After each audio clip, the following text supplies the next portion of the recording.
according to our kind hosts, our dreams are a group psychosis, sort of a mellow mass hysteria. The fact that we all back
all dreamt about this guy before we ever met. Doesn't seem to impress anybody.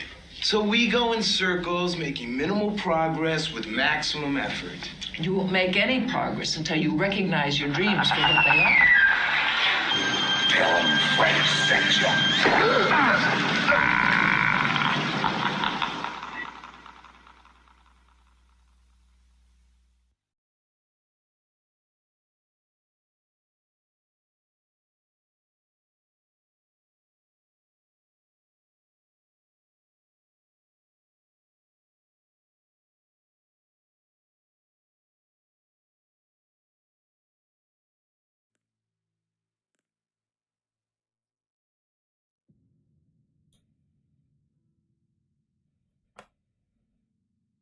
Hello?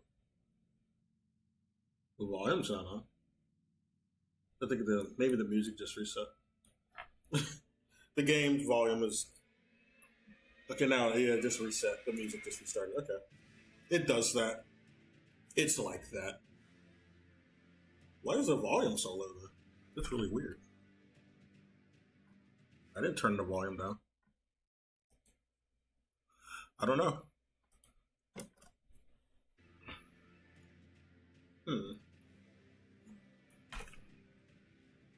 Maybe I did turn it down. I just don't remember. Okay, well, whatever. It's fine. We'll just have it this way. It'll probably sound louder in the game. Well, anyway, today won't be the rune level 1. I'm just going to be building a new character. I already built them, actually, but I'm going to be going through the game with my new character, leveling them up. So making a character that I can go into the DLC with. I don't want to go into DLC with my character I beat the game with. And I want to leave some loose ends before I like in my DLC game file, I want to have some loose ends, so as to fit in with the story events. So we're going to be, I don't know how far we'll go in here, because you can skip some quests if you go too far. I noticed that now. So we're going to be careful. We're going to be looking up some tutorials too, probably, so I don't fuck up some. Like, anything in Luernia, or Limgrave, I mean, not Luernia. Anything in Limgrave that I can miss, we're going to miss up. And in Luernia, the same way. It's going to be the same way. Because I don't want to miss any story quests and fuck up anything. Because you can miss out on items too if you fuck up a quest. You don't want to do that. But anyway, 1 second. Let me switch over right quick. There's something else I wanted to do first before I start my game. Yeah, and I'm going to be listening to stuff in the background now. But it's not going to be so hectic today, the playthrough, because I'm not on my level 1. We'll go back to the level 1 later. I just don't want to be worried about doing level 1 so much while I haven't even made my new character for the DLC. I decided to just do a DLC prep today. I'm going to show the screen in just a minute. Oh, why did I even do that? I didn't even have to do what I just did. Well, whatever. It's fine.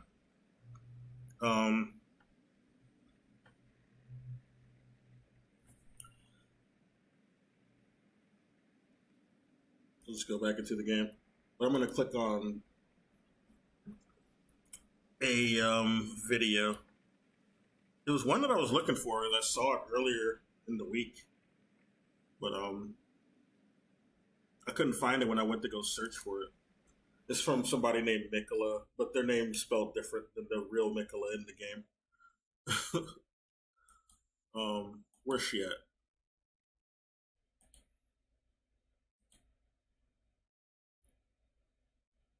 But we will watch that later. One moment. I think she's right here. Yeah, here she is. We're gonna listen to her little go through the trailer. It's from the Shadow of the Erdtree story film.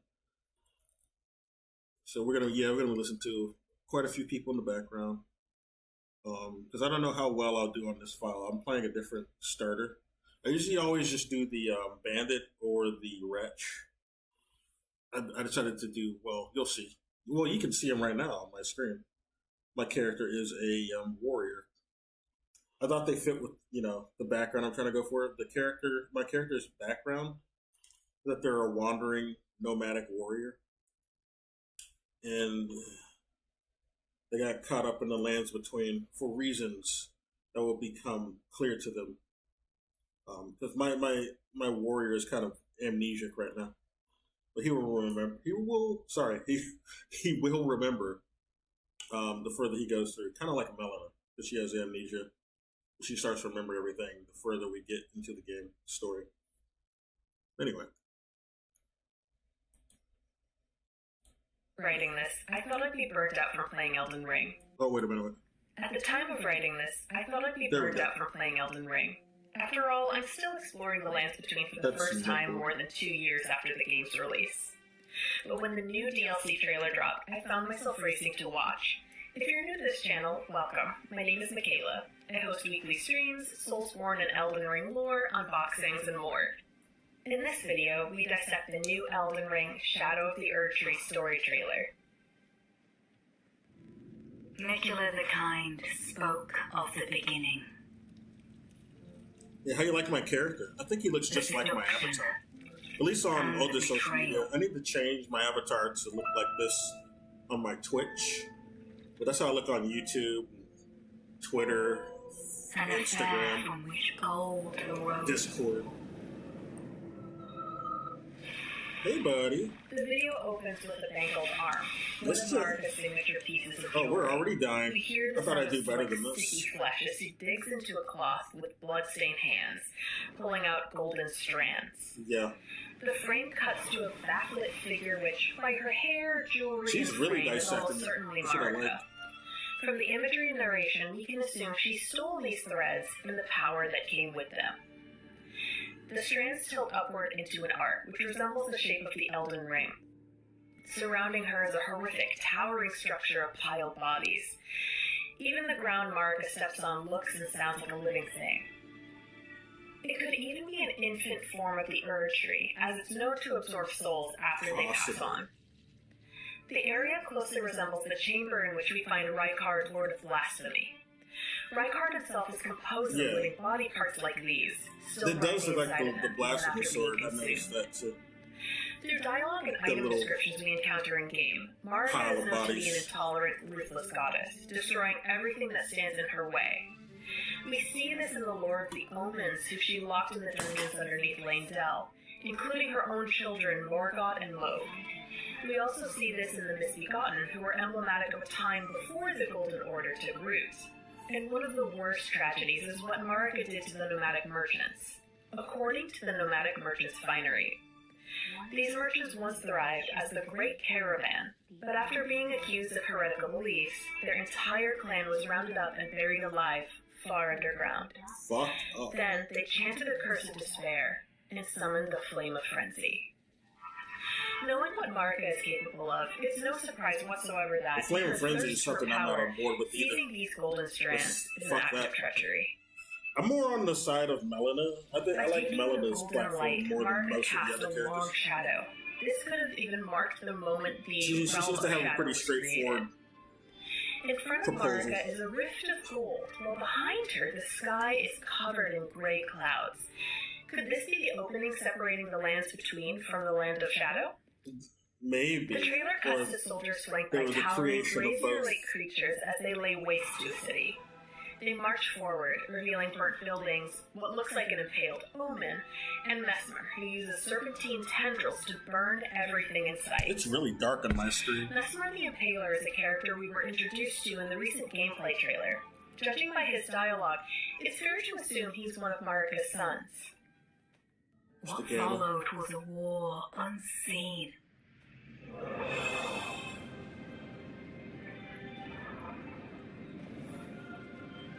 One that could never be put to song. This statement is telling. The war was carried out in secret, its history buried as soon as the ashes cooled. And when events aren't put to song, or rather, remembered, history gets lost. Because it was an unseen war, it's possible that it took place in the realm of shadow. We see the city, possibly the shadow counterpart of Lane Dell, nearby Mount Gelmir, or an entirely new area, burning below countless impaled bodies, Mesmer reveling in the destruction he caused in his mother's name. All this carnage takes place underneath the strangled, shadow version of the Erdtree. Gold sap, similar to the strands that Marika stole, drips from the bowing trunk. In the scenes that follow, we see a field of golden wheat or tall grass covered with tombstones. What could be a divine tower looms in the distance while a golden symbol stands in the foreground. In the last trailer, we were introduced to a gesture called the Ring of Mikola, a semicircle on the left-hand side of a tall stand. Is this the shape of Mikola's great rune? Reacting in what could be disgust or rejection to his mother's actions, Mikola abandoned everything. Mikola is an Empyrean, the child of Marika and Radigan. Because Marika and Radigan are alter egos, or rather two sides of the same person, their children, prodigal twins Melania and Mikola, were cursed with two very different afflictions. That's always just been a theory, though. We don't know that that's the reason. Throughout her body over time, while Mikola was trapped forever in the body of the saying child. that because they're born to the same God, they're cursed. We don't know that that's the reason. From his blood, and the egg that Moog, Lord of Blood, it's just an assumption people have. Mikola's body laid inside that egg, completely unresponsive in what I speculate to have been a pupa state. That wasn't him. I don't think that arm is even his arm. We see Moog stealing Mikola away. He's not even in that body. He doesn't have his body anymore. Was in his bottom half. Gossamer wings sprout out from his back. This is similar to moths and butterflies while they're still inside of a chrysalis, when their bodies undergo metamorphosis. It's speculated that Mikola sought to grow himself into a form where he could exercise his full power in order to cure Melania of her malady. But for all the power he another possessed, theory is that he was just feeding the tree with his blood. The most fearsome Empyrean, he still wasn't able to put a stop to the Scarlet Rot. He did kind of pause the Scarlet Rot. His consciousness residing somewhere else. To understand how Mikola can still exist without a body, I highly recommend watching Quaylag's video called Mikola Keeps Me Up at Night. Oh, I know Wickler. I know Quaylag. Just like how Mikola's parents, Marika and Radigan, are the same person, it's speculated that Mikola and Saint Trina are also the same. Before we move on, I'd like to note that I use he, they pronouns for Mikola and she, they pronouns for Saint Trina. Mikola is a fascinating character in that actually, between he and Saint Trina, Saint Trina doesn't have any pronouns. People just make assumptions about what their gender is. They have no official gender. Silver sword carried by clerics of Saint Trina. Some people think it's a woman or a man, but they're not sure. Saint Trina is an enigmatic figure. Some say that she's a comely young woman. Others are sure he's a boy. Exactly. The only certainty is that their appearance was as sudden as their disappearance. From this description, they don't have no like Trina's Lily, pronoun. we know that Saint Trina is associated with sleep. Their appearance is fleeting, like a figure from a dream. This is speculation, but Mikola could project his consciousness as an apparition. It makes me wonder whether the setting we explore in Shadow of the Erdtree is also a dream. Throughout the existing trailers, we only see Mikola in fleeting glimpses, blurry images, and from behind, just like the way that Saint Trina is seen. And so kindly this is going by what Miyazaki says. Everything. We're not in Bloodborne. We're in like a real fantasy world. It's real in their world. It's not a dream world. Flesh, his blinding strength, even his fate. The last part of this clip is especially intriguing. When we think of others in Elden Ring who abandoned their fate as Empyreans, one familiar character comes to mind, Ranni. Early in her life, Ranni was chosen to walk the path of an Empyrean. In Elden Ring, an Empyrean is a step above being a demigod. According to Ranni, only she, Mikola, and Melania were Empyreans, but the Black Flame ritual item description reveals that the elusive glow-eyed queen is also known to be an Empyrean. Empyreans are chosen by their individual two fingers, capable of becoming a god presiding over a brand new age. The lands between thrives on order, and the Greater Will doesn't care about the nature of the order. So exactly. This is what I've been saying. The Greater Will does not care. For this topic, I recommend watching Smoke Town's fantastic video, Glow My Queen and the Godskins. The video goes into depth about Oh, what yeah, it means I to did be react to Empyrean Smoke and how the greater will craves order, regardless of whether that order is objectively good or bad. Ronnie rejected her status as an Empyrean. She burned her own body beyond recognition, choosing instead to inhabit the form of a beautiful doll and usher in an age of stars. In the trailer, we see a scene where Mikola sinks, their body and hair closely resembling imagery associated with Saint Trina, Really, that such many as Trina's drones? lily and the nascent butterfly. They did nothing. Mikola, too, rejects his fate. How did he set this in motion, and what exactly were his intentions? It's so dark Is in here. Mikola a benevolent character, or is he a villain? It's well known that Hidetaka I don't Miyazaki think is a Mikola's a longtime villain. fan of Berserk. There are references to the famous manga all throughout his No. body of work, and Elden Ring is no exception. Mikola does not remind me of His Griffith androgynous at all. features and the ability to compel favor. It's possible that Mikola was designed to resemble Griffith. No, he doesn't. Griffith, who first He doesn't appears look in Berserk anything. as Guts' He doesn't loyal feel friend and anything the like Griffith at enigmatic all. leader of the Band of I don't Awe, like this comparison. turns out to be one of the most vile and twisted villains in the history of fiction. The turning point that reveals the selfishness in Griffith's intentions is the eclipse. There's nothing What does that selfish have to about do with Mikola's Mikola? intentions. In the All he Mountaintop ever of the Giants, wants to we do is find help Castle's people. soul. He doesn't even care In about Latin, becoming as well as modern languages a like god. Spanish, soul means sun. like And one of the sites a of real grace in this god. Like, location is called he's an the Church Empyrean. He of doesn't the give a fuck. Eclipse.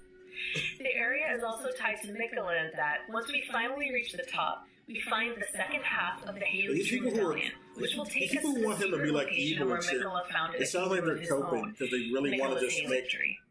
the game At one to Castle one Soul, we with also Berserk. But find not the everything Shoto, in the fucking which reads, FromSoft games is one to one Storied with Berserk. sword and treasure of It's just Castle not how the Soul story that depicts is. an eclipsed sun drained of color, one of the legendary They're armaments. just forcing. It's like they're In trying to Soul, the force. sight of an eclipse this inspires idea, a and it's dreadful not really awe, apparent in the preventing an story at all. onlooker from averting his gaze. You want him to be Its Griffith unique skill is because he called has Death blonde Flare. hair. Set the and he's, lusterless sun ablaze with the Prince of Death's flames, I don't know. inflicting the death ailment. It's not really a upon good foes. enough reason to me. The show don't act alludes the to the Prince same. of Death, which presumably is Mikola's half-brother Godwyn. Godwyn was Nikola's slain on the way night of more the Black selfish Knight. than Griffith Although ever his soul was. is no more, his body continues to grow in a stock of festering death. Nikola is not seeking power. Meanwhile, Griffith is. Griffith will kill people just to get what he wants. Who the fuck has Mikola ever killed? Mikola detests killing, from what we've seen. We have nothing about him wanting to kill anyone. They're not alike in any way. I don't like this comparison. Well, let me go back. I've talked over. Yeah, I just don't like the people just really, really forcing this narrative that, oh yeah, Mikola is just totally this allegory for Griffith, even though they act nothing alike. They're nothing alike. Which reads, Storied But they sword want and the games treasure to of just be Castle one-to-one Soul with that Berserk, depicts an when they're eclipsed not. sun drained of color. One of the There's some legendary references, armaments. and that's it. In Soul, the sight of an eclipse inspires a dreadful awe, preventing an onlooker from averting his gaze. Its unique skill is called Death Flare. Set the lusterless sun ablaze with the Prince of Death's flames, inflicting the death ailment upon foes. The Shoto alludes to the Prince of Death, which presumably is Mikola's It's Godwyn. half-brother Godwyn. Yeah, Godwyn was slain on the night of the Black Knives. yeah. Although his soul is no more, his body continues to grow in a stock of festering death root in the deep-root depths of the Lelendal royal capital. Distraught by his brother's state of undeath, Mikola could try to tap into the power of an eclipse to usher his brother into his final rest. We see this in the golden epitaph item description. A sword made to commemorate the death of Godwyn the Golden, the first of the demigods to die. Yep. Infused with the humble prayer of a young boy. See, that's Oh, brother, Mikola's. Lord brother, please die a true death. For See? more about the connection between Mikola and Godwyn, my last video, Let's Talk About Elden Ring Shadow of the Erdtree, dives into greater depth about the lore between these two characters.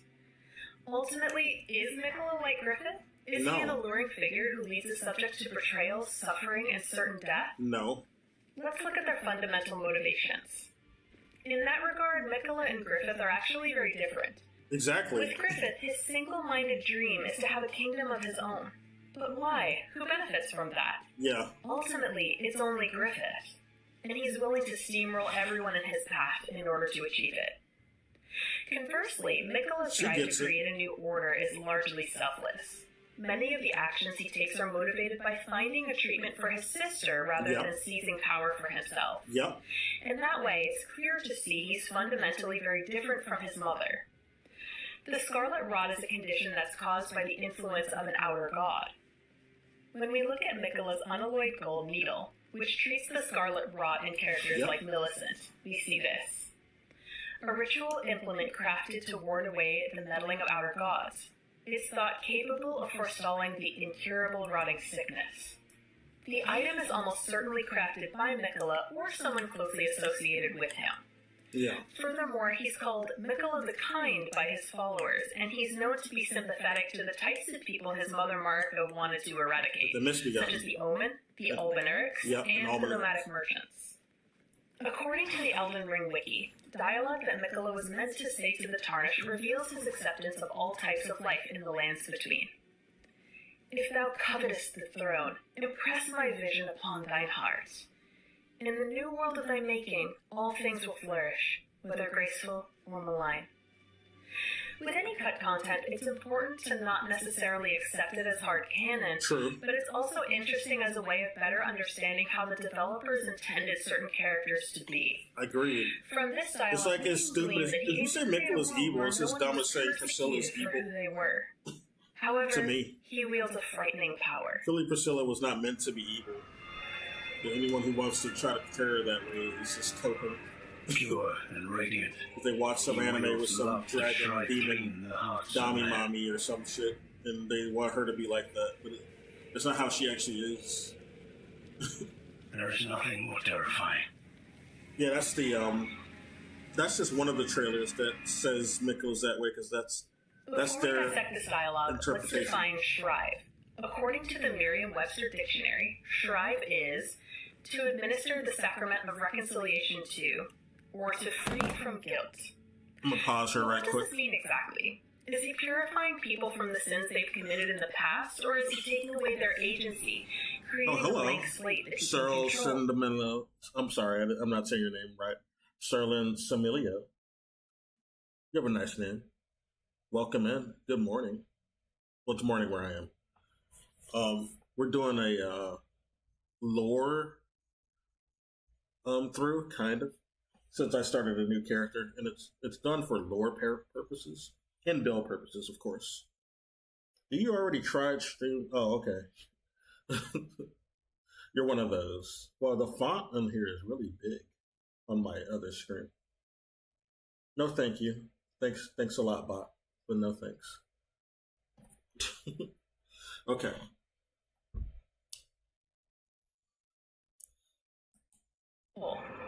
The potential of that.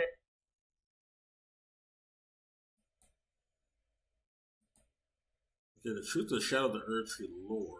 Oh, there's another one, huh? I'll look at this one too.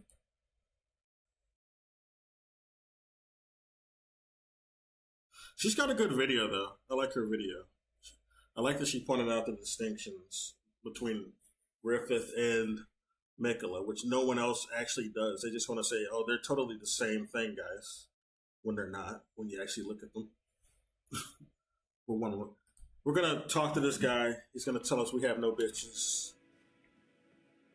And then I'm going to click over to her video is almost over. So I got another video set up now, though. For one moment. We'll talk to him first. Var. Oh, yes. Tarnished, are we? Come to the lands between for the Elden Ring? Of course you have. No shame in it. Unfortunately for you, however, you are maidenless. Without guidance, without the strength How dare you? and without an invitation to the round table hold, you are fated, it seems, to die in obscurity. Where's your invitation, buddy? Huh? I don't see you with them. I never saw him there. He didn't go to the round table. He doesn't like the round table, but still, he wasn't there ever. Luckily for you, however, there is one shining ray of hope for even the maidenless. Me. Vale. Take care to listen. I don't want you as a maiden. With grace. Oh, okay.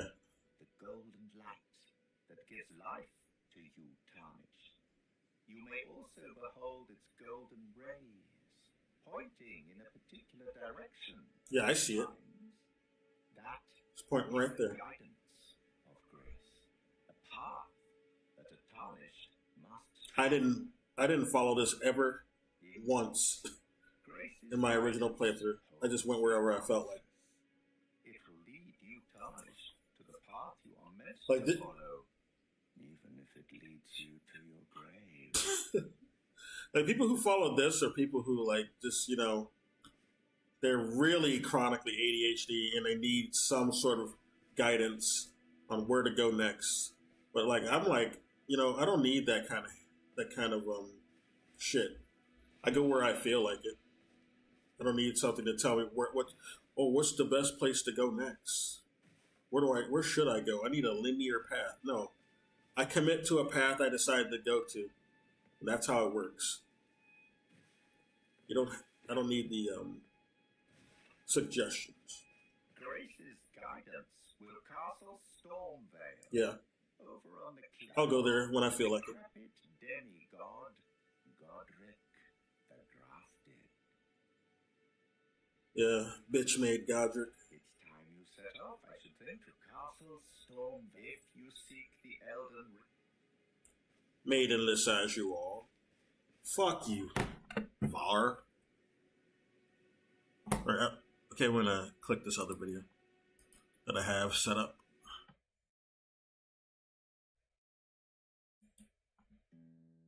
This is my drawing of Mesmer, and this It's a nice drawing. is one of the most beautiful trailers I've seen in a long It time. was beautiful. Examining it as a lore enthusiast It's top urges quality, I me gotta say. to have some skin in the game. So, before we start the analysis, I'll attempt to predict 3 primary worldviews that we might see in the shadow of the Erdtree. Starting with Mesmer. This guy is very much pro-America. Doesn't like the Crucible and actively tortures them, similar to how America sealed the elements underneath the sewers in the capital. Mesmer is going a few steps further, following her lead in the Shadow Realm. Leading to Mikola. Understanding him is very important. He's very much anti-America, Should I fight him? in the sense that he values the Crucible and the humans, as shown with his Erdtree project. Yep. And wants to So create them an being the same environment person where wouldn't make sense. these beings can live in peace. After all, in the cut content, Mikola was very clear on his intentions regarding how he wants all things to flourish, whether graceful or malign. Yeah. That certainly includes the poor crucible beings that are perched by Mesmer. And finally, the mysterious part of the puzzle, Saint Trina, Mikola's other self, representing the worldview of the Newmans, Nox, and the Carians. Although Mikola needed to abandon Saint Trina, his fate, to access the Shadow Realm, she will have an important function within the narrative. Pretty sure Now, this is before I supposed to- explain how these conclusions were made, I want to start the analysis here. In Far Missoula, we have Beastmen and the Banished Knights, who are related to the dragons. They worship the dragons, and those who live in death drop this sun-realm shield. Shield of honor depicting a city crowned by the sun. It has seen better days. Much like the wear upon the shield, the seed of the sun is long faded away. If you look at the state of the land, it sure did see better days. This city, crowned by the sun, is dragon-aligned and has their ties to Far Missoula, and the symbol We'll come that back. resides in the 5 giant machines Mesmer is using This weapon is not is the hitting. sun, clearly shown in the first trailer. And Mesmer himself has draconic symbols Yeah. aiding his serpent design. There's In lots of them. this scene, Beastmen in Far Missoula who worship the dragons is seen to fight the Crucible Knights. As a thematic connection, I hope you can see where I'm getting at. In the Shadow Realm, Mesmer, who has draconic and serpent design, is also fighting the Crucible civilization. But this time, the dynamic favors his troops. That sun motif Mesmer currently embodies is very much reminiscent of the Erdtree in America in the current era. Unlike what you might believe, Mesmer is very much pro-America. Just like how America banished and repressed the Crucible pursuers, Mesmer is following in her footsteps, torturing them in the Shadow Realm. If you look it looks that way, although it looks like they were Mesmer's trying to purge, it is very similar to the first trailer shot where we've talked about how this crumbling city was giving off Farmazula vibes. And if we look at the Crucible City and compare with this shot, we can say that this will be the remains of that purging war, which we'll hopefully be able to explore. If you look at the side of Greece here, I don't see why this would not be one of the main purging of the DLC. Purging. It sounded like that for a minute. I'm about to say, what the fuck do you mean? And so too was Shadowborn. It is very easy to misinterpret the Shadow being born as the Rune of Death being born. Yeah. But that's not the insinuation. I don't think the Rune of Death was born. The Rune of Death already existed long before America's Golden Order. Just like Enya says, that's how that the Rune of Death was plucked from the Order upon its creation. Yeah. And the Shadow was born, meaning the Shadow Realm was born. Everything America will soon repress that might be the Shadow. Do you remember how Miyazaki said in a previous interview that the title of the DLC has a bit of a secret that was veiled and hidden from the lands between for reasons he won't explain? That reason for the existence of the Shadow Realm was the birth of her Golden Order. This is why, she goes, Mikala the Kind spoke of the beginning, and the fair from which gold arose. That's how the Shadow Realm, as Miyazaki said, were physically disconnected from the lands between while still occupying the same space. Well, I didn't pick up my This is the single most important item description to make sense of what America is doing here. Taught to have been used to hone the weapons of the champions of the war against the giants at the birth of the Erdtree. First of all, I want you to carefully listen to this part. A music will play that will be familiar to all of you who have completed the game. Oh yeah, the Elden Beast theme. An affair from which we know that music.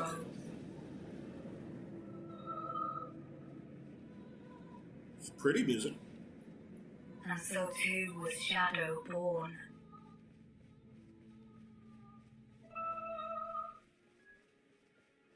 This is the moment when the Elden Beast is taking corporeal shape as the Elden Ring in the birth of the Erdtree, an idea that is further reinforced in the promotional material released soon after.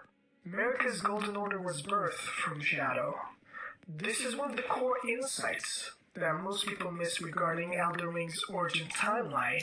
The Erdtree did not exist before the war with the giants, and what we see here as America walking forward is the aftermath of that battle. Right before America became a god, Erdtree was born, and the Elden Ring became the dominant theocracy in the realm.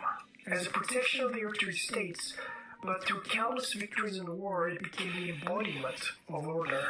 The question is, how did the Elden Ring become the embodiment of order? America is showing us the mechanics in the scene.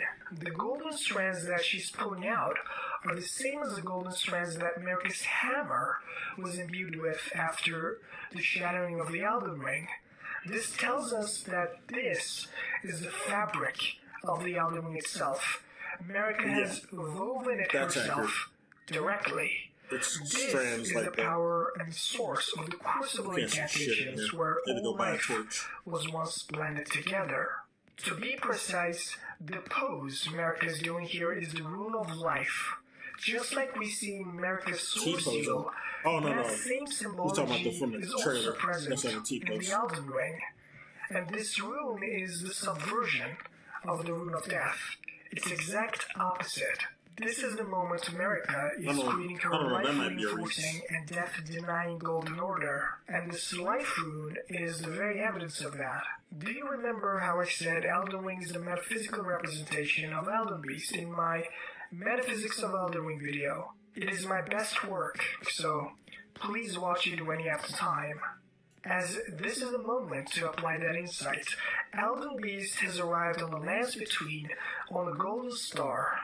America has been chosen as a patron goddess by the Greater Will, but the issue is that The giant's flame was burning with intensity, which prevented the Erdtree's birth. Marika and Godfrey's troops had defeated the giants, sealed the flame of the forge, paving the way for the Elden Beast to be extracted from this satchel of cloth. Marika afterwards creating the Rune of Life by using the Crucible as an embodiment of order into the Elden Ring. And soon after this scene, she will embody the Elden Beast within her flesh, as shown in the Radagon's final boss scene, which is why the trailer says the seduction. What does this mean? That seduction line is Marika being seduced into creating her epoch, glistening with life, with the age of the Erdtree, plucking the Rune of Death from the laws of nature and being seduced into a life-reinforcing theocracy with the Elden Ring. And the betrayal line here is a clear reference to Marika's origins as Newmans being thrown under the bus, so to speak, with the Golden Order. Remember that the Newmans and the Nox desire for the Age of Stars. They've invoked the Greater Will's ire to distinguish Slayer Blade, harming He's also a traitor to the Giants. Marika, instead of being the queen of the Knights like Kirani in the base game, decided to create her Golden Order in the Erdtree, which did not win the favor of her human people. They tried to attack, but eventually were banished underground by the Greater Will. The Eternal Cities repressed, similar to the Crucible. That was Marika's betrayal. Betrayal to her own kind.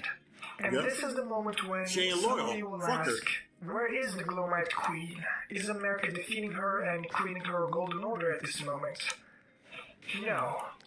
Glowmite Queen timeline is extremely already fired down here. As written in the lore, she wasn't defeated by Marika, but Meliketh.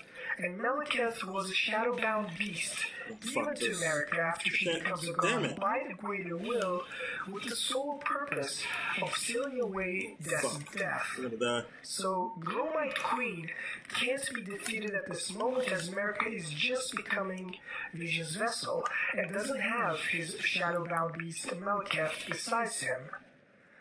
The reign of the Glowmite Queen, which is the former imperial status of Melania, and the resistance to Marika's Golden Order starts after the birth of the Erdtree at the scene, not before.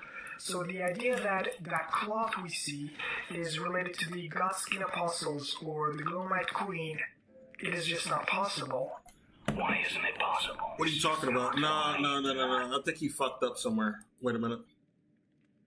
And doesn't have his shadowbound beast Meliketh beside stealing away death and death. So Glowmite Queen can't be defeated at this moment, as Marika is just becoming Vision's vessel and doesn't have his shadowbound beast Meliketh besides him. The reign of the Glowmite Queen, which is the former What are you talking about? No, the Golden Order. You don't even know if she's the vessel yet, dude. What are you talking about? You don't know that she's not the vessel. What she's pulling from the Glowmite Queen is a rune. If that's the Glowmite Queen, she's pulling the Rune of Death from her, most likely. And that doesn't mean she wasn't she wasn't a vessel of the Elden Beast just because she's doing that. We don't know when she is indicated to have became the vessel for the Elden Beast. It could have happened before she defeated the Glowmite Queen. We don't fucking know. And then Meliketh, we don't know if he's there or not. He's not in that clip. We don't know if he's nearby. We don't know what the fuck happened. It's focusing on Marika. Thus, that's all that's being shown there. All right. I mean, it doesn't mean it. We don't know we don't know what happened to that body before she got there. So that's something you got to keep in mind. He's looking at the body from the trailer, where Marika's pulling the little strand of rune from what looks like cloth. Could be godskin, could be a snake. I've seen theories about a snake deity. It could be both. It could be both related to the same faction. But I think the godskin serves snake They served a snake deity, or they were associated with them. And many of the Godskin apostle and the Godskin noble have snake attributes. Like the noble, the fat one, he has a big old fat snake tail coming out of his ass. And then you got the skinny one, who's the apostle. He has, like, his body turns into like a snake. His torso turns into a snake and contorts. So they might have just been associated. The Godskin and the snake deity we hear about that betrayed the Golden Order. So, just because we don't see Malekith here does not mean Malekith wasn't there. Goddess of Melina, and the resistance to America's Golden Order starts after the birth of the Erdtree at the scene, not before. So the idea that But the Golden Order wasn't established until after the defeat of the Glomite Queen. So obviously, she was opposing America before the establishment of the Golden Order. He didn't read the shit right.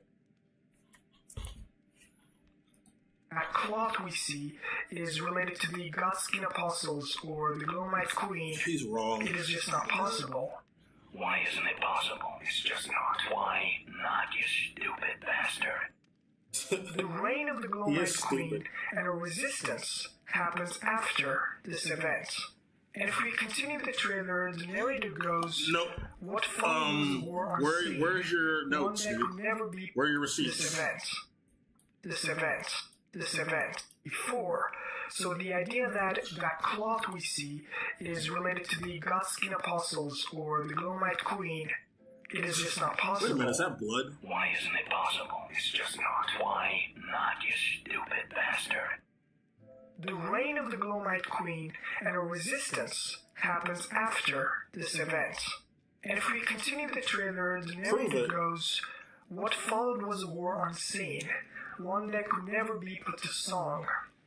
Looking at this poor crucible omen impaled by all these spears, it is no wonder he has the title Mesmer the Impaler. Although it's easy to think, at least in the first trailer, Mesmer is sitting on his throne leading the crucible in all things blasphemy, the second trailer was very explicit in how Mesmer is not interested in leading the crucible omens, but actually actively tries to torture them. The dynamic was all backwards. Miyazaki has previously referred to Mesmer as continuing the theme of heroism. However, in the Shadow Realm, that concept is look different in the actual game. Although Mesmer is pro-America, and I think what he's doing here is an act of guarding the realm and making sure the crucible is repressed. I don't know why it looks like that in the game. Certainly doesn't think so. It didn't look like that when I was creating like the character. The narrator says, a purge without grace or honor. Like the narrator repressed here is an act of guarding the realm and making sure the crucible is repressed. Mikola certainly doesn't think so. Like the narrator says, a purge without grace or honor. It's not like some the tyranny of Mesmer's flame. As the promotional text refers to, Mikola would abandon grace in pursuit of something greater. Yeah. By shedding his flesh of all things golden, Mikola is attempting to access the forbidden realm of shadow. Otherwise, his golden lineage and Empyrean flesh would immediately be rejected by the Crucible and Shadow Realm. America, at this moment, must have taken measures so that this Shadow Realm, physically disconnected realm, can't be accessed easily, which is why the trailer is emphasizing how Mikola was able to enter the Shadow Realm by abandoning his golden flesh, his lineage, and even his fate. He did all that not out of luxury, but because he had to. Especially the Saint. I don't know if he had to, because we're going there. We don't have to abandon our bodies. I think there's another reason for why he did it that way, because he was kidnapped by Mode. To access the Shadow Realm. However, we know for a fact that it might just be, or it might just be a demigod relevant thing. The question is, what will be Trina's motivations? First of all, remember that Miyazaki's confirmed that this DLC won't have characters that can die in the base game to not create problems with the DLC. which means Melina, who sacrifices herself at the forge, can't be Saint Trina, referred to yeah, that in was DLC. dumb anyway. I never believed After that all, theory. That was all stupid. of us have playthroughs where the Erdtree is already burned and Melina is gone. She simply can't make a physical appearance in the DLC.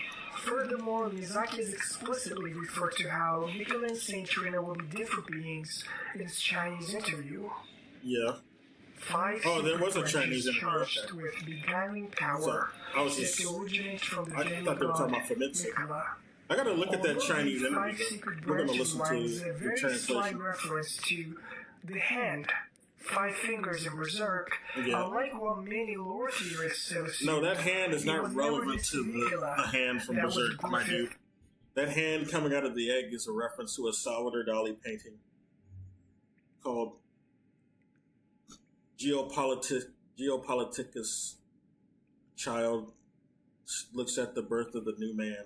The title is more or less that, but it's like it's about it's a political painting basically, where like the globe is in the shape of an egg, and what's hatching from it is the new man, and its gangly arm is coming out of it, and it looks just like the Mikula egg.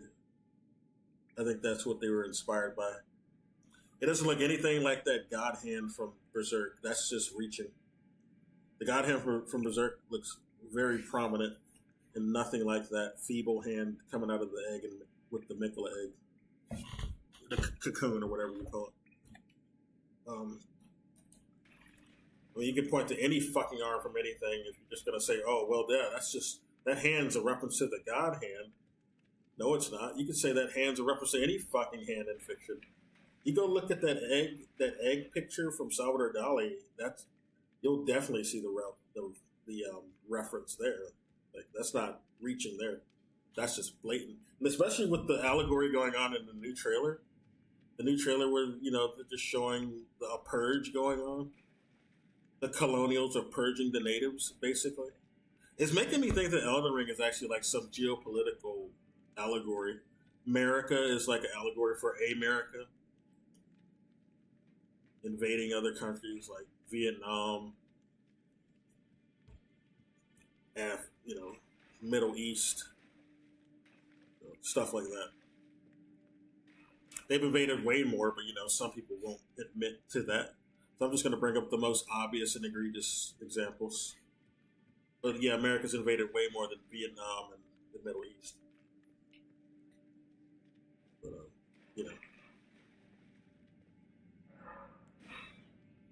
And I used to be in the military, so, I'm very familiar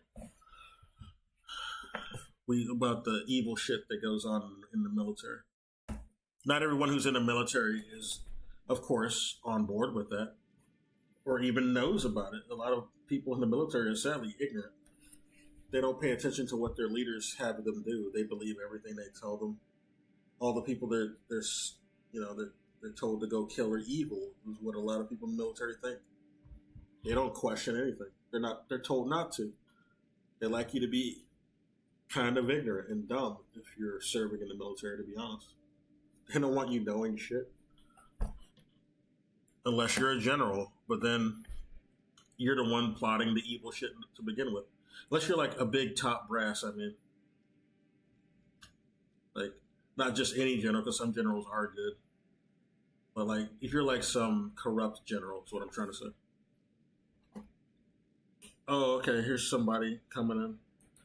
Hello, sorry for bothering you. I want to offer a promotion for channel viewers, blah, blah, blah, blah. Chat bots. The price is, nah. Why do you guys keep coming in here, man? I gotta ban these bots. You guys suck. I'm not gonna buy anything. I'm just gonna put that in my fucking bio. But it's bots anyway, so a bot is not gonna listen to that bio. Shit. Fuck off. I hate this shit, though. It's so damn annoying. Okay, let's listen to the rest of your pitch, dude. He's trying to make another allegory to Griffith again. Yeah, Mikula's totally Griffith, guys. Even though they're nothing alike. is so lazy, dude. Why do you guys just got to keep saying that Mikola is a Griffith? Because they have some very marginal resemblance to each other physically. That's not good enough, and that's even a reach. Like, the wannabe, it was his other self, Saint Trina. I've been very explicit in my previous videos that Mikola was one of the most kind-hearted souls. I think he abandoned his body because and the dynamic Rogue had within it. the DLC will be portrayed as Mikola representing gold, while Saint Trina, silver. Silver sword carried by clerics of Saint Trina inflicts sleeping ailment upon foes. Saint Trina is an enigmatic figure. Silver's supposed to be the Some Auburn say art she's color. a comely young girl. The Knox Others color. are sure she's a boy. The only certainty is that their appearance was as sudden as their disappearance. Do you remember which faction is associated with Silver in the base game? Humans and the Nox. Yeah. America's people. We know that these people wanted to create their own lord and was waiting for their time to shine.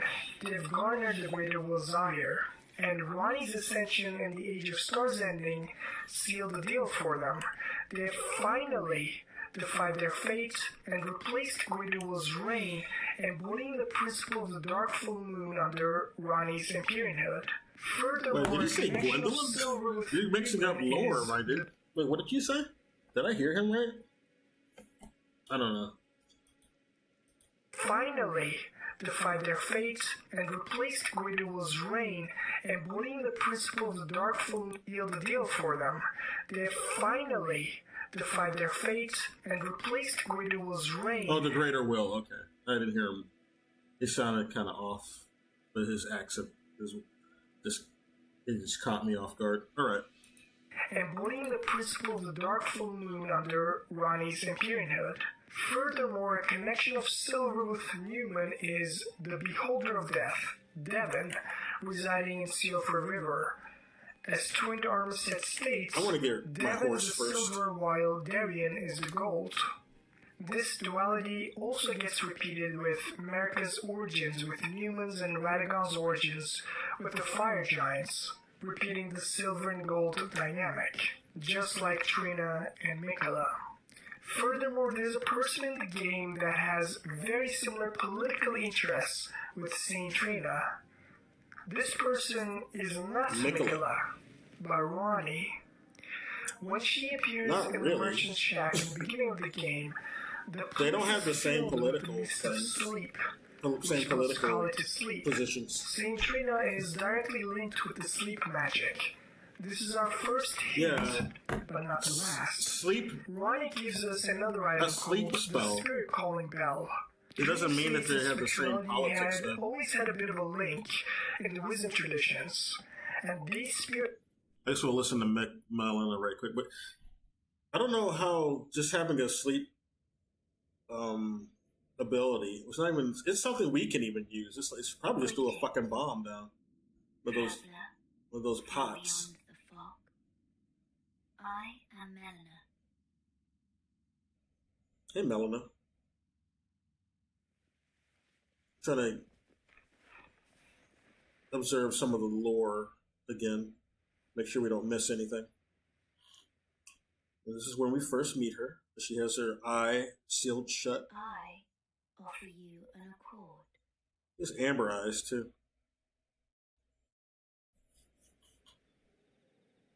Have you heard of the Finger Maidens? Yeah. These are the two fingers, offering guidance and aid to the Tarnish. But you, I am afraid, are maidenless. Okay, just rub it in. I can play the role of maiden. Okay, then. Oh, sure, I'll go out with you. Wounds into strength to aid you in your search And now I can level for the up. Elden Ring. You need only take me with you to the foot of the Erdtree. Except, what happens if we refuse? Whoever refuses this, has that happened? Wait, oh, I need to click on the game. Then it's settled.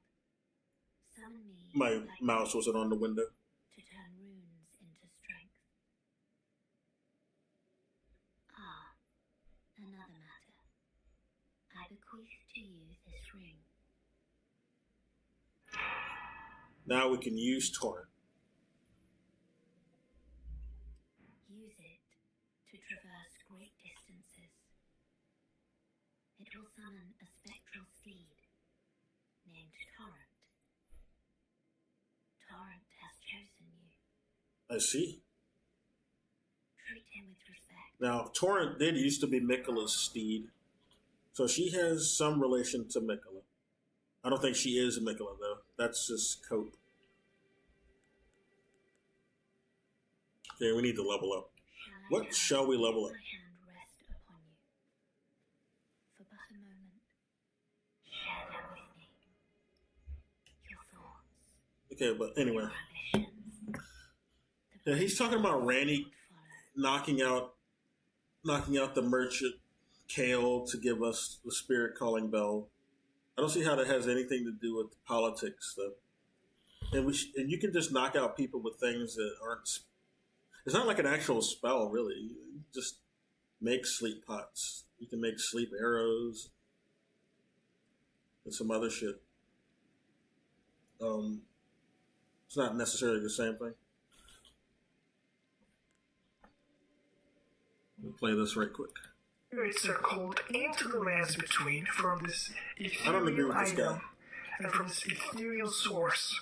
A land that can be accessed and an item that can be crafted by none other than Saint Trina. In the DLC trailer, we see Trina's lilies in this Silver River-esque location, which represents the moon, silver, and Mercury. Arrow carved to resemble a withered water lily, afflicts targets with a powerful sleep effect. In fact, if you use an Elden interactive map to look for Trina's lilies, you will not see any of them in Miquella's Erdtree when they exist almost everywhere else.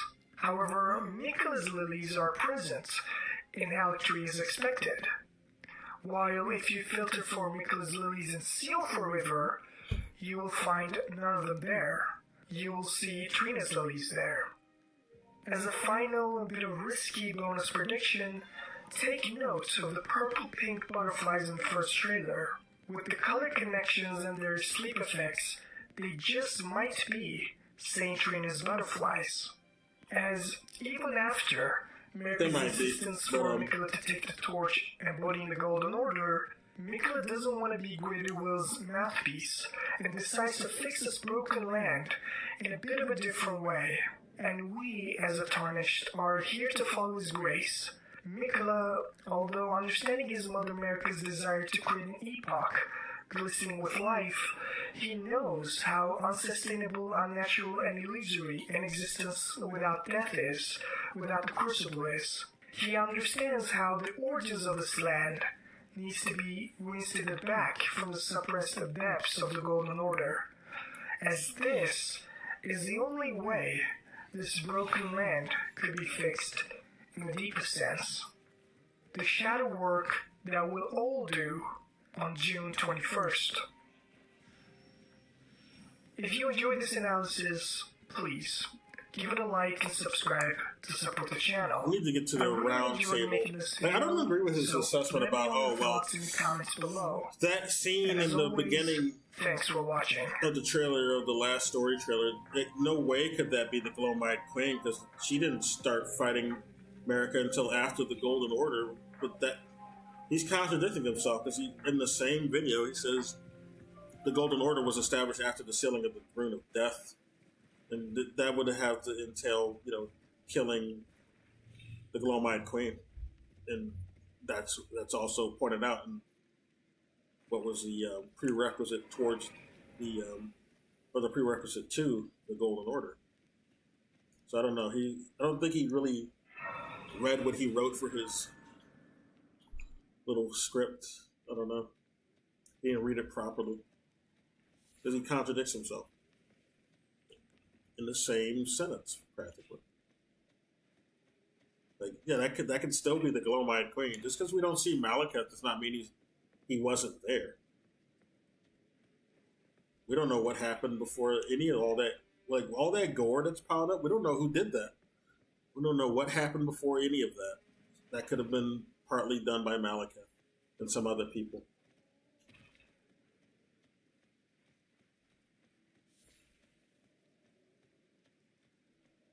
Anyway, okay. There's another lore thing.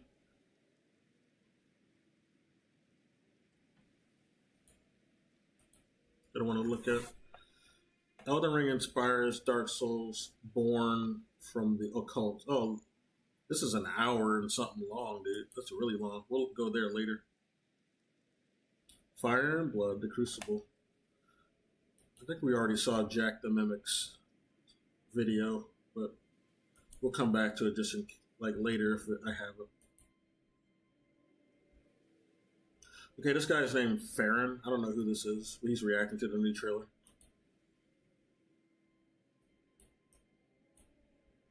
Watching the new Shadow of the Erdtree story trailer that was recently released, as I'm pretty excited for the upcoming Shadow of the Erdtree DLC that is coming out for Elden Ring.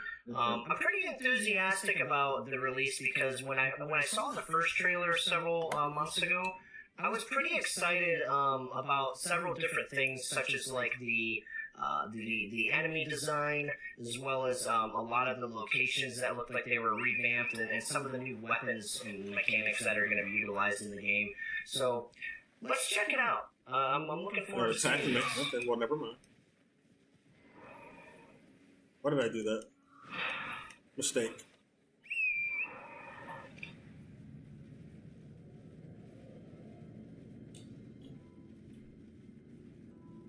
Megula the Kind It's so dark. spoke of the beginning. Ew. The seduction Oh yeah, the vagina. and the betrayal.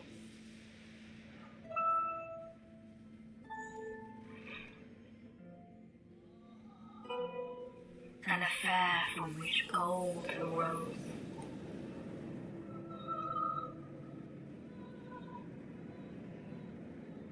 And so too was Shadow born. That's kind of cool looking. As grotesque as it is. Followed was a war unseen. Yeah, it was.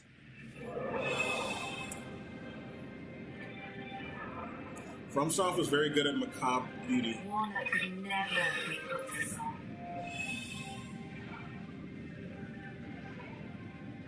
A purge without grace or honor. The tyranny of messless flame. I want to kill that.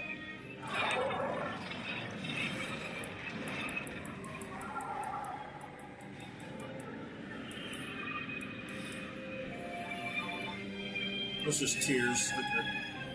Who cares? Oh, it's him.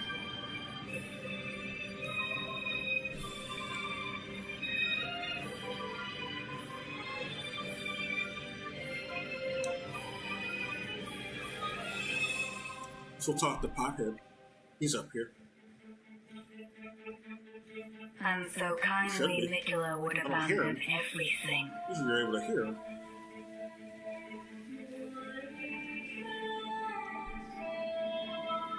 There you are, little buddy. His golden flesh, his blinding strength, even his fate.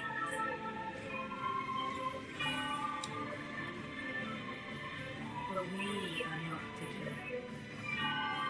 do. He said hit him in the rear, nice and hard. Not hard enough. Okay.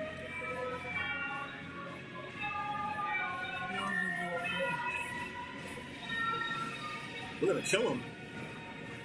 This way. Okay, we got him. You alive, my dude? Oh, he didn't take any damage. We're good. I need to get to a mirror so I can change my appearance. Well, the time is coming. That's for sure.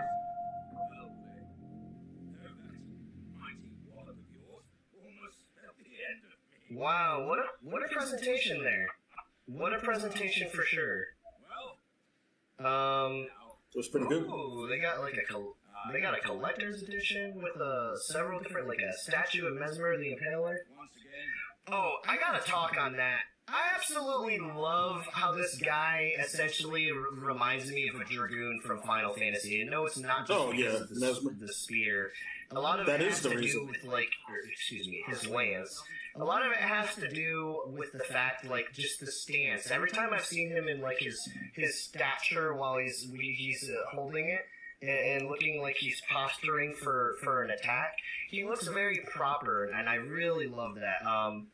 Let's see. It's the lance, dude. Let's be real. That's the main. Amidst the flames. That's the main feature of a dragoon in looking extremely epic Final as Fantasy. He's just standing in the midst of all of this catastrophe. Just if he didn't have a lance, he wouldn't have even said that. And his might. While you see all of these victims of his war in the background that are just hoisted up on these spears, which a lot of people might not know this, but that was like an actual thing that took place in medieval times. Was I say medieval, but it was probably different time periods. But excuse me if I'm butchering the historical timeline, but I think for those of you watching, you know what I mean. It was very common practice for people that were either being tortured or displayed in a manner. You can't believe everything that's said about people in history. To be made to not. There's a lot of things you find out the more you dig in. The less evidence you come up with. Sharpened pieces of wood. So you got to be skeptical of anything you're being told about the past. Because if you actually go investigate, you figure out it's probably not true. Some of them there's no would evidence. have the wood would grow inside of them, depending on if it was planted long enough. Like they would grow inside of them. So it was definitely a grotesque and pretty intense form of execution and torture. I do think the graphics here look really great for this scene. I love that Elden Ring is taking more of a I wouldn't doubt that it did happen, but story and lore approach that's in your you gotta face, be accurate with which this. is what I'm saying. I feel like show several of the receipts other whenever you're talking about stuff like this. Didn't really, Don't just go off of some follow that. TV show you watch. This seems a lot more engaging because it's just like, okay, like I'm actually kind of pulled in by what they have going on here from a story standpoint. Like you can see this obvious chasm right here where it's several different bodies that are just mashed together in this culmination of different body parts that are making this what may or may not be an altar or a location in which some important event is going to occur. Because when we were watching the beginning here, it was definitely pretty gross. Because I guess what were they doing here? That looks like the hand of Mesmer, right? Okay, it looks like he's taking something out. The hand of Mesmer, no. Or no, that's really wrong. Maybe that's not. It's not Mesmer. But I did think that there was definitely some awesome grotesque detail in the gore and just the blood that is in this scene of them walking up this what looks like a staircase. So there's definitely a lot of intrigue here. I definitely like that they're making this a lot more story based and really trying to pull people in with like a hey, you don't want to miss out on this kind of event. Because Elden Ring is really, really taken off as one of the flagship games for getting people into Souls-like games that originally were not into Souls-like games. And I say that as a person that was one of those people. Yeah, like, I can tell. Excuse me, let me turn this light on. I didn't realize it was on, so I can kind of have bright. We need to gatekeep more. But I mean, I was one of those people that didn't really play Souls-like games because of a few reasons. Although when they start asking for like difficulty settings, then I got extremely bored very quickly because there was just get too much aimless. I get defensive. Objective-based actions going on. That this is not the series for you. I was following, or if you want difficulty settings, if there is lore, and there's already difficulty settings built into the game. I need something that's in my face that I absolutely Otherwise, cannot you should miss, just go that's play another presented to me game. either If you don't in a want to play this cutscene game, or some type of there are dialogue other games that to play. has to happen that I can't miss. If you're saying I have to go and dig for it or find something and something to read about it or get on a website to read about it, then that's not what I'm talking about. And I don't. That's a lot of work for me to have to sit down and try to understand something. So I feel like when other games do that, they kind of completely miss the mark for me. At least. It's not a race. But that was one thing. You don't have to do it all in one sitting. Of the games. The game will still be there, my dude. The difficulty was one thing, but he's talking about, I don't want to read all the items and sit down and do that. Go on the wiki. Well, you don't have to do that like forever, dude. You can just do that incrementally.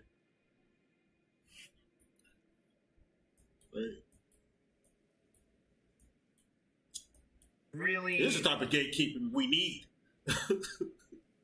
They start complaining about the staple of the fucking games, man. Environmental storytelling is the staple of these games. Item storytelling is the staple of these games. NPC quests are the staple of these games.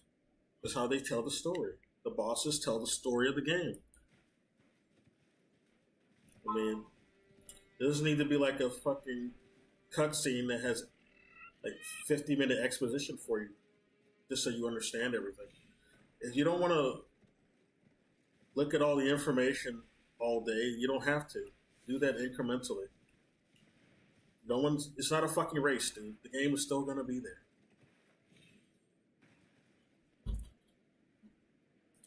Taken off as one of the flagship games for getting people into Souls-like games that originally were not into Souls-like games. And I say that as a person that was one of those people. Like, excuse me, let me turn this light on. A bandwagoner, I see. So I can kind of have brighter face. But, I was one of those people that didn't really play Souls-like games because of a few reasons I'll name off. One, I got extremely bored very quickly because there was just too much aimless, objective-based actions going on that didn't really have a story I was following, and if there is a story, if there is lore, and you're like, well, actually, Theron, there is lore. I need something that's in my face that I absolutely cannot miss, that's presented to me either in a cutscene or some type of dialogue that like has to happen that I can't miss. Exactly. If you're saying I have to go and dig for it or find something and something to read about it or get on a website to read about it, then that's not what I'm talking about. You don't have to even go on a website to read about it. To have to sit down and try to understand something. So you want to play Last of Us? I feel that's like more when your other games speed. do that, they kind of completely miss the mark. Go play Last of Us. But that was one thing, was kind of the boredom of the games. Last of Us 2. You know, the difficulty was one thing. Go but play Horizon putting Zero yourself Dawn. through it, kind of like, okay, why am I doing this? Why am They'll I tell doing you this? Am everything. I doing this just to kind They'll of say, repeat hey, your I objective did it, over and over whatever. to you. God of War Tons will of as well. different things. There were so many people that had tons of different opinions on why Souls-like games for them were definitely challenging and not really enjoyable in the sense of like a traditional video game. But where Elden Ring kind of broke the barrier on that was they presented a world that was unique. It was very immersive. One of the most immersive games I've played in recent time that actually took my attention away from reality, and I actually was pouring myself into the world. And overall had just great music, great combat scenarios. The cutscenes it did have were awesome. And there was just constant engagement with several characters throughout the world, so it didn't feel extremely empty.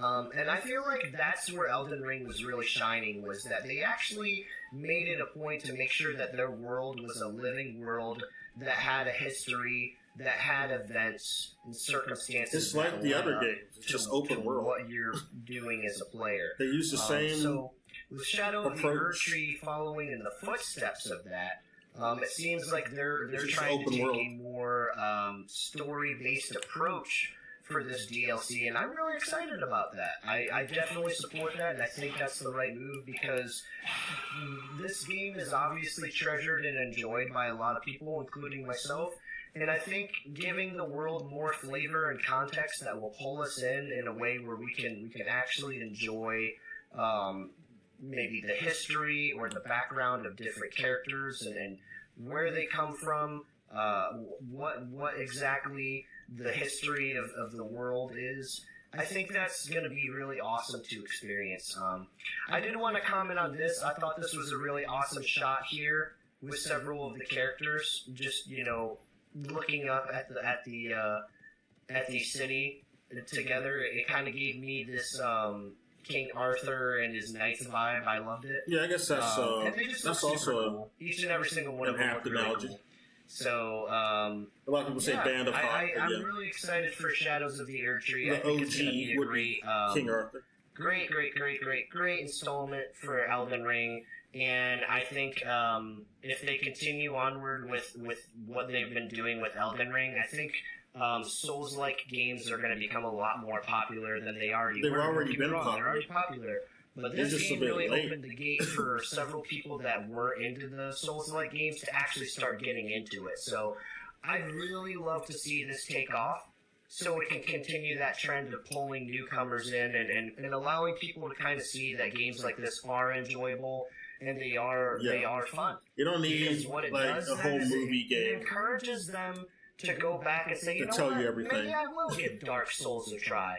Maybe I will just play the game, Sekiro or some Neo, or enjoy the atmosphere. Maybe I will try out read the shit in the environment. Armored Core 6, or some of these other FromSoft games, or Demon Souls, all of that, and who could forget Bloodborne, right? Yeah. Did you play it? So I want that to happen because it will open the door for people to say, you know what, I want to give these other ones a try. Maybe I was wrong, And so that's what I hope happens with Elden Ring, Shadow of the Erdtree. I'd love to see it be successful. I'm excited about it. I think it's going to be a good time. Does he think the series is like some niche series that's just no one knows about? It's been successful for a while, my dude. Shadow of the Erdtree. And definitely, it's the reason you even know about what you think, what you're excited about, and what you're looking forward to seeing for the game. It doesn't need to do anything special, like add a bunch of cutscenes either. Like I hope he's not suggesting that. It needs that to make it more accessible to a new audience. Like, no, get out of here, dude. I hate that type of suggestion. If you're new coming in, and I still have don't be trying to make it into like these other AAA movie games. Kind of give some thoughts on the overall the games are good because they're not doing that shit. Right into Shadow of the Erdtree and have some fun. So I would hate if all of my NPC characters just told me everything I had to do over and over again and never shut the fuck up. Here in the future. And maybe we'll have some videos where we talk about certain and nothing is subtle at all and things of the series because I think that'd be kind of fun. We're going to explain everything to you. But thank you guys again for joining me for this video. You're stupid. If you liked the video, please feel free to leave a like and subscribe. We're going to tell you what the villain is thinking, how they feel. If you want to watch more content, we can't just show anything to you. We got to tell you every fucking thing that's happening. Gameplay to discussions on certain topics. This was written by millennials, stupid Zoomers. Who, they don't know how to. They don't understand subtlety. Anyway, though, they got to tell you everything that's going on in their head. And you got to know about it. You have to know. I'll catch you guys on the next one. We got to record everything we do and tell you everything we're thinking. And you better not judge us. All this type of cringe shit. It's how they make everything. It's how they... the way they think is how they produce entertainment. So that's why a lot of entertainment sucks now, too. This type of thinking. Clues can we find in this? I love this game so much. Nicola the Kind spoke of the beginning. Fuck you, buddy. Give me your thing, your weapon thing, your spell. Betrayal. Oh, you're dead? What did you drop? No. An affair from which gold. You didn't drop anything? Holy shit. Okay, now this guy, I don't know who this is. And so too was Shadow born.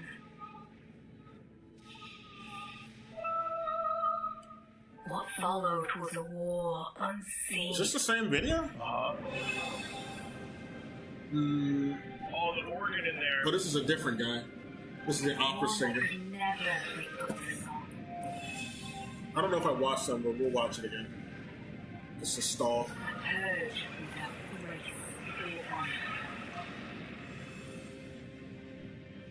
The tyranny of Mesmer's flame. The character looks cool otherwise. It's just his lips are just a little bit too big, and they probably need to be a different color too. Slight. I wanted them to be big, but not that fucking big. They're bigger than my fucking So we're lips. emphasizing Mesmer's ability In the real world. to ruthlessness here with this big undulating rhythm. I think you need to kill Marga, and then you get invited to the round table, and then you can change her appearance.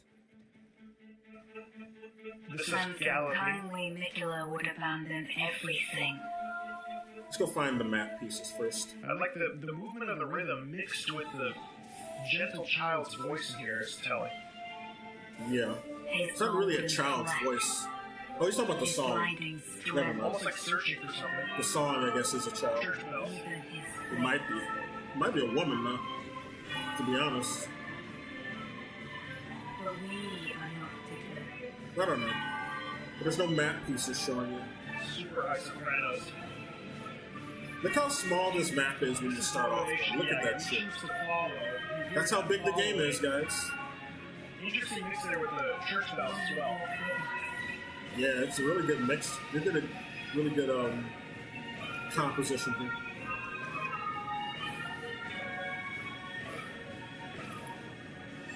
It's going to be all about the audio critique here, since he is a opera singer. I guess he's a tenor. He looks like he'd be a tenor. He's a big boy. So you ever go to a mass and you hear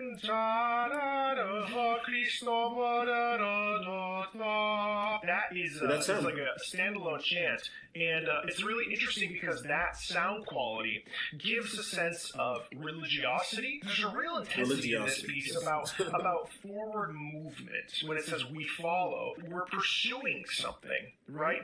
And that musical quality in there gives the sense that like we will not stop until we've arrived at where we need to go. And also I find it interesting that the beginning of this features that Elden Beast motif, but it's actually the like familial relationship between like what came before and where we're going, if that makes sense. The seduction. Also, you go to the round table so I can get a lamp.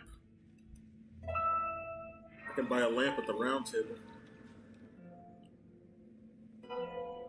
An affair from which gold You get a arose. Uchi Katana from here, I believe. That's where you get the Uchi, I think. Oh, hell no. The fuck off. So this is weird, and I can't tell if it's just like the singer's vocal quality, but I don't think it is. But listen to the way here we have this like dying down. Oh shit, these are all bodies. So these are all bodies. The Golden Affair creates this like wall of bodies. But listen to how. What is this? Listen to how the singer there, when we see this image, almost sounds like she's like dying. Again, it could just be bad technique, but I don't think so. And so Do you hear that? And so we have this tremolo in the strings.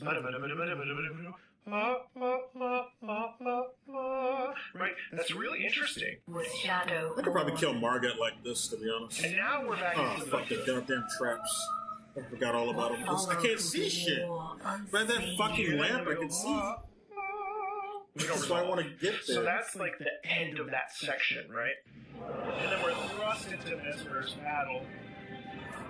You know, I kind of dig his little Mesmer, vocal breakdown. because we're using the organ and stuff, Mesmer really gives a sense. Also, fire, Inferno, the devil, Satan, there's a death and decay I'm gonna get my here souls, that is coming please. across. And who knows what the actual You jump circumstances over. will be in a month. But this is all the burning and the fire.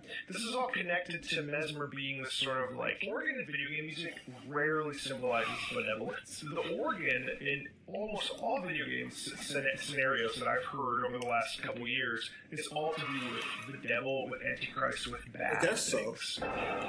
This is not completely wrong. But he's not playing enough anime here. There's plenty of piano joints in there where it's like happy, or at least hopeful. A holy angelic soprano and the marching of he's probably a soprano. Soldiers and no, he's not a soprano at all. Brimstone, You can right? tell. So that juxtaposition, in a way, He's doing you tenor almost perceive it tones. as being connected. I'm not sure that it is. I think it's playing an antagonism of itself. But that's a really interesting thought process. Is like, is Mesmer really the bad guy, or is this holy angelic committing soprano genocide, actually dude. relating to Mesmer's Unmistakable pursuits? I don't think that's very ambiguous. He's not a good guy. At least he wasn't when this happened. Maybe he had a change of heart later. She says a Persian without grace or honor. So Mesmer and the snake, and there's a lot of snake, Adam and Eve, the first sin, and all this other stuff. Like, there's an opposition there. Maybe the soprano represents Mikola. I have no idea. Should get my runes to get out of here.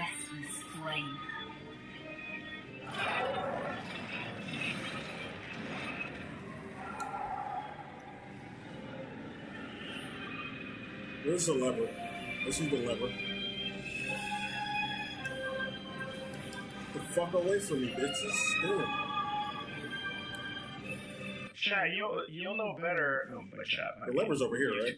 YouTube comments, right you'll there. know better who these folks are supposed to symbolize. The Do fuck they off me. symbolize somebody? Because this music really just feels like we're in the pits of hell. Yeah, that looks like you're in hell, that painting. Not even just the Under the music. shadow of the I mean, Erdtree, not the painting, the actual clip, I should say, the trailer. And That then we little see purge the going on. soprano. That's like a little hell. And this is really going interesting. on.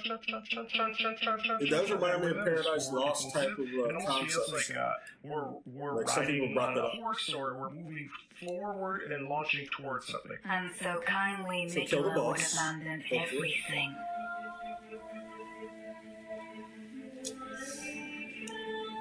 Exit stage Yeah, the chant left. represents Or right, of I course, should say. and it's da-da-dam, tri-sa-ra-ya.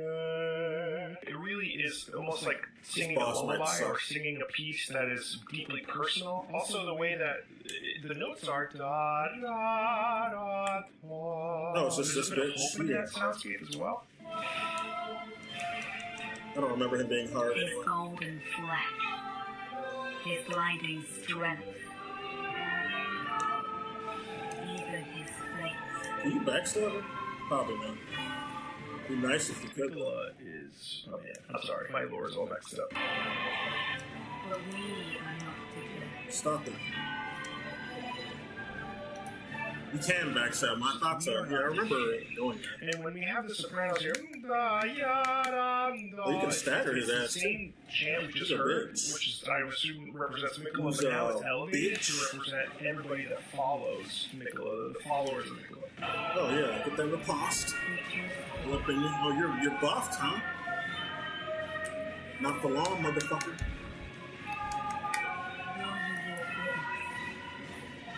Get fucked. Yeah, Cell Swords is so good, dude. It's so goated. Glad I chose it. I'm gonna heal slightly, just in case I fuck up. Don't touch me. I mean, I think that actually represents boyhood, innocence, that kind of soundscape. But the heavy use of percussion there, which is really nice, actually. Boyhood innocence, I guess so. Which is telling us that it's time to go to work and to. Oh, he was almost dead. support Mikola. It's really interesting. I I need should to have freshen up on my backstabbed. lore before we get there. But these are some little things I noticed that hopefully will help you be able to pick apart some of the stuff that you're seeing as well. It's cool stuff. I'm excited to experience this. I like his little 21st. interpretation. As always, thanks for joining. I'll see you later. Bye. Interesting take. This is what you get from opera singers, though. They have to know what their motivation is for what they're singing.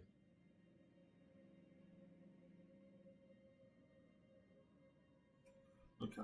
What else we got here? Who are you, sir? His name is Mr. Ben Show. And he's got a beanie on. He looks so cool. Let's see what he has to say. The title of his video is to the Elden Ring Shadow of the Erdtree DLC trailer. another reaction video on the Mr. Van Show. Elden Ring, Shadow of the Erdtree, the story trailer. It's been 9 days, is what it says.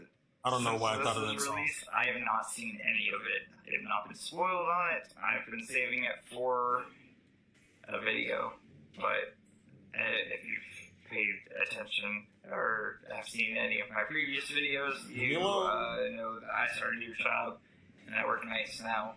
So, well, congratulations. I've worked nights. That kind of sucks sometimes. Although it is kind of easy when there's nobody there. Getting used to. Podcast is still coming out every week, so go subscribe to that channel. Podcast. That will be greatly appreciated. We will be talking about this trailer, along with the state of play that just came out, and we will be reacting to the Silent Hill transmission all in the next episode. Oh, he watched the state of play. This is pretty recent. Yeah, what else? Like, comment, subscribe to this channel as well, my personal channel. Fucking pillar, dude. If you want to support the channel, you can send me money through Cash App and buy me a coffee, or whatever, $1 or 50 cents. Whatever, you know, if you feel like it. Send this. But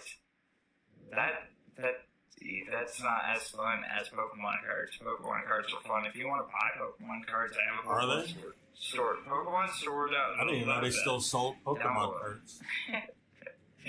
Also with Wakanda, Yu-Gi-Oh, One Piece, Dragon Ball. It's more than just Pokemon, but Pokemon's the main thing.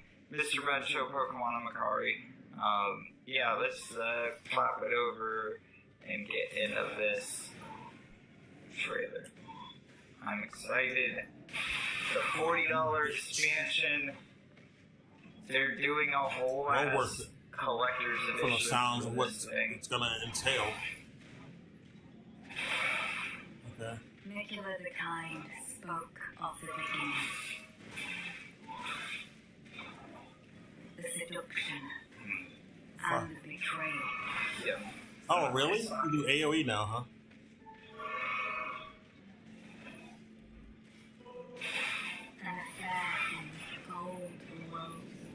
Oh, this is a bust. We almost killed him before now. They're fucking. Shadowborn.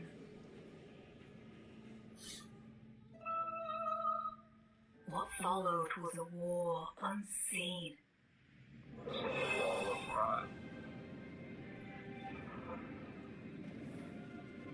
I thought it was Scarlet Rot. No, that's not Scarlet Rot. Or did I hear him wrong?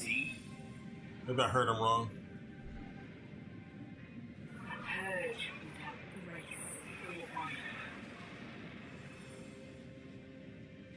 The tyranny of Messmer's flame.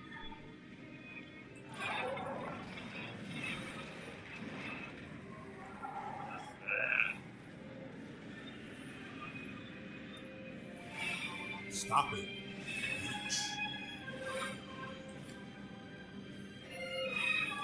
We know that dude is.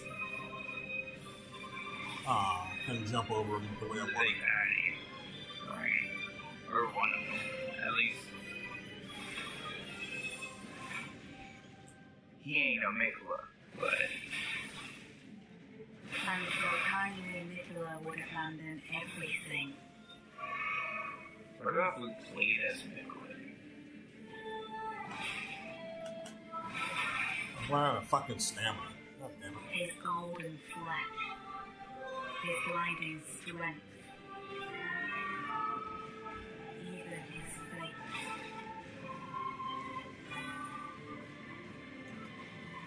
But we are not to do.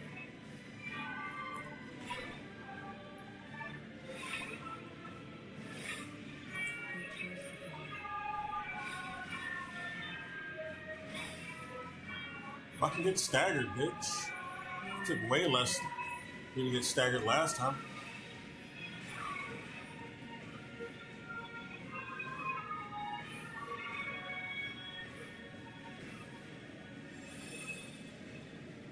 So play more reserved. So I don't have much health anymore.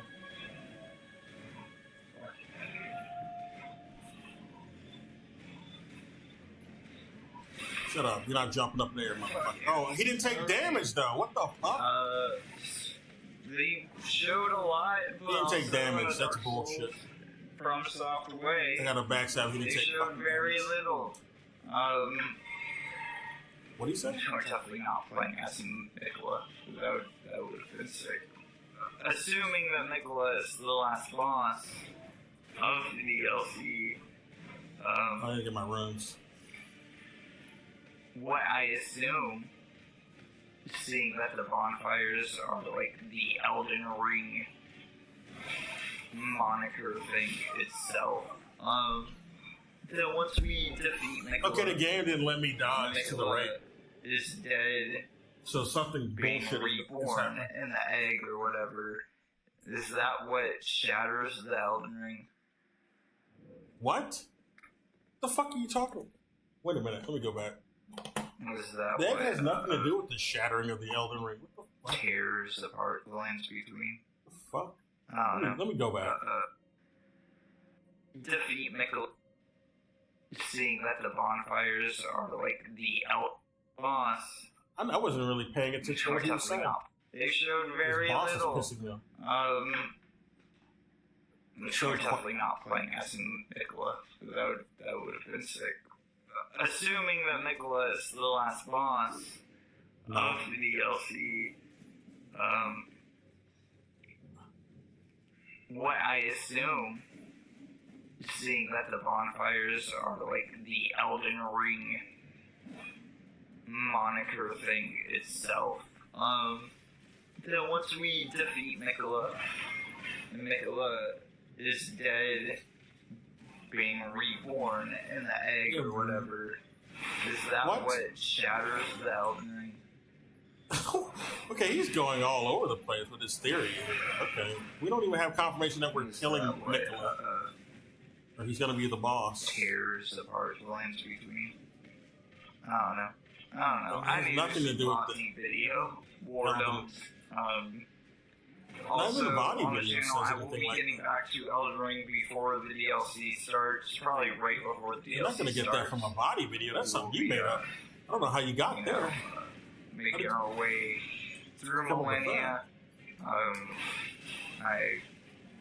Since the PlayStation overheated and everything, I had to restart on Xbox, so that's why it's been a little bit without Elden Ring. But also, episode 85 was the last episode that came out. I recorded that episode like 2 years before it even came out or something like that. What the? I don't know, man. It's been a long time since I recorded that initial slot of episodes and whatever. Yeah, we'll be playing more games on the channel, of course. There'll be more reaction videos, and like I said, there's still the podcast every week. It's just on a separate channel now. It's on its own channel. Could get the backstab? What the hell, dude? Ability to do more things together without it having to be on this and be tied just specifically to just me. To be fair, I haven't really leveled up or anything. Not even my weapons leveled up.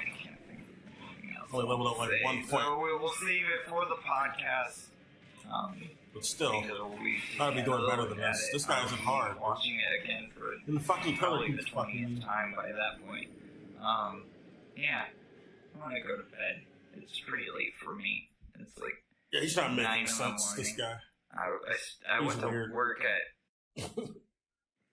He's not familiar with the lore. He said he'll watch Avati. All right, dude. That's all right. It's okay. Let's dissect the Elden Ring Shadow of the Erdtree trailer. Okay, this is the one I already watched. This is Nicola. I liked her video. And this is Miss Chalice. She made a new video, but nothing about the trailer. Does she do a live stream? Does she do? She doesn't have a live section.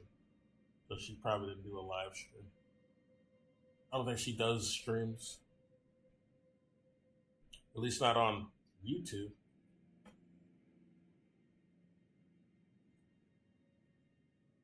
William Papadon. Oh, that guy. He's pretty funny. The DLC stuff is coming out now, and he hasn't made any videos since 3 months ago.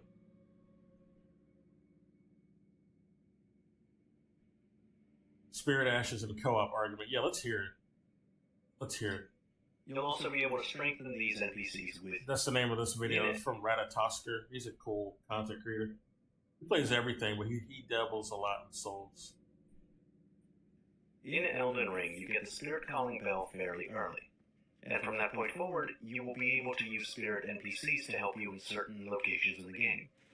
You'll find different Spirit Ashes throughout the game, if you're and a loser, a variety of different types of NPCs. You'll also be able to strengthen these NPCs with upgrade materials. They can become very powerful, and some of them are strong enough to defeat bosses on their own. Elden Ring is the first Souls game that has these summonable Ash spirits. And because Elden Ring, in terms of combat, is very similar to the games that came before it, the question arose, should you use them? Is it intended that you use them? Is the game balanced around their use? Which way are we to consider the default way?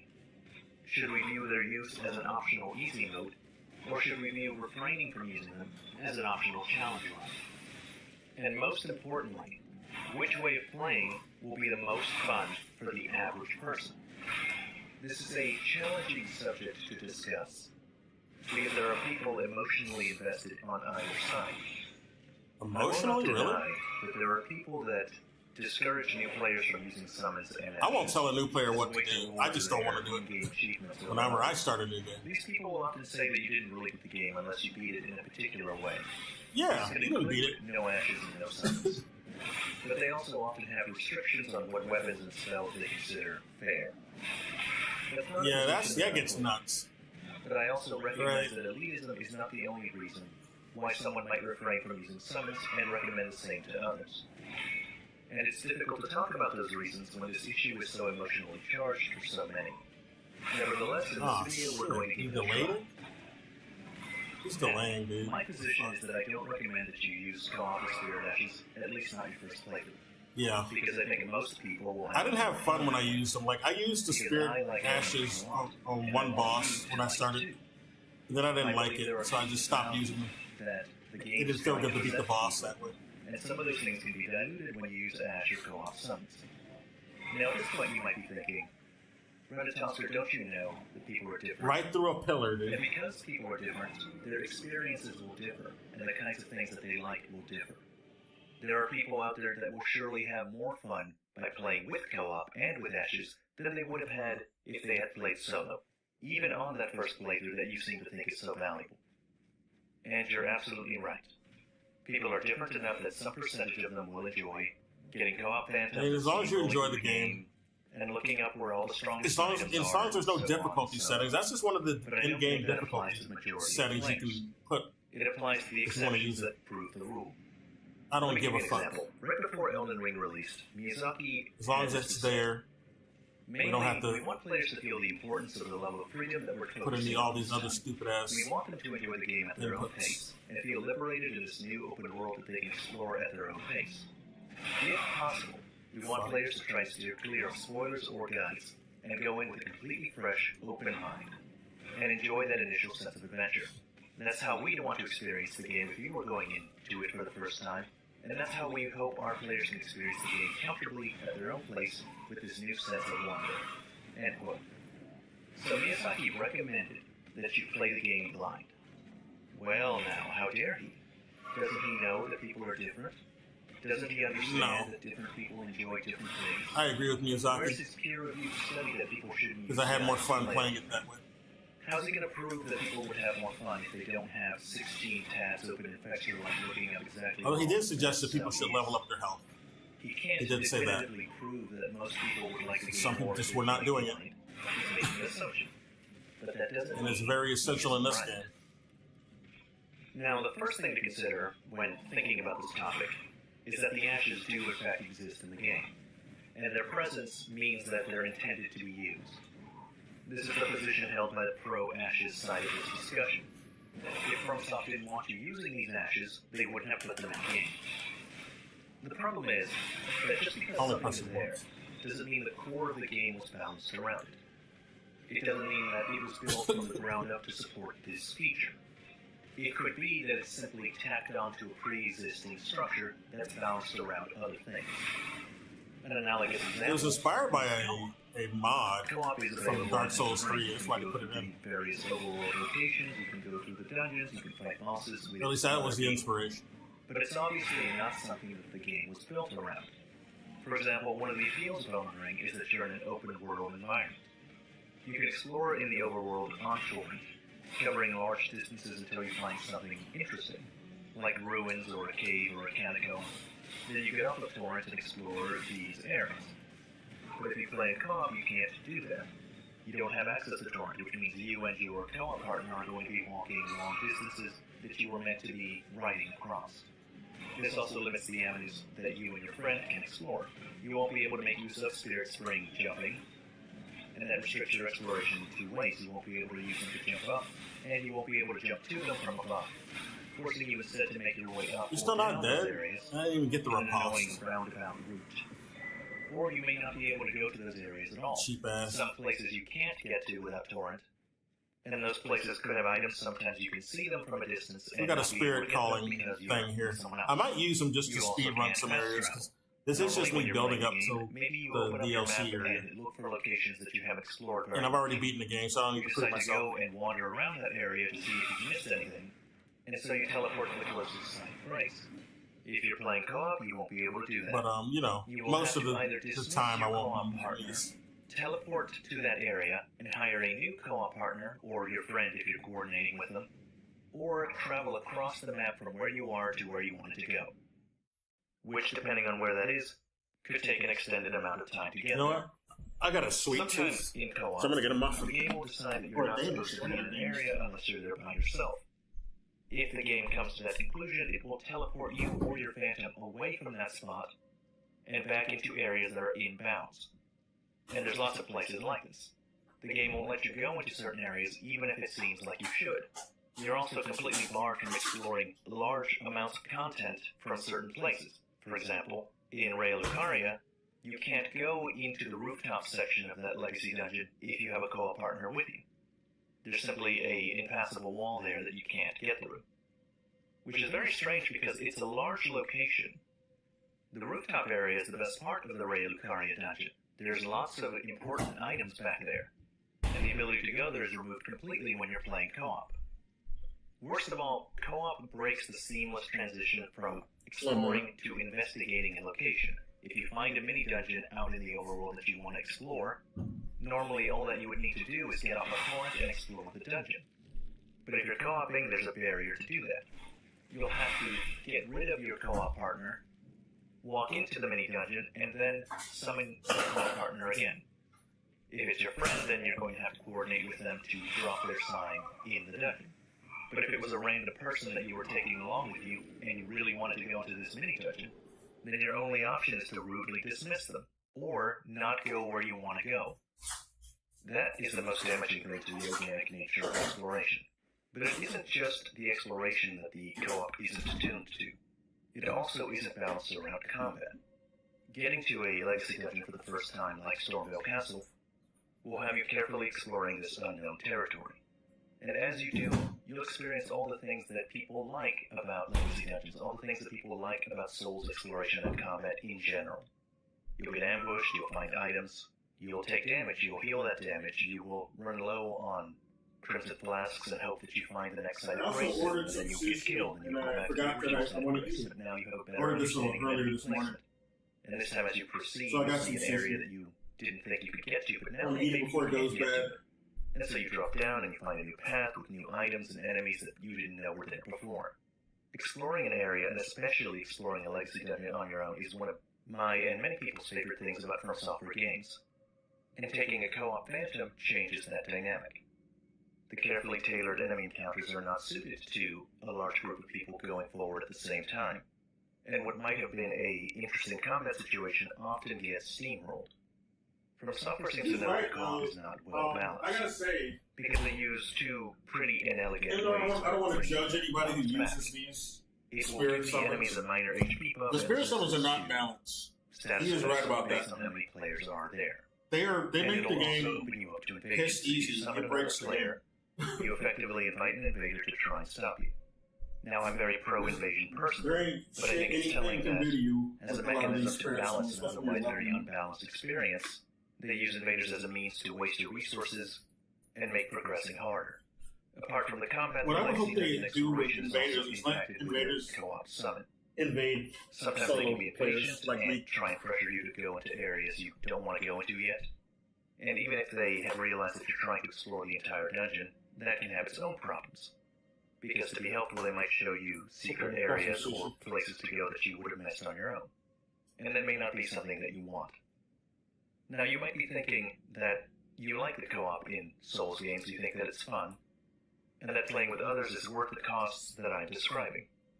But my point is that these costs don't exist when playing by yourself, and are the consequence of Elden Ring fundamentally being a single-player game that has a co-op functionality tacked onto it. And the biggest of these costs, in my opinion, is what co-op does to the bosses. Souls games are famous for their bosses, and they're famous for how boss fights play out. They have a tempo. You get used to the boss's attack pattern, their rhythm. You figure out or intuit when to block or dodge, and they revolve around finding opportunities, taking advantage of those opportunities, and paying a cost if you attack or heal at the wrong time. It is great. And among the good things about Elden Ring and the other Souls games, the dance you have with the bosses is among the most memorable. And it is specifically that dance that disappears if you introduce another person into the boss fight. Even if that phantom doesn't do very much of anything. The dance disappears simply because there's another target for the boss to focus on. Because the bosses aren't good at focusing on two targets at once. They can't effectively deal with them. Rather, their attention just shifts from one Unless to they're the Neo, who has abs. For example, here, I'm low on health and I need to heal. The boss's attention is centered entirely on me, and there's no one else it's going to turn to. So in order to get that heal, I need to wait for the right opportunity. If I make a mistake, the boss could kill me. Or he could damage me with an attack that would effectively invalidate that heal, leaving me in the same situation with one less Crimson Flask to work with. But if I have a phantom, that phantom can draw the boss's attention, and when the boss's attention is drawn, I am completely and entirely safe to heal. It's obvious when I'm not being targeted, and there will be no cost for me healing at any point. Furthermore, during that time, the boss is relatively harmless. Unless he has wide-range AoE attacks that would hit me while he's not looking at me, I can set up and execute large-scale attacks or series of attacks with no peril. Even if the boss does have AoE attacks that could hit me while not facing me, it's still much easier to set up and execute those attacks than it would have been had I had his full attention. This causes the dance to be either completely gone or severely damaged, because these bosses are not designed to handle multiple targets. You can really tell that's the case when you play a game like Remnant 2. Remnant 2, unlike Elden Ring and Souls games, is designed from the ground up to be a co-op game. It is understood and expected that many or most will play in co-op, and as a result, their bosses are a capable threat, even when facing multiple targets. Remnant is a co-op game that you can play by yourself, whereas Elden Ring is a single-player game that you can play with others. Now, before we move on to talking about Spirit Ashes specifically, let me recap my point. Co-op phantoms are in the game, and it is intended for you to use them.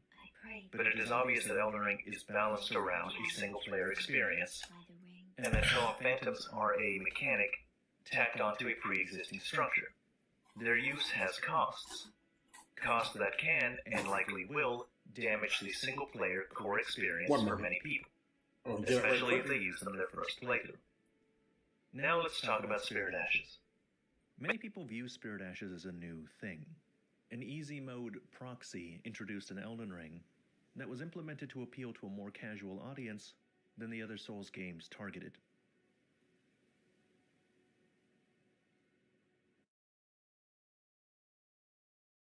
Sorry, I'm just muting right quick. I don't want to hear what he says, but I'll be right back.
Hello? Okay, I'm back.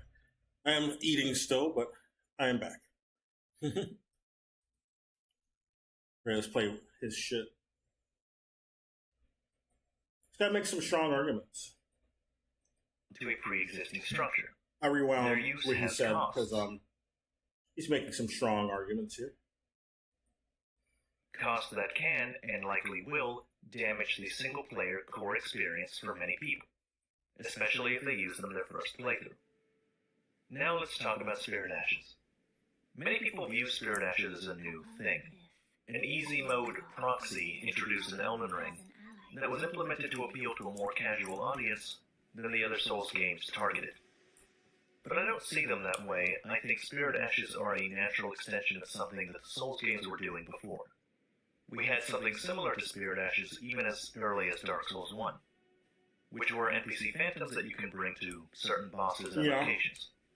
In fact, there are Spirit Ashes that are just NPC phantoms, like the Dung Eater.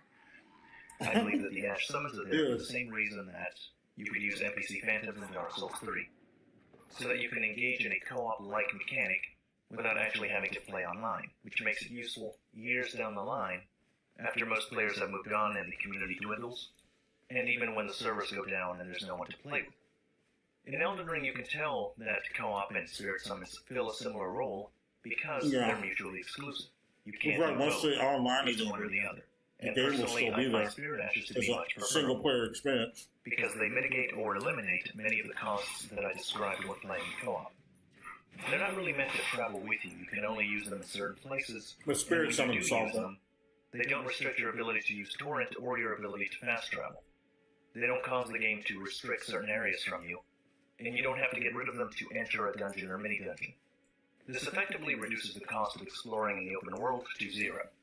You also can't use them for most of the legacy dungeon. They're available only in certain places with high enemy density. This means that your natural progression and exploration of a legacy dungeon will be largely unimpeded, and so will most of the challenges and encounters that you'll find. Spirit Ashes against bosses are also more interesting, because you don't have access to all the summons all at once and you don't know where they all are. The Ash Spirits have limited HP and they can't use defensive flasks to heal, and your ability to upgrade them is limited by whatever upgrade materials you found, which is itself limited to how far you are in games and how extensively you choose to explore. But they do still present a problem when fighting bosses, because the bosses are so ill-suited to multiple targets that you won't get the full boss experience so long as they're there. And when you get to the late game, the strongest spirits at their maximum upgrade level can deal with many bosses on their own, often being more useful than even other co-op players. Alright, Not excited for this, but I'll take point. Compared to co-op, Ash summons are far better balanced and less intrusive to the game's flow. I don't agree that they represent a big departure from what From Software was already doing. If you consider them an easy mode, then Dark Souls has always had an easy mode, in the form of co-op and NPC So he's summons. arguing for I Spirit see them as Ashes analogous to each other versus because the co-op. game seems to see them as analogous to each other. You say they're better than Since they're co-op. mutually exclusive and you can only do one or the other. So while the cost of using Spirit Ashes is reduced, it's not reduced to zero, because bosses in these games are not suited to dealing with multiple targets. And if you value learning and overcoming a boss's movesets, then choosing to use Spirit Ashes will limit your ability to do that. It is true that there are elitist players that will try and get you to not use Ashes and Summons for petty reasons. But, like I've shown, those aren't the only reasons why you might avoid them. And the people that recommend it aren't all cut from the same cloth. Hopefully this video has explained some of the arguments. He's getting torn is not on that one button. And now that you understand those arguments, you're better able to make an informed decision about what you're going to do yourself. That's the end of this video.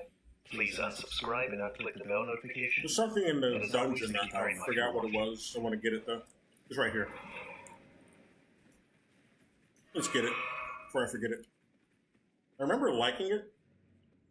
I fought every rune bear in Elden Ring so that you don't have Oh, to. the rune bears? There were 21 in total. It was awful, but one of them was worth killing. And This two might of be them good were for actually my very unique. the See, whetstone. everyone who plays This Elden is Ring good. fights these things once This or is twice actually good. and then just ignores them. Then I get a Rest of their stomp. playthrough, rightfully so. Most of them I just get a look like stomp they're ash and a fighting whetstone. This is Some of always them good. have an absurd amount of health, some are covered in snow, some are asleep, some wait in ambush, but overall, their movesets and behavior are largely the same.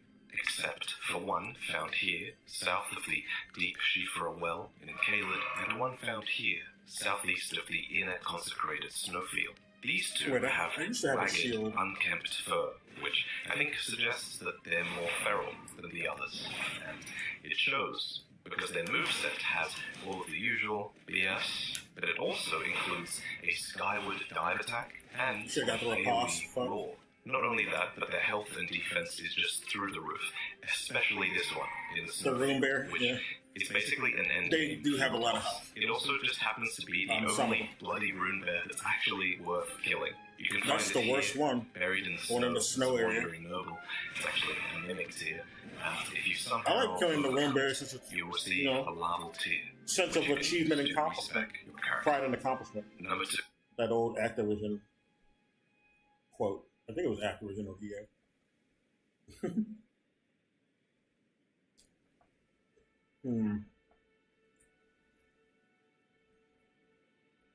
Wait a minute.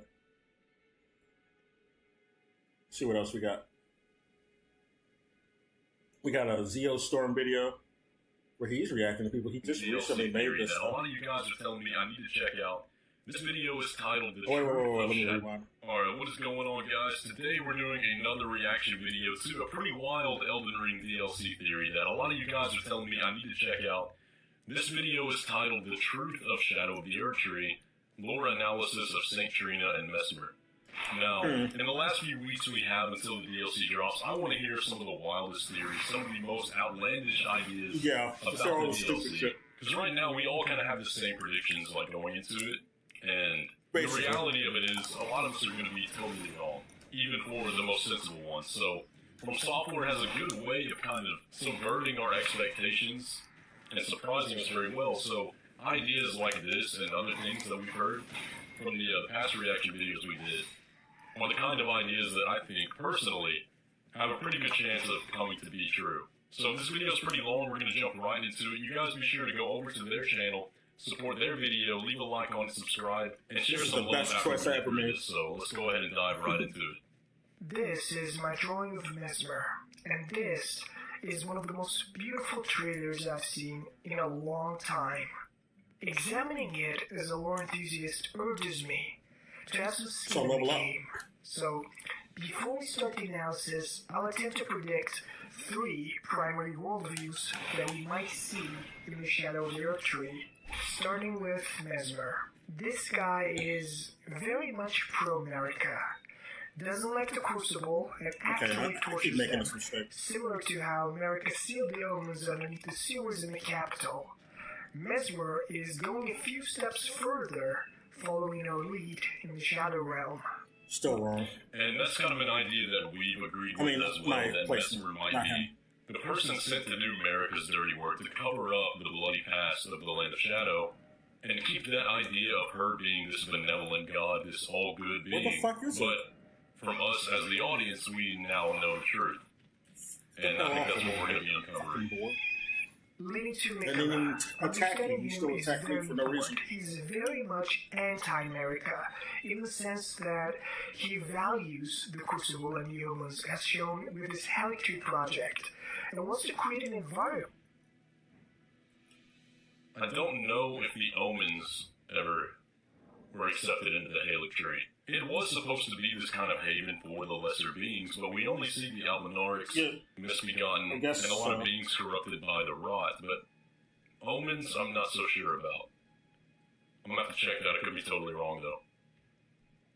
That's where these beings can live in peace. After all, in the cut content, Mikala was very clear on his intentions regarding how he wants all things to flourish, whether graceful or malign. That certainly includes the That's right. He's not a bad person. About the Omens maybe not being accepted into the Erdtree, from the point of view of Saint Trina, the Omens are persecuted actually in their sleep more than they are in the actual world. So sleeping for them, they're tormented by nightmares. No, they're just persecuted in so I don't know if that maybe could be a piece of evidence against this or not. I never said they were more persecuted. to the beings than that in are perched the real by world. Mesmer. We're just persecuted in both. And finally, the mysterious part of the puzzle. Saint Trina, Mikkel's They're herself, uniquely pursued in their dreams representing by the evil worldview of spirits. the humans, Nox, and the Carians. Although Mikkel needed to abandon Saint Trina, his fate, to access the Shadow Realm, she will have an important function within the narrative. Now, before I explain how these conclusions were made, Oh, mother. I want to start the analysis here. Inside the Erdtree. In Far Missoula, we have Beastmen and the Banished Knights, who are related to the dragons. They worship the dragons, and those who live in death drop this Sunwell shield. Shield of honor depicting a city crowned by the sun. It has seen better days. Much like the wear upon the shield, the seed of the sun is long faded away. We talked about that before. The castle on the shield can kind of look like the one we see there in the center in the DLC, in the Land of Shadow, the big one that's right under the tree. It kind of looks like it, but you kind of have to twist the POV a little bit. I think it could be a very clear nod to the Realm of Shadow. But wouldn't that be kind of ironic that the seat of the sun is now the Land of Shadow? If you look at the state of the land, it sure did see better days. This city, crowned by the sun, we're going to be leaning a little bit more into as their ties to magic. Missoula, and the symbol that resides in the fire giant machines Mesmer is using is the sun, clearly shown in the first trailer. And Mesmer himself has draconic symbols aiding his serpent design. In this scene, Beastmen in Far Missoula who worship the dragons is seen to fight the Crucible Knights. As a thematic connection, I hope you can see where I'm getting at. In the Shadow Realm, Mesmer, who has draconic and serpent design, is also fighting the Crucible civilization. But this time, the dynamic favors his troops. That sun motif Mesmer currently embodies is very much reminiscent of the Erdtree in America in the current era. One point against that, let's look right here where he showed the Wicker Man. Damn it. Dynamic favors his troops. I wanted to level up both of them. It's hard to see, but these Wicker Men, like they have the heads of the fire giants, they also have heads of dragons on them. So that could be a point against what he's kind of talking about here, the dynamic between the Crucible and the dragons, but can I fight him yet? These are the newer types of dragons, more like wyverns, than the ancient dragons. Marine bodies is very much reminiscent of the I mean, I can fight. I fought him at level 1. I can. But just, I don't want to be here all day trying it out. I might not bother. Just come back later. In your footsteps, torturing them in the Shadow Realm. If you look at the architecture of the Crucible City Mesmer is trying to purge, it is very similar to the first trailer shot where we've talked about how this crumbling city was giving off Far Missoula vibes. And if we look at the Crucible City and compare with this shot, we can say that this will be the remains of the Persian War, which we'll hopefully be able to explore. If you look at the side of grace here, I don't see why this would not be one of the main dungeons of the DLC. I agree. Something I haven't really noticed before. Look at all this empty space up here. We never really got a good look at that before. There's a lot, a big disconnect going on. I thought this actually wound up all the way, but I guess not. Also, the designs on the outside of the door here remind me a lot of Moog's Arena. How he's kind of taken over that ancient civilization temple, and we see these kind of same reliefs on the tablets. Fucking bitch. We're not gonna get them, but it was nice to try anyway. It's easy to misinterpret the shadow being born as a real I'll just die. The real death already existed long before America's you going to the second form already? Just like Enya says, fine. The rule of death was plucked from the order upon its creation. And the shadow was born. Holy, what? 16? The shadow realm was born. That's a good point that it says it was plucked upon its creation. I'm not entirely sure what to make of that. Unless it's talking about when the Golden Order was created, that was when the death was plucked. I see what he's getting at here. We think America will soon repress as her shadow. Do you remember how Miyazaki said in a previous interview that the title of the DLC I dodged, but it has a didn't. bit of a secret, that it was veiled and hidden from the man's We actually almost for got them. reasons he won't explain. I could probably That kill them right reason now. for the existence of the Shadow Realm We'll try one more was the time. birth I'll of just her be more golden careful. order. I was fucking. This is why she goes. Oh, hey, Randy. Spoke of the I beginning, forgot she shows up. and the flare from which gold arose. You died of him. That's how the Shadow Realm, as Miyazaki said, were And Randy has physically put disconnected from the our lands friend, while still occupying the same space. Kale to sleep. And The this merchant is asleep. the single most important item description to make sense Does he of go what inside here? America's doing here. Or Thought out? to No, have been used no, wait. to hone the Where is weapons he of at? the champions of the war against the giants. Where the hell is he? The birth of He's the right here, Erdtree. yeah. He's asleep. She put him to sleep, so I don't know that I've ever she read wouldn't be that. seen, I guess. I don't know why that was necessary, to be honest. She could have just So here, gave us our here's what shit I'm thinking right now. Here's the thoughts that are going without on even based off this, putting him to sleep. The birth of Look at all that's this very fog. It's all interesting. the St. Trina You know, shit. because we look at those wicker men, they already have heads It's of not fire pink, giants though. on them.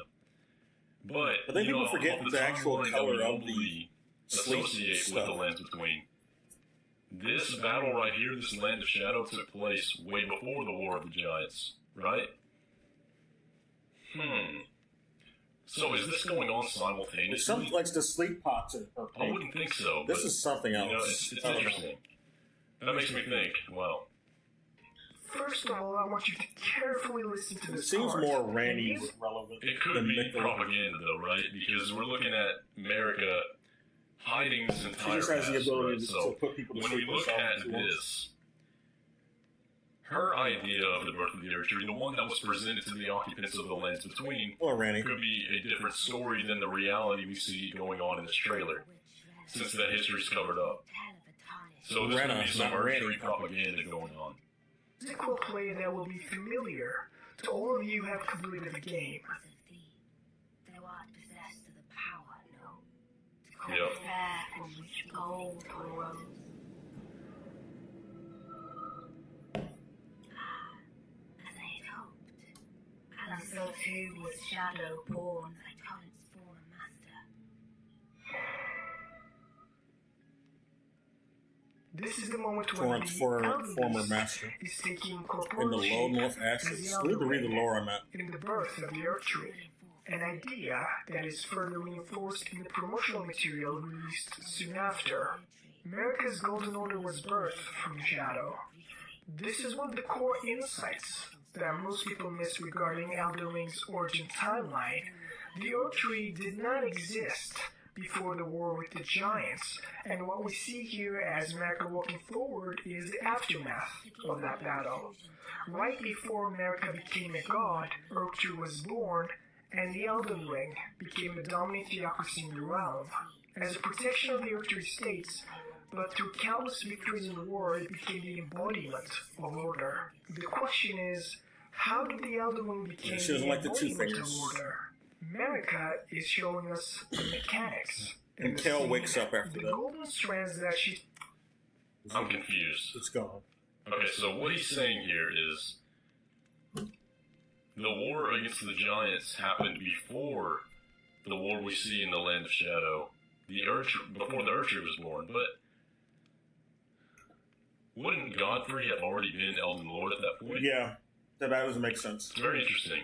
It completely I mean, shifts well, the no. timeline we thought we knew. He didn't right? necessarily And have to let's be get Elden some Lord. more thoughts here on the podcast. He just helped, and then he became Elden Lord I after. brought up the point about the fire giant heads on the Wicker Men, and he didn't know what to make of it. But maybe now we're kind of getting the picture. But I still have questions, right? I think the Because fire now giant heads are Godfrey just, it's like that. as the champion of the Erdtree. You know, they just, And we they see have in the fire battleground power. against the fire giants. So they're using them to Erdtree burn the bodies. forts everywhere. That they were using the power of the Erdtree against the giants, right? So I don't know. He's pulling out are the same as the golden strands that America's hammer was imbued with after the shattering of the Elden Ring. This tells us that this is the fabric of the Elden Ring itself. America has woven it herself directly. My character looks This odd. is the power and source of the crucible We should incantations change where him. all life was once blended together. Yes, that's why it's called order, right? So what she's doing is holding the chaos together and creating order in the chaos. That's why the Crucible is called chaos, because the strands, at least this is what I think, that's an opinion. I don't know. I don't think that thing she's pulling out is the Crucible itself. It's just a room. To be precise, the pose America is doing here is the room. Might just be the death room. Might not we be the entire Elden Ring or anything. That same symbology is also present in the Elden Ring, and this room is the subversion of just the a rune arc death. of some kind. It's exact opposite. This is the moment America is creating her life-reinforcing and death-denying golden order, and this life rune is the very evidence of that. Do you remember how I said is it a life rune or a death physical rune? representation You don't of know. Elden Beast in my Metaphysics of Elden Ring video? It is my best work, so please watch it when you have time. Okay. As this is the moment to apply that insight. Elden Beast has arrived on the lands between on a golden star. Let's go fight the America dragon. has been chosen as a patron goddess by the greater Well, no, world. we'll go fight the. But the issue is that We'll the go back giant's flame was burning with intensity, which prevented the Erdtree's birth. America and Godfrey's troops had defeated the giants, sealed the flame of the forge, paving the way for the Elden Beast to be extracted from this satchel of cloth. America afterwards created. Okay, we're going a little bit far right here. I still have those same questions we discussed a minute ago, where we blatantly see the power of the Erdtree on display in the Giants' battleground. So how can that war have happened before the Erdtree was born? Unless there was like another tree with. That's not the Erd. Let's go down that road. No, there's a distinction between the golden tree and that tree. Yeah, I mean, we're that saying kind of makes sense. they're right? not the There was same tree. already Erd tree is. This is what happens when you don't use the not original the golden Erdtree, translation. but the tree that was. Because people wouldn't be this confused. They think the fucking tree that's not golden is the Erd tree. Icon of the land already. It's only that called the also golden has tree in source of power. the Japanese. So that's By why Miyazaki. those thorns that we see are golden, but they're wooden, like the tree beneath the golden Earth tree. And there's a lot of people that are gonna the great tree deniers are gonna have a heyday with that, but it's something we need to consider. Because there is no fucking great tree. That's not a word used. By using the crucible. That's you can say there's the crucible. That refers to the tree for the golden tree, And soon after which this is what scene, they call the Erd she tree in will the embody American the and Elden Western Beast version. within her flesh, There's only golden as tree shown though. in the Radagons There's no of other Final fucking Boss tree scene, mentioned, which is other why than maybe the trailer says crucible. That's it's probably what. seduction. What does this mean? That seduction line What that's about. is America being seduced into creating her epoch, glistening with life, with the age of the Earth Tree, plucking the wind of death from the laws of nature and being seduced into a life-reinforcing theocracy with the So seduced by the greater will. Elden Ring. And the betrayal line here is a clear reference to America's origins as humans being thrown under the bus, so to speak, with the Golden Order. Remember that the Numas and the Nox desire for the Age of Stars. Yeah, I just watched this video that he's reacting to, and Zeal Star's reacting to this video. We're watching the Zeal Star. He's reacting to the video I just watched. The Knights, like Kirani in the base game, decided to create her Golden Order in the Erdtree, which did not win the favor of her human people. They tried to attack, but that makes sense. Why they attacked Godwin? Why they agreed that to would explain why the Black Knives were exactly relative to America, but also betrayed her in that sense. Yeah, I don't know why people said the Black Knives did it because America We're gonna have to wanted. have a discussion about this in the comments. We got a or bunch the, of stupid theories channel in the server. community, I gotta say. eventually were banished Yeah, on the America ground wanted by those the Eternal Cities people to kill her son, right? Similar to the Crucible. That For what was America's reason? Betrayal To make the tarnish stronger. It's always a stupid excuse too they give. Like everything she did was just to make the tarnish stronger. For what reason? To kill her? Because that's what we fucking The do. Golden Queen timeline is extremely important to understand. As That's written in the stupid. lore, she wasn't defeated Doesn't by make any America, sense. Maybe your theory just doesn't make sense and it's wrong to begin with. Shadowbound beast given to America after she becomes a god by the greater Like, they say everything bad that's going on is caused by America. No, there's a bunch of skullduggery going on. Like, Godwin being killed Not a god, but an isn't because of America. I mean, people were mad at America for sure, but it wasn't done by her. It wasn't her command. At this moment, as America is just becoming Vision's vessel and doesn't have his That was something Randy did. That was a plot that Randy wanted to happen. I she worked with the disagree Newman to that make it because, happen. Ronnie is not a god yet. She's an Imperial. That has her own shadow. The shadows were given to the Imperians, not just gods. So Imperians are gods. It just be the case that the Glow-Mite it's not the ones necessarily in charge yet, based on the fact that but they are gods. The Glow-Mite Queen, which is a former Imperial status of Melina, and the resistance to America's Golden Order starts after the birth of the Erdtree at the scene, not before. So the idea that that cloth we see is related to the Godskin Apostles or the Glow-Mite Queen, it is just not possible. I disagree with that. Based on the fact that the shadows are given to the Imperians, but not gods. Why isn't it possible? It's just not. Why not, you stupid bastard? She was an Imperial. The Glow-Mite Queen and a resistance America was an Imperial. happens after this event. And if we continue the trailer, the narrator goes, we don't know when they what get the followed shadows, was a war so I don't know what unseen, he's talking about. one that could never be put to song. Looking at this poor crucible omen impaled by all these spears, it is no wonder he has the title Mesmer the Impaler. Although it's easy to think, at least in the first trailer, Mesmer is sitting on his throne leading the crucible and all things blasphemy, the second trailer was very explicit in how Mesmer is not interested in leading the crucible omens, but actually actively tries to torture them. The dynamic was all backwards. Miyazaki has previously referred to Mesmer as continuing the theme of heroism. However, in the Shadow Realm, that concept is a bit twisted. Although Mesmer is pro-America, I think it just means like being a strong figure, an act of not necessarily good. Sure the crucible is repressed. There's like a loss in translation thing going on. He doesn't think so. Like the narrator says, a purge without grace or honor, the tyranny of Mesmer's flame. As the promotional text refers to, Mikkel would abandon grace in pursuit of something greater. By shedding his flesh of all things golden, Mikkel is attempting to access the forbidden realm of shadow. Otherwise, his golden lineage in Empyrean flesh would immediately be rejected by the Crucible and Shadow Realm.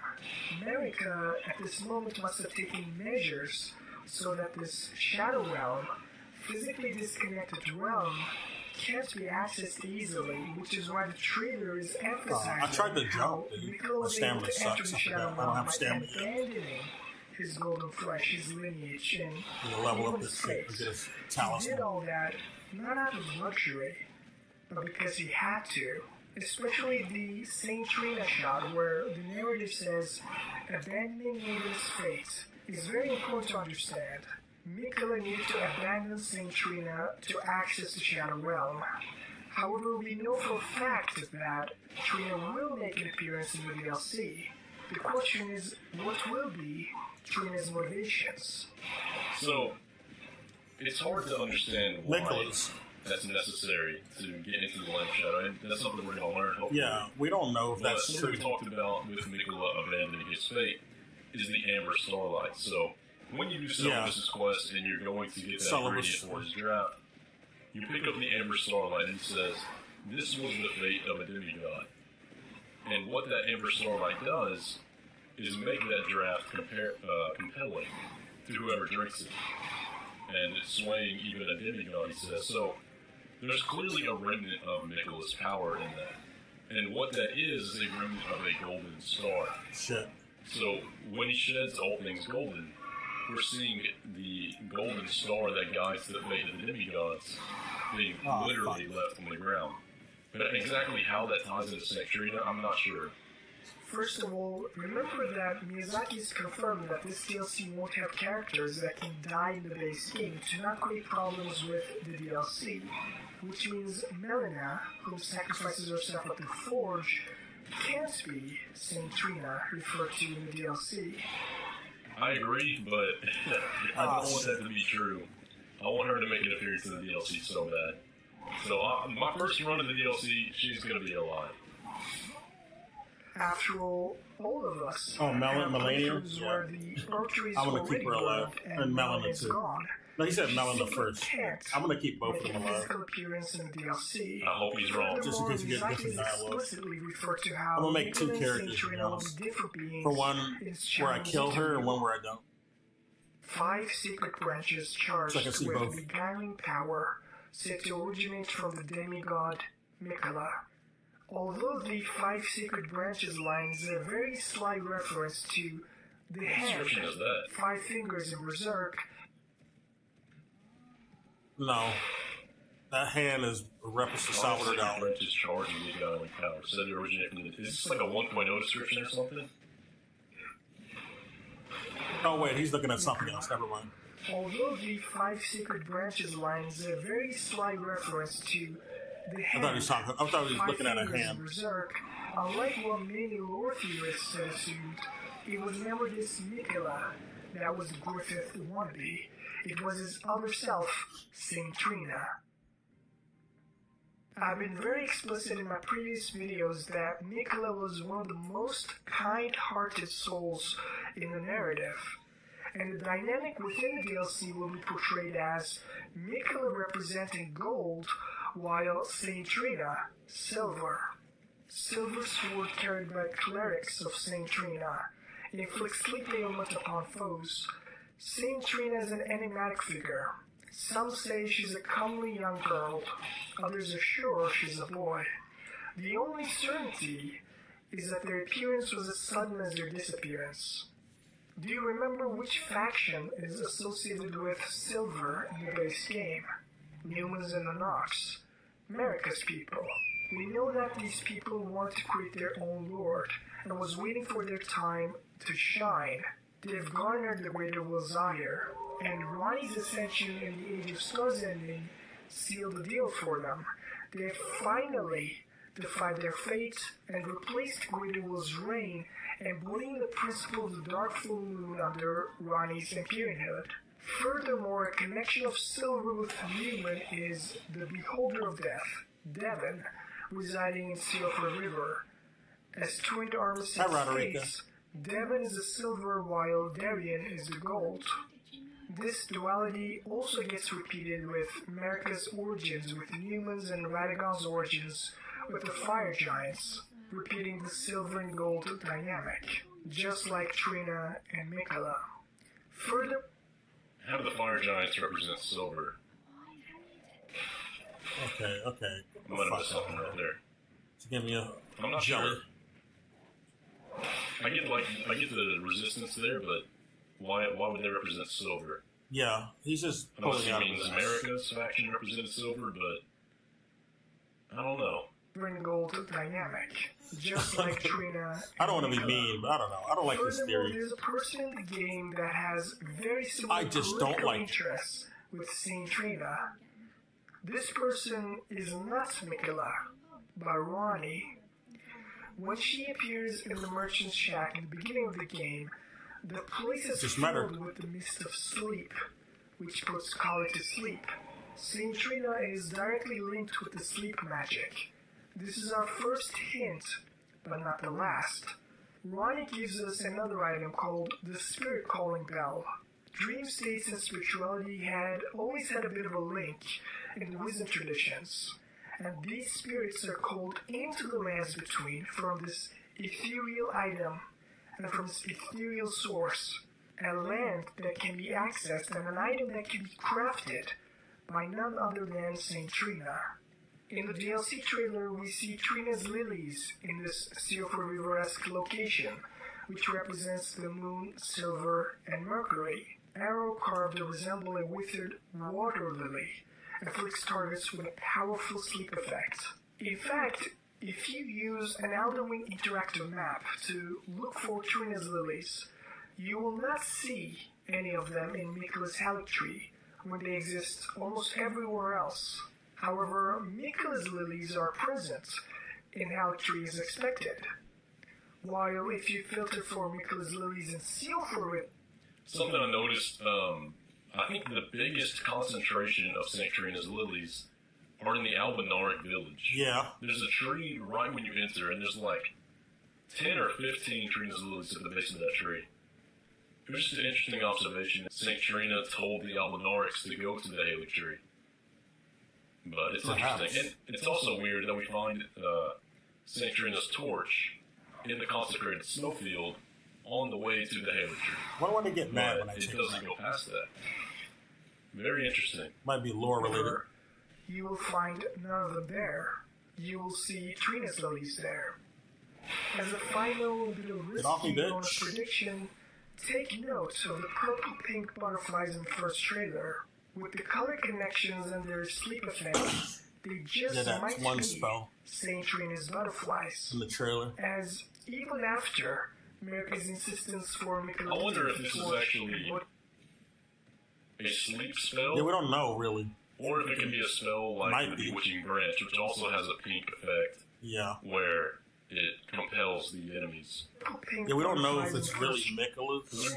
We can see that they get affected with something, but it's not long enough for us to see that exactly which this effect is. He has some. He making a lot of assumptions, basically. It might be a Bewitching Branch effect. Trailer with the color connection. What if it's Bewitching Branch? I guess it could also be Michaela. If that's the case. St. Trina's butterflies. As even after America's insistence for Michaela to take the torch embodying the Golden Order, I wanted to get that. Michaela doesn't want to be Greater Will's mouthpiece and decides to fix his broken land in a bit of a different way. And we, as a Tarnished, are here to follow his grace.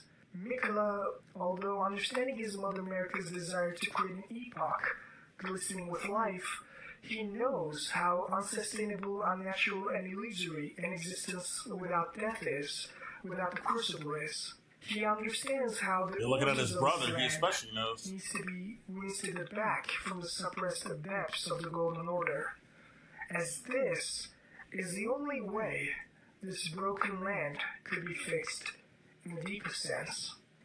The shadow work that will... So, everything he just said right there was what I originally thought the DLC was going to be.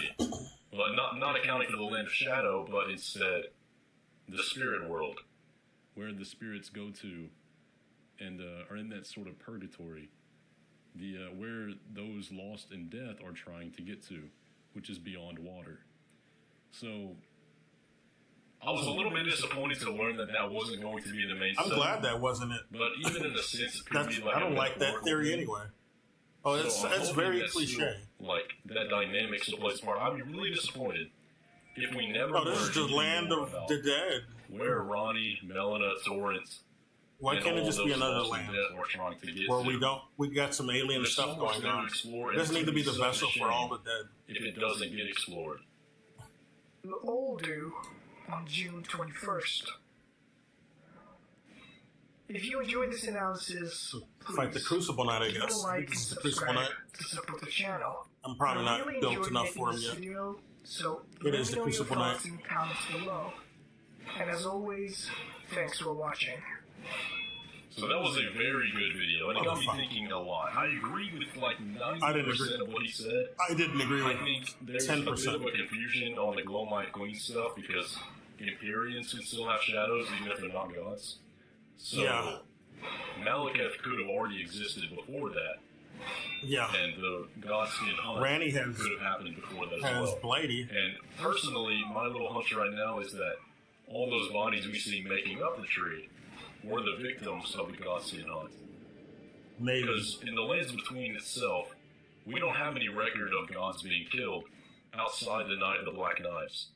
So if it happened in a period of history that was covered up, there were gods that were before the humans. Now, as for the overall goal of Michaela, though, I agree. We clearly have dragon gods. I do think he is opposed to the Golden Order in that sense, because where the Erdtree waters itself they're in the distinct bodies from of the the inhabitants human of the Lands Between, Michaela would have been the ultimate sacrifice for his Halig tree. And clearly, some of those gods died. That cycle of Erdtree burial wouldn't happen in the sense of the Halig tree, but death could take its natural course, and crossing over into that other realm, the spirit world that I hope to see more of. So that's what I'm kind of thinking. I want to make a video with some editing. I gotta make one. On the timeline, these mistakes they keep making are things they're not noticing or observing. I think they're getting to me. More evidence to hop on board with the idea that it happened before, and that the Erdtree didn't exist at that time. We already know that Godfrey beat up Placid Dusex. But again, I don't know. He didn't. I don't think he permanently died. Sealed away. It could be lies, which is something we need to keep. Placid Sex. But I'm curious to hear what y'all think about this video. I like it a lot. You don't leave a like and subscribe. No, I'm not built for this guy yet. I want to get some more ability. I want to see the metaphysics video he talked about too, because I think that could give us more context into the ideas presented. But I think the overall conclusion is generally kind of what we were thinking in the lead up to DLC. I don't agree with him. But personally, I think it's a little bit too predictable. I think there's definitely more variables at play than and more to Mikola's character that we're not seeing, because the aspects brought up in comparison to Griffith specifically are things we see with Mikola, not Saint Trina. So, like the egg, the rebirth into a god, the idea that all these different characters present that there's something more sinister going on. No, there isn't. The way he compels affection. Specifically that part there, compelling affection. No, that's someone. The way people have this that's someone's opposition. Devotion, like that's someone who's an op to Mikola saying just to cast a little light that he might see. That's very Griffith, and that's not Citrina, that's all Mikola. So personally, I would like it if Mikola would be all good, but there's definitely going to be something more there. And if whether or not it's sinister, I don't think it's in the best interest of the Tarnished. But we're ultimately going to have to wait and see. Why wouldn't it be? Yeah, you guys, be sure to go check out Ontos' channel. I think that's how you say it, Ontos. But go show some love over on their video. Leave a like, subscribe. He's taking that guy's and let them know you came from quote from the original trailer. Very good video. Literally. You guys enjoyed this reaction. That's one guy's interpretation. There's just people who disagree with certain people. Doesn't mean that they're actually good or bad. It's just you got opposing perceptions. That's all there is. And you hear a contrast in both trailers. You hear one that's for Mikola and one that's against Mikola. The Scarlet Rot. It's not like some one of the deadliest things final in the lands between. assessment of Mikola's character. And famously, even the demigods could not stave off its judgment attacks. on Mikola's character. I guess no one told it's because them one about guy preserving doesn't like pulses. Mikola. Anyway, what's really interesting about the Scarlet Rot is that it's actually a very old legend, one that predates millennia and all of the horrors found in Caelid. Yeah, I already know about it. We're not watching that. Thank you, Vati. We will come back another time. Ratatosker is reacting to some lore videos. They both had the same idea. I mean, I'm doing it. Of course, these guys will do it. Okay, I like Ratatosker. Let's hear his take on other people's lore videos. Oh, it's not playing. I thought I pressed it. Need to mute. Derp, Arveld, Larry, Brooks, Skip. I'm gonna kill this one knight over here. Good afternoon, everyone. There's a knight over here I can How kill. are you doing? I'm hoping you've had a nice day today. I have not. Thanks to you, bitch. Hello, Derp, Arveld, Larry, Brooks, Galmoth.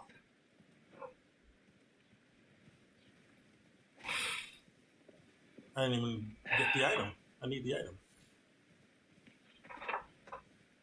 Let's talk to Granny over here. All right. We are going to watch Crunchy's Godefroy the Grafted video. Yeah, we know where Rhea Lucaria is. Hogwarts. It's sure to be fun. It's sure to be fun. I like his thumbnail. I like how he framed it. Yeah, he actually made it. Oh, fuck. Look at this. Lord Hunters hate him.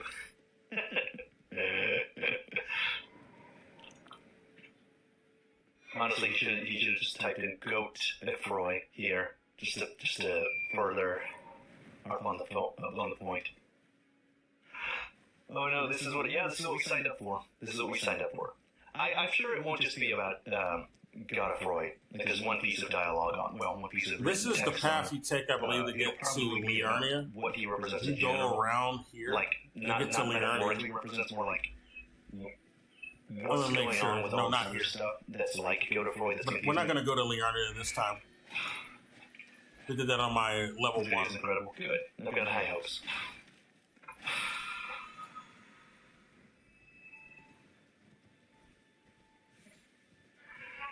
We want to try to get the story quest right, so we're not going to jump there this time. Right, let's just jump in. This is how you get to Liurnia. This is the path you take. I don't know how I'm going to do any lore. I don't know how any of us are going to talk about lore if we have to take God of Roy seriously. If we have to take God of Roy seriously and include him in every goddamn conversation when it comes to demigods, Godfroy? That fucking... We're not going to get anywhere. That fucking jail it's just easier to boss ignore. fight. It's just The jail boss fight. Damn it. Yeah, he sucks. Hello, ladies and gentlemen. In this video, I'd like to discuss the most untouchable piece of lore in Elden Ring. The existence of God of Roy the Grafted. Yeah. What's his deal? In your journey across the lands between, you eventually stumble across an Everjail tucked away in the southwest corner of the Altus Plateau. Upon entering the Everjail, you are faced with a nonsensical sight. The words God of Roy the Grafted appear on screen, and the character to whom this title is given appears identical to Godric the Grafted in every respect except for the spectral hue giving him a phantom appearance. This makes no... It does make no sense, he's right. The problem with God of Roy, and I suppose like he's a shadow. He's getting onto this. He's not even real. The issue with him specifically my is that he looks theory. exactly like Godric.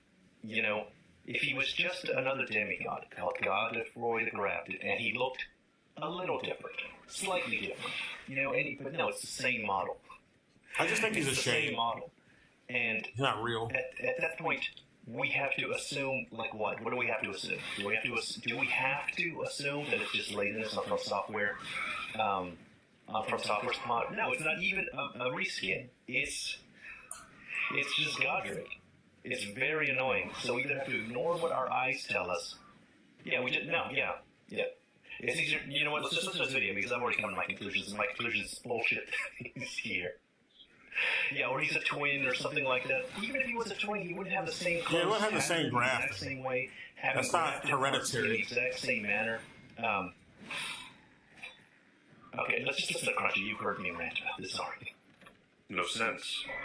You're probably saying to yourself, one tells me. Are you serious?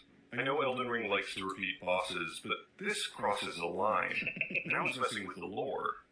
This has got to be just asset reuse by lazy devs. What other explanation is there? Could he be some sort of spirit projection of Godric's? After all, Loretta that would be a better have spirit doubles theory. in Caria Manor Okay, good. Sanctuary. Let's talk about this too. Loretta's spirit doesn't use the more advanced archery spell that she developed after her journey to the Halictree, and Godfrey's golden spirit wields an axe which hasn't yet been broken, indicating that these spirits might be something like memories of the past kept alive through magic. That's what I was thinking. There's even an example of a spirit double involving an Everjail. Festering Fingerprint Bike invades us near the Church of Inhibition, wielding Frenzy Flame incantations. But Roundtable Nightbike sits in the Lord Contender's Everjail in the mountaintops, wielding only Dragon Cult incantations. Perhaps the Phantom Invader is a bike from the past, but the Everjail bike's armor has still been touched by the Three Fingers. And why would future bike only exist as a phantom? Furthermore, what exactly happens when we invade or join other players' worlds anyway? Are we supposed to think that there's a lore reason for this, or just dismiss it as a gameplay concession? Well, it is a lore reason, and we see it through the Dung Eater. Dismiss it as a gameplay concession anymore because the Dung Eater appears as a Phantom, Red Phantom. The Dung Eater appears as an invader in his quest line, but he's still alive after you kill him. Yeah. So there has to be an actual way it functions, even if we don't know exactly how that is. This was established ever since Dark Souls 1. I don't know why he doesn't get it. Some kind of phantom projection. This is something we've known about since the very first Souls game. there are many aliases in the game, but these are all just of how it works. disguises. They don't involve actual weird metaphysical devils. Well, if you die in Phantom form, you don't actually die. Malekith you just calls get sent himself back to Gurranq, but where you you can kill originally came Malekith, from. and Gurranq still remains in the Bestial Sanctum. Well, sometimes you do die, By the way, depending how on did he like actually the player get up can there in die. the sky? And why exactly did we need to break But no, this he enormous responds ginger too. I don't purple know. sweat? Never mind. Can't we just hop over to Caelid at the beginning of the game and beat up our canine clergyman until we get the Root of Death? You just lose your Whatever, items. we can dismiss all that because Farazul is special. It's outside of time or something. At least the other examples of aliases are just normal disguises, though. Nothing weird about them. Like, Margit is just a pseudonym for Morgoth, right? No. Sure. Although, It was just him hiding his Margit in identity. the Outer Wall of Lindell still appears even after you kill Morgoth, although the one in Stormvale disappears. The one in Lindell... No, I think he's not coming to conclusions yet. He's just like, this is all very confusing. Yeah. Like, this doesn't make sense either. Although the one in Gurranq still remains, even though... At the time, we didn't know that Morgoth, even though we were being told... Malekith can die and Gurranq will still be on the surface. But when Gurranq goes back up to Farum Azula, if you give him all of the Death Root, he'll remember you. He'll have dialogue if you complete his Death Root questline. Yeah, he has amnesia. So he knows you. So it's like... And Margit remembers you. But this guy remains, even if Margit dies, and the Moog underneath the sewers remains, even if Moog dies. Stormvale disappears. So it happens too many times to just be coincidence. The one in Lindell Well, there's these things called shades, and there's actual pretty weird. invaders Morgoth's who are brother just Moog also has a double down in the Lindell sewers, but he doesn't bother to give himself an alias there. Oh, there's also another pair of Feldman twins on the road to the Divine Tower that holds the benediction of Moog and Morgoth. Selman says, stop pausing the video, no one cares, we want to watch the video. The video is Crunchy's video, Elden Ring lore. Yeah, go watch that. I recommend you go to his video if you want to watch it uninterrupted. The purpose of the stream is to get my reactions to what Crunchy's saying. So. Great runes. Actually, it's not exactly on the road. It's in an infinite black void that appears out of nowhere and kills this random soldier. That's also infinite. Yeah, hang on. Actually, it's not exactly on the road. It's in an infinite black void that appears out of nowhere and kills this random soldier. That's also pretty weird. Has anyone ever come up with a theory about this? I don't think I've ever heard. We all just kind of collectively agreed not to talk about this. What? There's a Moog and Morgoth twin pairing here. Darkness envelops you on the way here, kills this one guy. They appear out of the darkness. The fight ends, and then you come back. It's just strange. It's just strange. Ray, thank you for the super chat. Is this him sending... Thanks for reading you. Like someone to impede, like he just sent a double of his power, like a double of himself, a Kagegushin basically, How about Godfrey? to stop you Godfrey before you get to Linda, but that's or inside just of sort Linda. Symbolic of the role he's playing. As Elden Lord, he's Godfrey, the civilized, genial leader of the lands between. But when the chips are down, he fights like an animal, so he needs a different name, I guess. Although it's a bit weird how he makes that transition. As Godfrey, he's got half of a spectral lion on his back, but when the going gets tough, Sarosh starts becoming real, and then Godfrey rips him apart, and their hands move and sync together. That's pretty weird. Probably so he's not so That's heavy. pretty cool. He's in spectral form, so he's not heavy. He is Godfrey. That's what I'm assuming. When he has Beast Regent Sarosh grafted onto his back as a spirit. To become Horaloo, he has to make Sarosh become real and then kill him, and as he's dead, their hands are moving in synchrony. So maybe it's an aspect of Godfrey that he, like, sealed away and put on his back. It's not That's Godfrey. actually cool. He might go into that later. It's a separate line. That sounds actually very interesting. But it's just, I just think the spectral form just makes it less heavy. Before, when he lost his grace, he was banished outside the lands between. And he has to go around looking dignified. He can't go around with people seeing the lion on him. The intro sequence is reliable. It's interesting that his lion also got banished and also came back. What exactly was the whole purpose of that, anyway? Okay, never mind Godfrey. Because he has to make him corporeal so he can kill him. When Ronnie first introduces herself, she calls herself... Because the lion is holding back his power, but he's corporeal. He has to make him real so he has to kill him. I don't know what's hard to understand about that. She doesn't want to be found, I guess? Maybe she's just shy and tsundere. However, the three sisters behind Carrier Manor... Okay, now I am pausing too much, but I'm having a lot of thoughts. New York says, I actually thought of this before. I even wondered if Radigan was an aspect of marriage she locked away, separate from herself. A lot of people think that. When we were watching the trailer again, the Shadow of the Erdtree trailer, someone mentioned that maybe that pose where America's holding the lower arc strands. Fuck, bitch. And her chest is kind of bared in a masculine position. Yeah. Maybe that's the moment that Radigan was born. Maybe. He's talking about an affair and the birth of gold, you know. Yeah, I don't know. And it gave rise to Shadow, and it gave rise to Gold. It's like it doesn't really make sense given Radigan's relationship to consider America's Shadow in a way. So, and some people think that his hair seems to be turning red at the fringes. It does I look don't like know if I buy it, but I think I like the idea of Radigan being born at the moment that she takes the strands and is heavily related to the Land of Shadow. I don't think that's where he was born. Include both Ronnie's rise and Renna's rise. So does that mean Renna was an actual person? Maybe she was the old snowy crone that taught Ronnie about the occult. After all, the Snow Witch outfit is in Renna's rise. Although, that would be a bit strange. Ronnie met the snowy crone deep in the woods to learn occult magic with her secret mentor. She's not very secret if she lives only in the hat is based on her fit anyway. You just go next door. Not everything. The name Three Sisters might suggest Renna was Ronnie's sister. No, it doesn't. After all, there were other Carrion princesses. Whatever happened to them, by the way?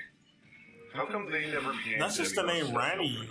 I don't even think that was the name of the Snow Witch. Well, in any case, Celibus is probably not Ronnie's sister, so there's probably a more reasonable explanation for all of this.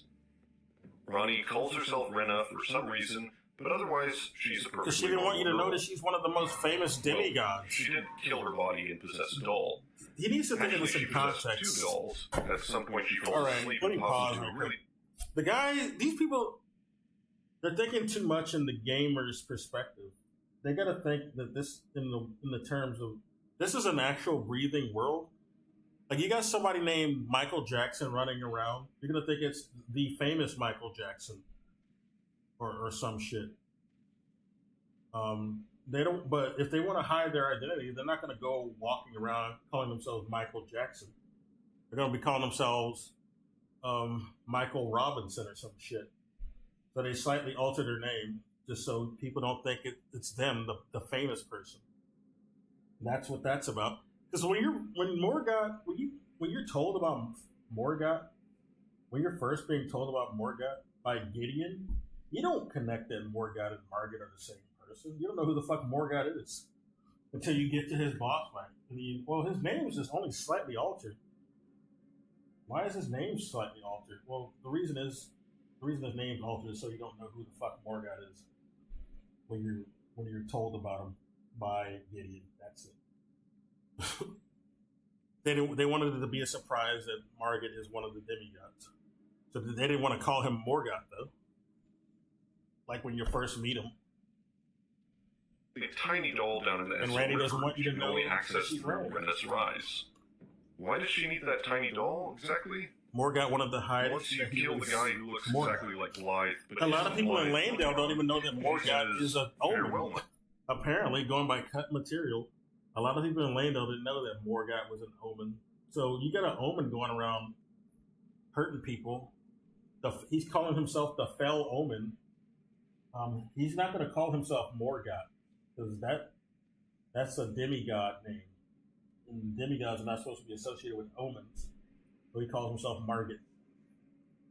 The Fell Omen. My dear, tell Blythe and E.G. I love them, as if she's about to die. But then at Manicelis, she's back in her doll body, but without clothes. And then you put a ring on her finger, and she fades out and pops back in with clothes. Okay, I don't understand all these alias... Oh, hey, Crunchy. Nice to see you. I like your intro. You're not thinking hard enough. Did you notice I Is this the one we have unnecessary sister? I did not notice that. I kind of gave it as a matter of course. I lied to you, Alejandro? I don't recall this. We have unnecessary confusion because you're not thinking of all the reasons around why they would change their name. You're not thinking of this world you're in as they're living in this isn't helping contextualize Godefroy. So let's get back to the core issue. What do we know about Godefroy? What are the facts? Well, there's only one reference to Godefroy in the entire game, and it comes from the ancient dragon knight Kristoff Spirit Ash. Oh, wait a minute. The description reads, Spirit of Kristoff, I don't want to go any further. I might own a story. Lindell, who is also a devout worshipper of the ancient dragons. After the first defense of Lindell, Kristoff earned the hero's honor of Erdtree burial for the... You know what? I think I like this, this style of, like, presenting the descriptions. You've got the icon here, prominently displayed. Yeah, that is good. And then you have the description here written in text. Better than I might steal this whole editing style you have here at Crunchy on my own videos, instead of the way I've been doing it so far. Feat of capturing Godefroy the Grafted. Okay, so Godefroy was a real person. He actually existed in the real world, and Kristoff somehow captured him by putting him in an Everjail. Not entirely sure how he did that. Actually, Everjails are pretty strange. It's not just a box you stick someone inside. When you enter one, it's as if you transport to some parallel reality that looks exactly the same as outside, except that the sky is a black void without stars, and even the Erdtree is occluded. On the ground there's this sinister purple rift, which looks a lot like the design on the Rift Shield, and that shield is the starting shield for the prisoner class. The shield's description says that it's an antiquated charm which stares back at an enemy, and it boosts focus, which is your resistance to sleep and madness. Data miner Sekiro Dewey unearthed the quest line involving Kale and his brothers, in which the madness of frenzy would sort of blend the identities of the nomads together, the lines between them burning bit by bit. The reason they play their instruments is because St. Trina's song calms the flames somewhat, allowing them to remain themselves. St. Trina is associated with sleep, and the icons for sleep and madness in-game are a closed and open eye, respectively. Maybe that has something to do with how the Rift Shield stares back at an enemy. Maybe this helps explain some weird identity thing going on with Everjails. But that's all cut content, so who knows? Yeah. Anyway, Everjails seem to work like normal prisons, at least sometimes. E.g. traps Goliath in an Everjail, but when you release him, he's back to normal. There's nothing special going on. It is weird, though, how all the Everjail prisoners have this spectral glow, as if to indicate that they're not really there, or that there's something magical about their existence. That's all the Everjail prisoners except Vike, however. He seems to be a normal-looking person. Actually, there's also Ordina, the liturgical town, in which there are normal-looking Albinari. Vike doesn't have the spectral glow of Everjail prisoners except Vike, however. He seems to be a normal-looking bloke.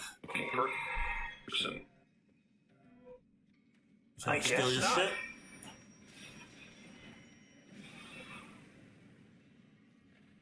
I might have to go in game and take a closer look at him. I'm gonna die. Atmosphere's kind of blue here, or purplish from the rift.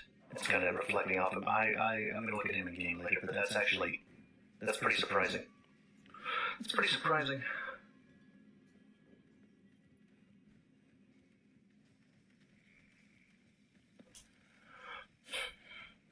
So, Ordina, the liturgical town, in which there are normal-looking Albinarics and Black Knight assassins inside the Everjail.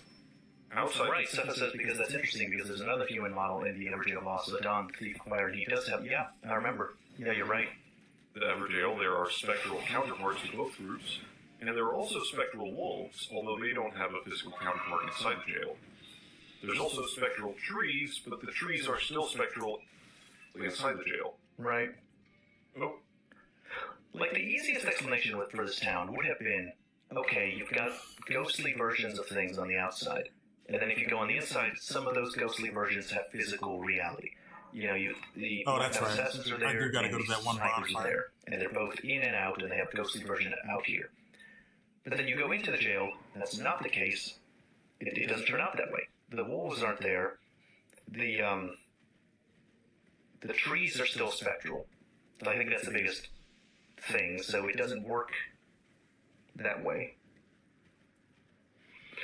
Okay, I still don't really understand how Everjails work, so let's get back to the central issue of Godefroy. He was a real person who really existed in the non-Everjail world at some point. So where did he come from? The Everjail he's in is called the Golden Lineage Everjail. The Golden Lineage is Godfrey and his offspring, so presumably Godefroy is one of those Honestly, you know, Crunchy, this could be like a whole video on its own. Like, this could be like 2.0 version of the lore is uninterpretable. It's like just question after it's question quite after interpretable. question. This is something So people confusing. make With no difficult for clear no answers. reason. offspring, like Godwyn and Godric. Or just maybe Godefroy is an ancestor of Godric. After all, Godric seems to be overly concerned with proving himself to his forefathers, and he is supposedly the last of the Golden Lineage, according to Kenneth Haidt. Maybe Godefroy grafted himself, and then Godric thought that was really cool and copied him, down to all the hands and... Is it well understood what all the spectral stuff is about? I don't think it's understood at all. I don't think I've heard anyone... I think most people don't even mention it because it's there's so little to talk about. Yeah, I don't think I've ever heard anyone mention it. Fingers. But hang on a second. Godric grafts himself specifically with limbs of Tarnished. It seems like there's something special about Tarnished that's necessary for grafting. I'm actually... this is the only part that I probably am going to disagree with Crunchy, but I don't think that's the case. Because he seems to have no problem grafting onto the dragon. He's a dragon, exactly. So I don't think he has to graft Tarnished. He's just choosing to graft Tarnished because why are they making these made-up rules? And he wants connections to the... This is what I hate when lore people do this. The people in the lore community he surrounds himself with the put on these arbitrary rules that were never established. And the Tarnished are Golden Lineage stuff because they're Godfrey's warriors, the descendants of Godfrey's warriors. Yeah. So if Godfrey some of them are, some of them are not. Some of the Tarnished are not Godfrey and his kinfolk had their grace removed and were banished from the lands between. Actually, if Godfrey took his kinfolk on the Long March, why weren't there are Godwyn, noble Godefroy, Tarnished, and Godric also banished? there are draconic Why Tarnished. did they become tarnished? People who never met Godfrey on the battlefield, you know, they weren't warriors. Because I don't know if the Tarnished are related to him at all, actually. Not necessarily related, but followers. They might be distantly related, maybe. but they're not his descendants, necessarily. Like, Yeah. maybe they're his parents and stuff. Because it's just, all it says is that the Tarnished are the warriors of Godfrey. So they are the ones that get sent away. But his children seem to... He becomes go to a the demigod, round table? and his children seem to become demigods, or are demigods from birth, maybe, as well. You can go to the round table. Putting that aside, Enya says that Marika's children ward, tainted by the strength of their runes, but none of them could become Elden Lord, and it's because of that that grace was extended to the Tarnished. It's grace that revives us and brings us to the lands between. So that implies the Tarnished only started to return once the Shattering War concluded or reached an impasse. What the hell? But if that were true, You're kind of close it would up. imply that Godfroy couldn't graft himself until after the Shattering War. Right. That was weird. But that also doesn't make sense because Godfroy was captured after the first defense of Lendel, Right. which presumably means before the second defense, which presumably means the war was still happening, which means the Tarnished hadn't returned yet. Gideon.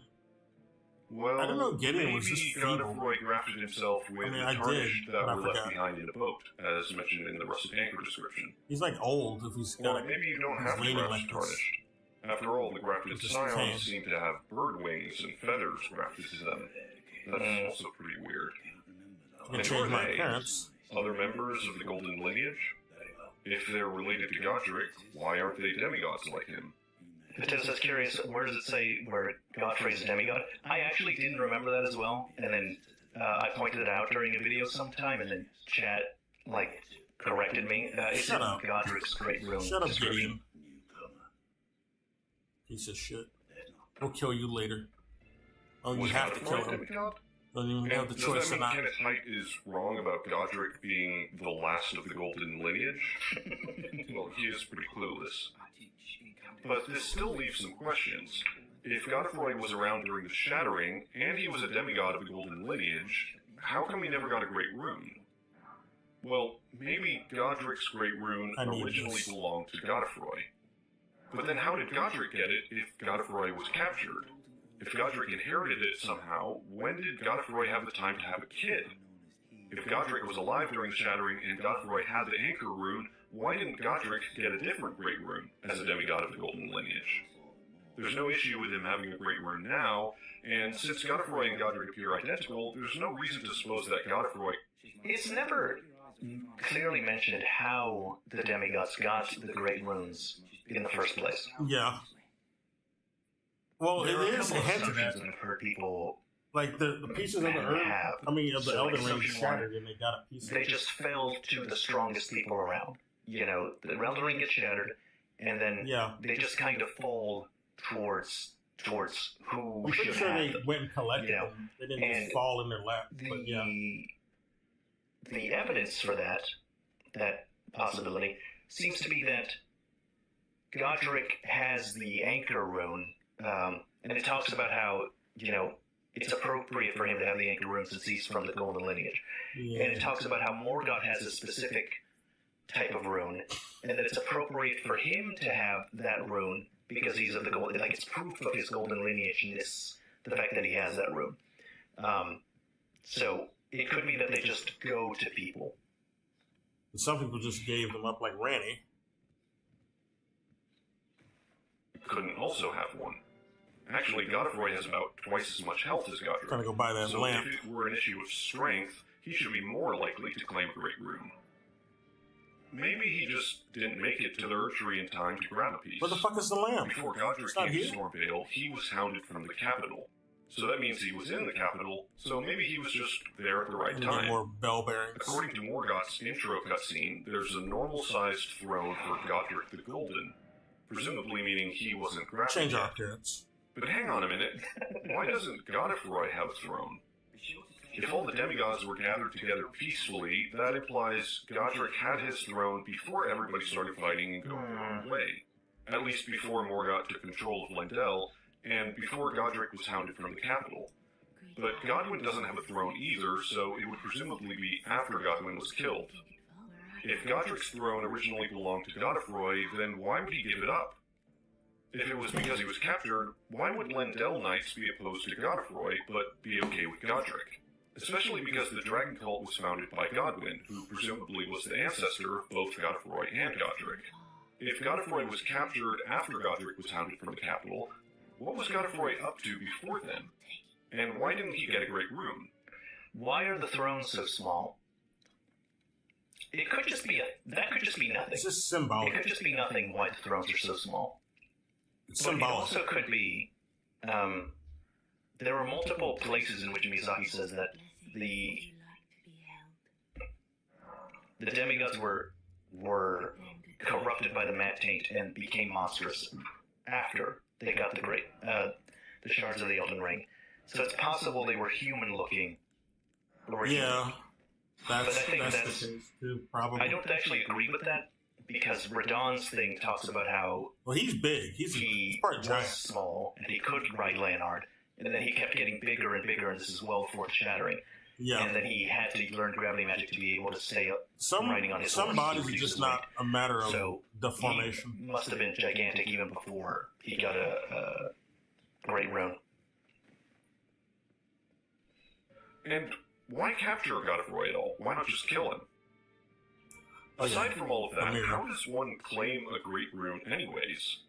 Enya says the Great Runes Find it are like in handsome Inuyasha. shards of the Elden Ring, so presumably No. the demigods only got the runes after the ring was shattered. That explains why Godwyn never had a Great Rune, because he was killed before that happened. Leaving aside the fact that Godwyn becomes a rune, the Tarnished acquires Great Runes by killing demigods. Cephas, that's an interesting point. That's an interesting point. The intro cutscene to Elden Ring shows Radahn small, being around as small as Morgoth during the Shattering. You know, the thing is, I always thought that was a perspective thing, maybe, as to why he seems to be the same size as See, his face looks Morgoth. different here. But that's an interesting possibility. The lips, though. The only issues I'm having with that idea is that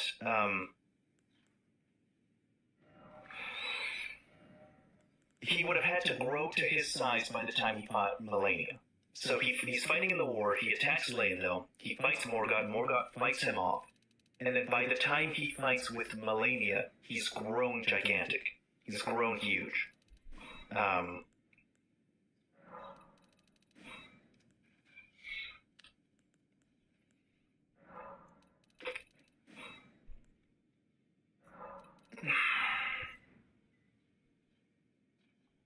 Hopefully this is okay.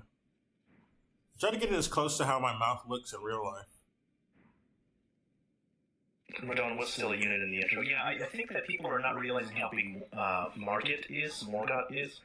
He's fairly large, and it doesn't really show him, like, being exactly the same size. It shows him kind of on top of him, and you can only see Radahn's arms grabbing the staff.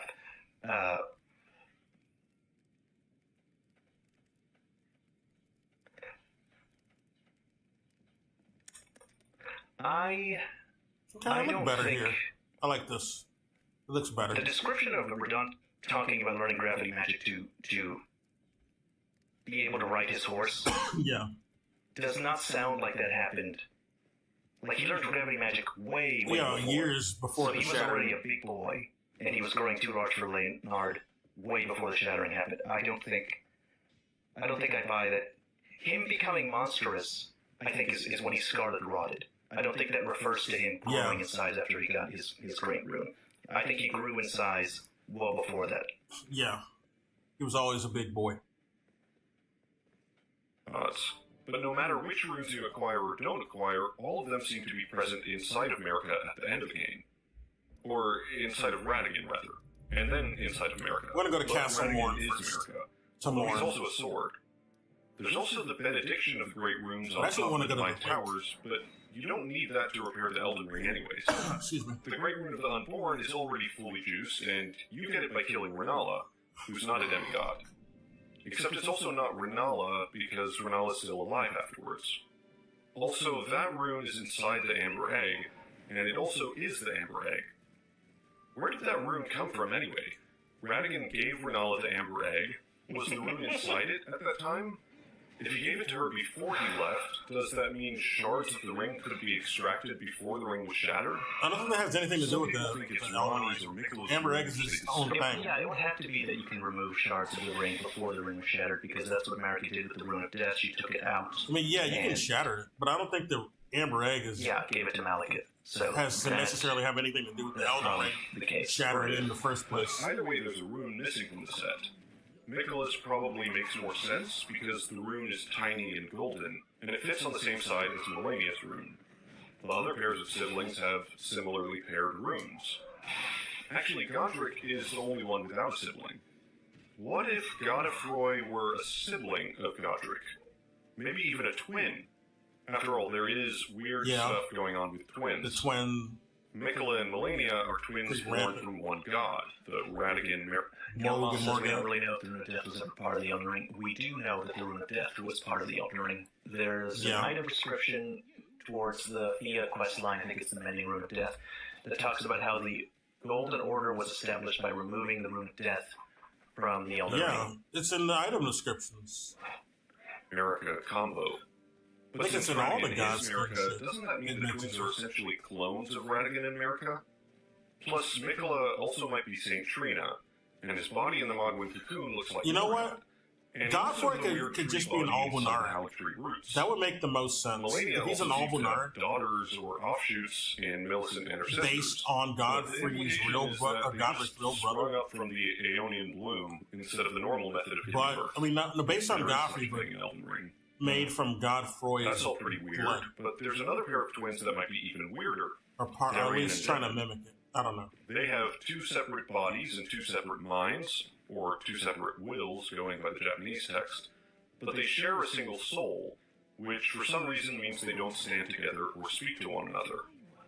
For all of Darian's talk about the Erdtree's honeyed rays of gold, Devin only appears underground, and the pose he strikes almost makes it seem like he's inhabiting the silver part of the twinned armor. Oh! Gold and silver parallel sunlight and night. For example, silver Good fireflies are found near water untouched by sunlight. Maybe there's something Good catch. You don't really see NPCs ever strike this pose specifically, and it does seem to be like he's animating just this part of the armor. That's good. going on with sunlight that explains the strange duality of the twins. Maybe it also explains why guilty martyrs scream at night, and why deathbirds appear, and why the eclipsed sun holds destined death at bay.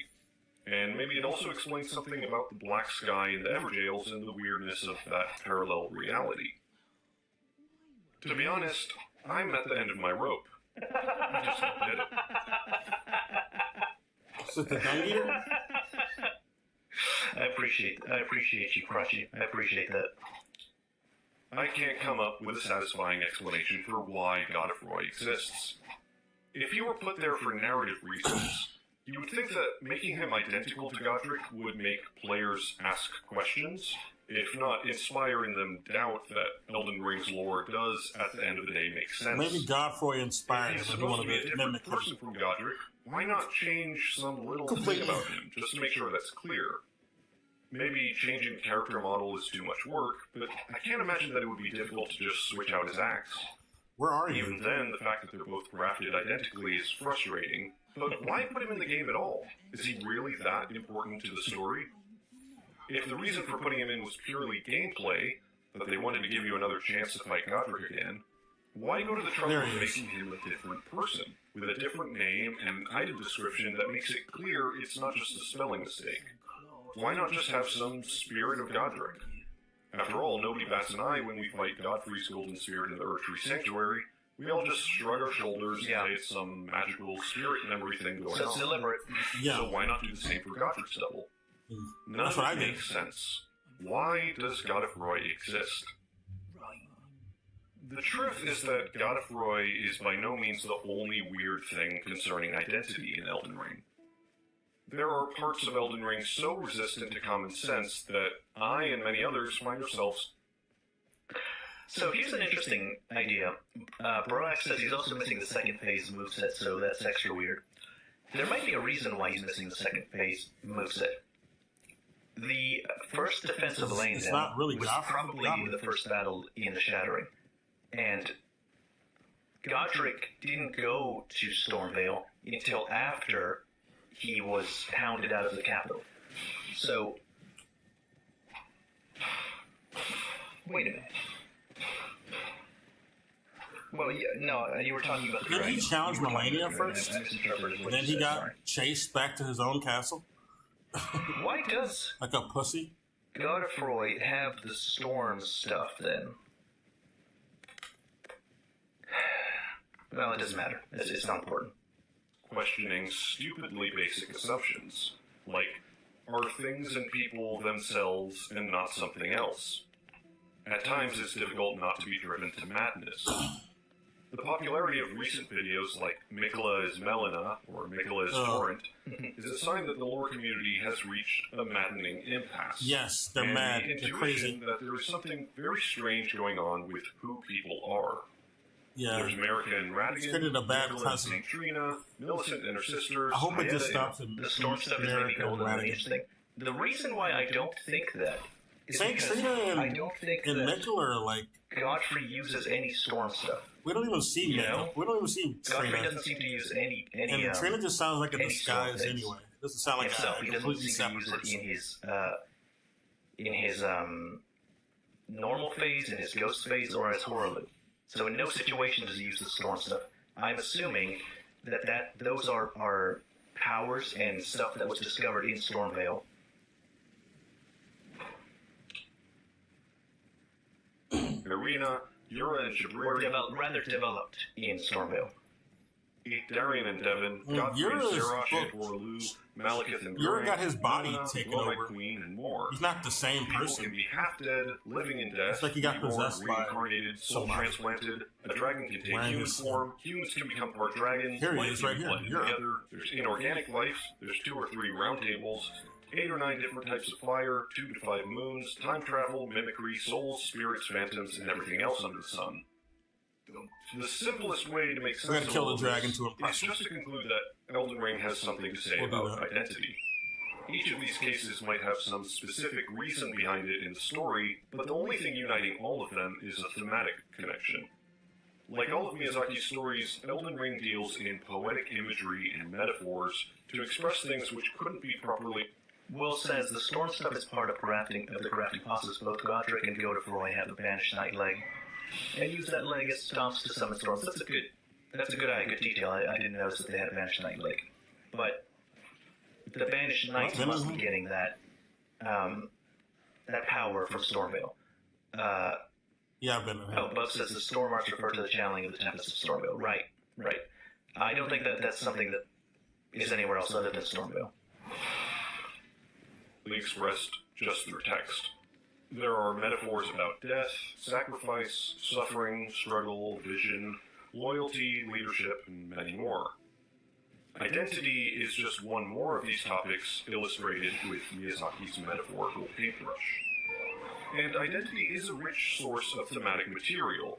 Everyone struggles with issues of identity at some point in their life, so everyone can relate on some level to stories which dramatize identity conflicts. Think of Darth Vader and Anakin Skywalker, or Dr. Jekyll and Mr. Hyde, or Sora and Roxas. In day-to-day life, we tend to think of our Skywalker and identity as being Vader are not the consistent same and person. invisible. But in Oh, wait, did you say reality, we're never Anakin? exactly Never the mind, same never mind. person from moment to moment. The way you speak to your Oh, mother there's a isn't how you dragon. speak to your boss. When you're hungry, angry, or in love, the way you act and even think can change quite radically. It's as if you're possessed by a pantheon of spirits, each with their own agenda. Our identities depend as much on context as they do intrinsic nature. Where we are, who we're with, and what we're doing Did I all heard him affect wrong? who we are in the moment. Sometimes the gap between different personas is too great, and we have to try to solve that divide, somehow integrate the different components of our identity and become whole. And that's why when a story exaggerates and dramatizes identity conflicts, we can all relate and enjoy the narrative on a deeper level. So a reasonable response to all this identity confusion in Elden Ring is just to say that the story is exploring themes of identity and leave it at that. Each one of these strange circumstances We'll get takes some a different answers. angle on identity conflict, turning metaphor into literal reality in its own unique way. I don't think everything But is there's that nothing hard behind all of these to examples to understand. connect them in terms of the plot. It's a purely thematic connection. That would be a No. reasonable conclusion. But for whatever reason, I just don't buy it. Yeah. Call it Yeah. intuition. It's not mere Yeah, thematics. But I don't buy that there's not a bigger picture There's here. actual I think there must be relationships going some on. diegetic reason, a plot reason, behind at least most of these examples. Some primary cause that informs maybe not the direct circumstances of each example, but at least some fundamental conditions of the world by which such identity confusion is able to exist. So let's explore this purely hypothetical line of inquiry. Let's suppose that there is some primary cause behind all this identity confusion. Let's further suppose that this isn't just the basic conditions of Elden Ring's universe, but that something happened to make it this way. In literary and even psychological terms, identity isn't supposed to be all mixed up and confused. The goal of a protagonist or an individual I don't need is to integrate the psychologists pieces of to their say that. identity. Things that are broken That should just be a given. repaired. Wholeness, completeness, harmony, and You don't let balance. some second-hand This person is the dictate ideal state of what things, makes sense the to natural you, dictate state. what's real and what For things to be isn't. awkwardly divided and mixed up is a kind of imbalance. I would argue that in Miyazaki's stories in particular, there is I don't the sense suspect that psychologists the world to begin has a kind of natural balance or I don't need equilibrium. them to tell And me it's only the effect of parochial what human something's supposed to desires be. that knocks it out of balance. Things aren't and supposed to be causes most of the confusing. bad Yeah, things that's in the just story. obvious. Obviously, there's quite a bit of interpretation involved here, but let's just suppose that this primary cause behind the conditions which allow for identity confusion in the world is associated with a particular event, and that this event, in and of itself, has a preceding cause. It's the result of action taken by someone or something for wrongly motivated reasons. In other words, someone did something bad that knocked the world out of balance. If we were to search the story for this event, we would most likely be looking for three characteristics. First, it would most likely be early enough in the timeline to account for the most narratively important examples of identity confusion. Second, it would most likely be depicted using symbolic imagery of duality, symmetry, division, disjunction, etc., etc. Third, it would have to be an event with a scope of cosmic significance, something that can affect the fundamental nature of the world or the life they're in. I propose that there are 4 events with sufficient cosmic significance for what we're looking for: the division of the One Great, the arrival of the Elden Beast, the foundation of the Golden Order, and the shattering of the Elden Ring. There are also 2 other major events which have great narrative significance: the marriage of Radigan and Renala and the assassination of Godwin the Golden, but I don't think either of these has the kind of grand scope we're looking for. In addition, Radigan and Renala's marriage would, if anything, be more associated with harmony and conjoinment rather than division and confusion. Godwin's assassination is a bit trickier because the nature of Ranni and Godwin's half-deaths does reflect the kind of imagery of duality and unnatural division that we'd be looking for, and Deathroot has a widespread effect across the lands between, but I would still argue that the scope of this event is too limited on a metaphysical level. Alright, Crunchy, I'll see you later. Yeah, the mod will remain out. So let's return to the 4 events that I mentioned. The obvious candidate is the shattering of the Elden Ring. The Elden Ring is something like the metaphysical system of rules that govern the world, or at least the life within it. So it makes intuitive sense that if the Elden Ring is broken, it could break something fundamental about identity. However, this would be too late in the timeline to explain several of the examples we would want it to explain. Most importantly, Radigan and Marika, since Radigan existed well before the Shattering, and was arguably already one with Marika, at least at the point that she shattered the ring. Also, although shattering the ring comports with the imagery of division that we're looking for, it doesn't quite match the idea of duality that we might want to find, although that may not be an important characteristic. However, even if shattering the ring was the primary cause that we're looking for, it wouldn't provide an obvious explanation of the mechanic by which identity was divided. It would leave us with something too vague to arrive at a satisfying conclusion. That's not really an argument against it being the case, but for now let's continue searching. The division of the One Great exemplifies the imagery that we're looking for, and Hayata even frames it as a mistake, which tracks with the idea that this primary cause we're looking for is wrongly motivated somehow. However, there's good reason to be suspicious of Hayata. The frenzied flame is not painted in a favorable light, so it's unlikely that this so-called mistake is really a mistake in the way that we're looking for. Furthermore, if the division of the One Great were the primary cause behind identity confusion, that would basically take us back to square one. This is just how the world is set up from the beginning, part of the background conditions of reality, which is somewhat unsatisfying as an explanation. In addition, it would be kind of impersonal. The motivations of the greater will are somewhat abstract, which wouldn't match the theme of parochial human desire opposed to natural balance that we're looking for. The delivery of the Elden Beast into the lands between is similarly impersonal, and therefore somewhat unsatisfying as an explanation. And I can't think of a good way to frame this as a kind of mistake that knocks the world out of balance. If anything, the Elden Beast is the living incarnation of order, and that doesn't easily translate to causing identity confusion. There is a way to make it work. Order is about dividing and distinguishing, about defining opposites, but it takes some leaps to get there, and I don't think this event quite fits the bill. That leaves us with the foundation of the Golden Order and the removal of the Root of Death. This is presumably the action of a person, Although it's never directly Oh, stated, I forgot to buy the seal. that America removed the Rune of Death, since the Golden Order is founded on the principle that America is the That one dragon true is actually God. weak to fire. This Funny would be an action funnily of enough. cosmic Agil is weak significance to fire. taken by our but I central forgot to get character and leader, which combustion follows the pattern seal. set up by Miyazaki's So I previous can do stories, combustion. in which the leader of the world causes ruin as a Cash result flame of is what character it's flaw. called here. It's one of the most important events in the story in terms of setting up the conditions of the world we now inhabit, and it's arguably the biggest reason the world is out of balance. It would be early enough in the timeline to account for most, if not all, of the examples of identity confusion, and it carries the appropriate connotations of duality and division that we're looking for. Life versus death, or light and shadow. Even visually, the Rune of Death appears to be an inversion, or perhaps a completion, of America's Elden Rune. Furthermore, many of the examples of identity confusion are directly related to the Golden Order and Destined Death. Melina's purpose is to unleash Destined Death, and she'll deliver it to you if you become the Lord of Chaos. Radigan is a leal hound of the Golden Order, and the confusion of his identity as America directly concerns the founding principle of the Golden Order, that America is the one true God. Destined Death is the forbidden shadow contrasted with the Golden Order's golden light, which parallels how Empyreans like America and Rani have shadow-bound beasts, a part of their very being. Malekith even acts as a vessel for Destined Death, in an analogous way to how America is a vessel for the Elden Ring. The twins Darian and Devon were reviled as accursed beings by everyone except the Golden Order, who accepted them.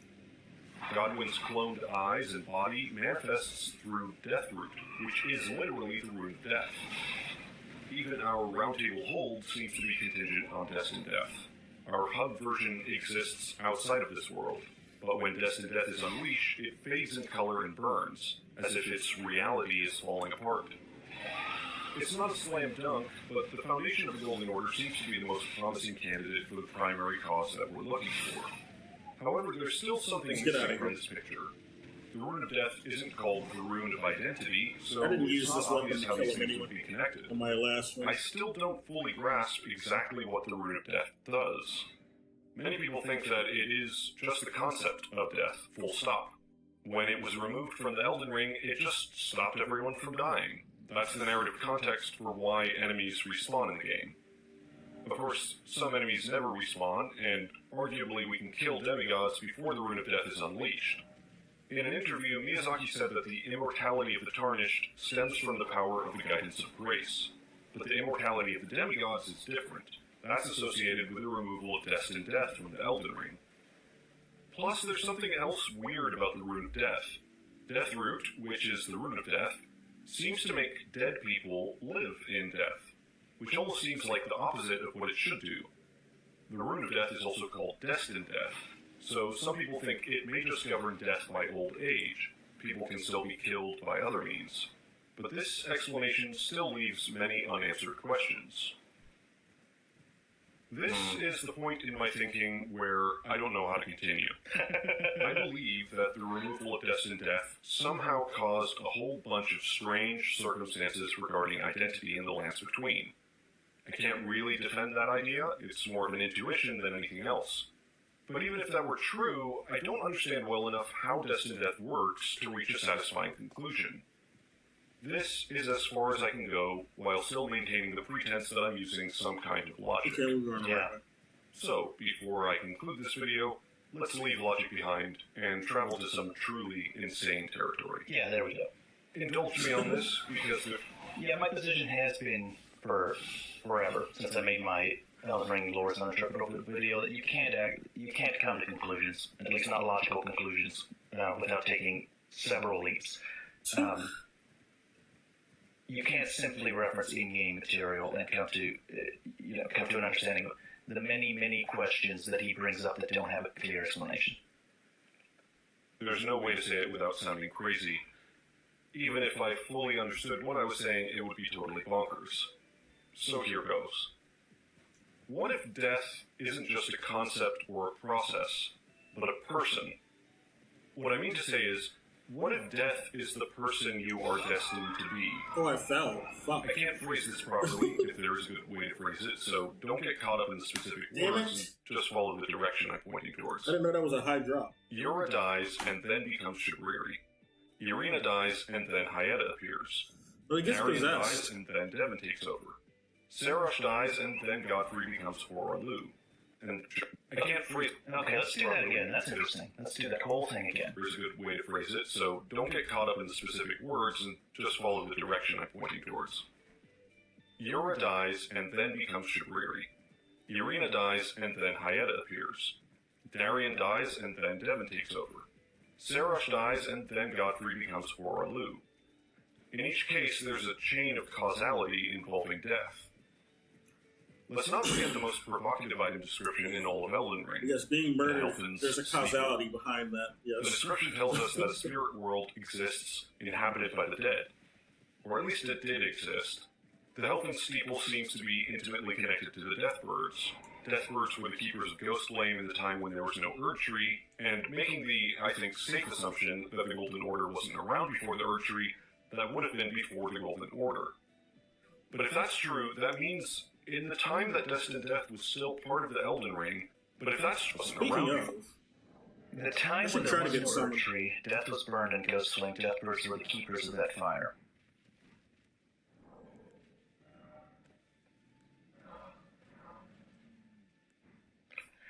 It's weird. I've been thinking about this for a while, but the Eternal Cities, Nocrum and Nostella, have ghost flame fires all over the place and are connected to ghost flames. And that band of like mercenaries, I guess, that went down there and became trapped in the area, they used ghost flame torches and ghost flame pots. But the descriptions for the Eternal Cities talk about how they were destroyed because of their transgressions against the Golden Order. So they had ghost flame at least down there. So they were already using ghost flames, but they were destroyed by the Golden Order, punished by the Golden Order. So it was when the Golden Order was still around, but before the Erdtree was around. Maybe. I'm going to talk to Quelaag. Actually, this is going to be a big question I ask Quelaag about her understanding of where the Eternal Cities fit in the timeline. They seem ancient. When we do the podcast. Very ancient. For the Erdtree, that would have been before the Golden Order. Also, but if that's true, post the that Golden means Order. In the time that Destined Death was I mean, they used to be part of the normal Elden cities, Ring, and they were put underground by the wouldn't be just annihilated when they with died. the false sky. They would carry on some other kind of existence in a spirit world. And imagine this. Here's you living your life, the arc of it spanning across time. Then you die, leading a different sort of existence. Oh, fuck, I did it circle. again. Oh, okay, we're fine. What if that different existence is actually a different version of you? A reflection, or a shadow, a mirror image, an inversion. Maybe even one that moves through time in the opposite direction. A path of regression instead of causality. That's stupid. I don't like that. Death is inevitable. Death is the future. Death comes to all of us as sure as night follows day. And if we lead some sort of different existence after death or in death, then we are destined to transform, to become someone else. If death were removed, you would be eternal. Death is... He's taking the names of things too early. You gotta remember that this... You have yet to become me. Some of this shit is not even mentioned by Miyazaki or from Only yourself. These are just like localizations, translations. But your other It's not even self called might Destined exist Death outside of that order. Japanese. Let's go even further. Don't take that title, that Radigan name is too literally. Marika. But when So Marika people- talks to Radigan, they keep she doing says, it. It's a thou art mistake. yet to become me. Thou art yet to become a god. It's like what the fucking It seems Erdtree. unlikely It's called the Marika Golden is Tree. totally okay with this because Marika and Radigan So disagree people about think shattering the they Elden see Ring. other Maybe I'm names reading that too that much say into this dialogue, older, but it and they sounds think, as oh, if they meant to she's say talking down Erd to him. because it's because of the Not like they're Erd two tree. conspirators Their with name's the same related to the goals. Erd tree. Like, no, What if motherfucker. They don't Marika even use is the Erd tree destined to become Radigan? in their little What if development. If he's correct, From that Soft and kind Miyazaki of, aren't using that. That's just localization. puts some new perspective on the term "those who live in death." Because you're supposed to die. They're mean zombies. This is stupid localization. In They're some other undead. way when you're dead. But then those who live in death, They're just zombies. they died, but they're alive. They're undead. So, like, if you take this circle that It's he just a had way. over It's here, just a stupid you have the circle. localization. You're supposed to be of over zombies. here when you die. But America always wants to those be who live in famous. death Or not famous, they're continue to fancy. be up in this circle. So they use stupid instead of terms going instead down of just to saying the circle zombie. where they're supposed to be. It's like what That like makes 28 sense. days later, they didn't say zombies. They said some other dumb name, but it's just fucking zombies. Curators with the same goals. Maybe removing the rune of Nothing death special and about shattering the Elden Ring is because not only did she not want to die, but she didn't want to become someone else. When Millicent removes the needle from her flesh, she says, "If I am to flower into something other than myself, I would rather rot into nothingness as I am." Okay, he's got a lot of interesting supplementary evidence to It's not even this idea. evidence. He just has some stuff he's showing to support an argument he's making, but it's not really evidence, I would say. I would rather rot into nothingness as I am. Because this is like a perspective. All of that aside, let me Oh, it's just just- ask one It's question. just metaphysical. Is it really so Like when you crazy go to into the imagine dark that we're world, you're dealing not really with going there. utterly This ridiculous is another time travel form plot? of yourself. All three Dark Souls Where games does it even involve time indicate this in the travel, and game? something similar was present in both Bloodborne and Nowhere. Sekiro. This is something you George made R. up. R. Martin has used time travel in both his science fiction and fantasy. I don't care. This is why I hate time travel We're shit. dealing Too. with a world I'm in glad which that fate and Miyazaki prophecy confirmed are real, that the DLC is and the not word time death travel. is hidden That would have outside gotten really of time. fucking annoying. The With all laws the of the dumb Golden time Order travel are theories. causality and It just makes the story regression, not which even apply forward matter and anymore. backward Where you add movement time through travel to a time. story. I hate time travel in stories. Like I gotta say, Elden Ring was set it only to works in a between comedy, Golden Star. and that's why Back to the Okay, Future the is nice decent. guys 'Cause had been it's fettered by the Golden a Order. semi-comedy. The It's Golden not a Order was serious created movie, when really. Destined Death was plucked from It's it. mostly a comedy. Destined Death is It doesn't work with serious and fate movies. determines events in the future. Like- You can only cheat your fate in the center of Farazula, and the very fact Like of that Butterfly location Effect, that proves was- that backwards time travel They had some isn't comedy movies, prohibited but by it was the a very cancer of Elden Ring's serious, universe. moody type movie. In Dark Souls With 3, fucked the up shit in repair it. sorcery said, "Light is time." And I wonder if a similar idea... You got Donnie would be Darko, applied which to is Elden kind of a Ring. comedy, but it had like Light defines objects. dark kind of It ending. divides and distinguishes, It's kind of a dark like how comedy. Shibiri describes the Erdtree. It creates disparity because light cannot exist without shadow. I believe that light defines form in Elden Ring, and gold preserves form because it channels. There's also a descriptor. It also describes things so that because the fingers speak in light. You know, the finger, the swords that are the finger stuff. They talk in light, and a rune is a symbol. They're like that It's one a letter. lightsaber So point set up. the Elden Ring is made up of several letters, you know, and it makes up a word. It's called a glyph sword or something. I And forgot. it comes bearing light. Channels light. I hate This is why time gold travel excrement never fuckery. decays, It just and fucks why up the Erdtree story. It can makes preserve nothing memories, matter. The and why stakes don't Farazula fucking is matter when stuck you add in that both shit in time there. and So sunlight. I just hope that's not. The hub I don't want to version accept of the any Round theory Table like that. exists And I'm outside glad of this the world. DLC has nothing to do with Somehow that. it's correlated with the Erdtree because it burns in sync with the Erdtree. Remembrances are hewn into the Erdtree, so a natural interpretation is that the hub roundtable is a kind of memory of the real thing, preserved in the Erdtree. Yeah, it's a memory. They're doing it like But what Bloodborne, if it's how they not have just the a memory existing alongside the the little real workshop. world, It's but basically a literally place in in the past. real Yarnum When we that's arrive at just the real projected thing in into the Lindell, dream we world. can find the hammer that Hugh uses in our hub, as if it were abandoned there at some point. Inside the inner chamber, we find the coded sword, which says, "Champions would gather at the round table Oh, hold so- in days long past, when the two Erdtree fingers were spirit, masters I of forgot. oration, their flesh yet full of vigor." But where are the round table's two fingers now? They don't have a counterpart in the real world. They only exist outside of this world in They're this strange otherworldly. world They're of not going to memory. be in the tangible In the world. DLC trailer, we see a land of shadow hidden by America's veil. We seem to be They're in faced some with higher plane one of of America's existence. children, a horrific war, and an entire country, none of which seem to be referenced in the base game. as if they've been expunged from history. But what if they're not just expunged from history, but literally don't exist in the Golden Order? Because the land is veiled in shadow, it isn't preserved in the memories stored within the Erdtree's golden light. It never even happened in this timeline.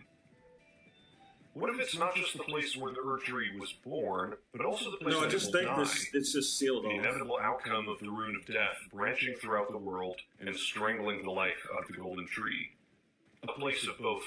Red, why did you remind me this is a Godfroy video? I had completely forgotten Godfroy had Yeah, we anything to completely do. gotten off of Godfroy. This is a I was complete enjoying tangent. myself. We need to bring me back to reality. Death and birth, where causality and regression lead to the same point, the conclusion of a perfect ring. Finally, let's return to Godfroy. In the Sainted Hero's grave, a message reads, "Shadow bathes in light and knows weakness." Here, enemies made of pure shadow can be given physical form using the light of an Erdtree sigil.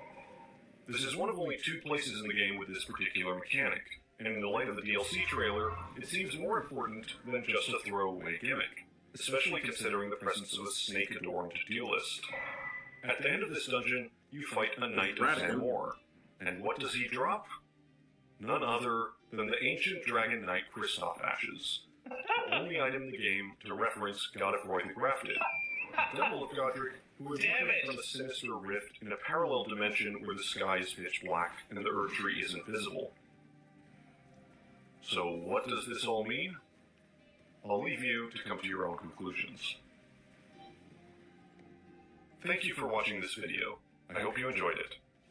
If you agreed with what I said in this video, please dislike, unsubscribe, and promptly check yourself into the nearest asylum.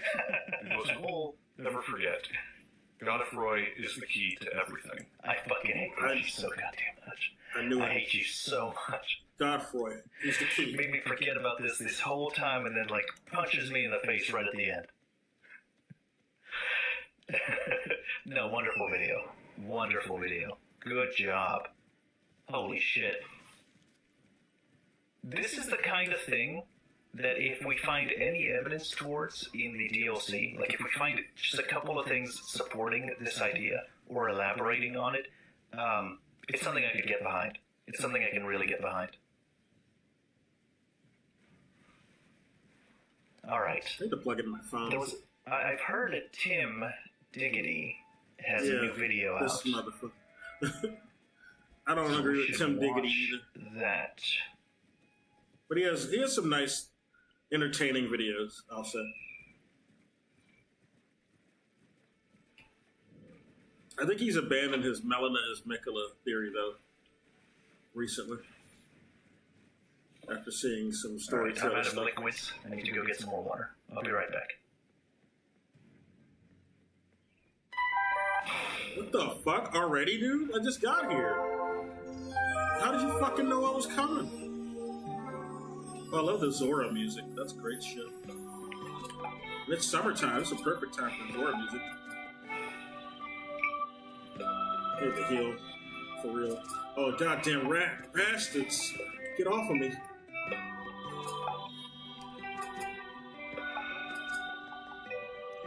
I think Selen's down there. There's something I might want. You son of a bitch.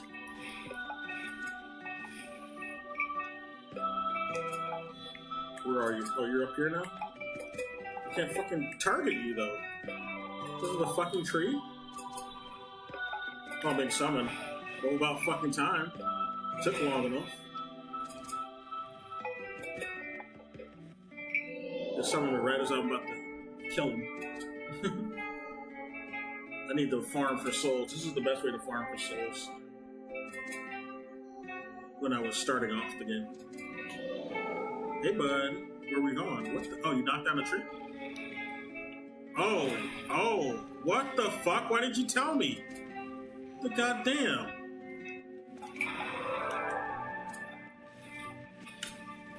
Could have messaged me or something? Well, they couldn't, I guess. We can't fight this thing without a fucking horse. With all that AoE going on.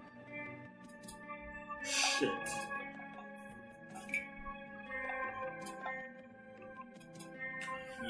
that didn't work so well. Didn't work out so well. You gonna leave me alone, Wolf?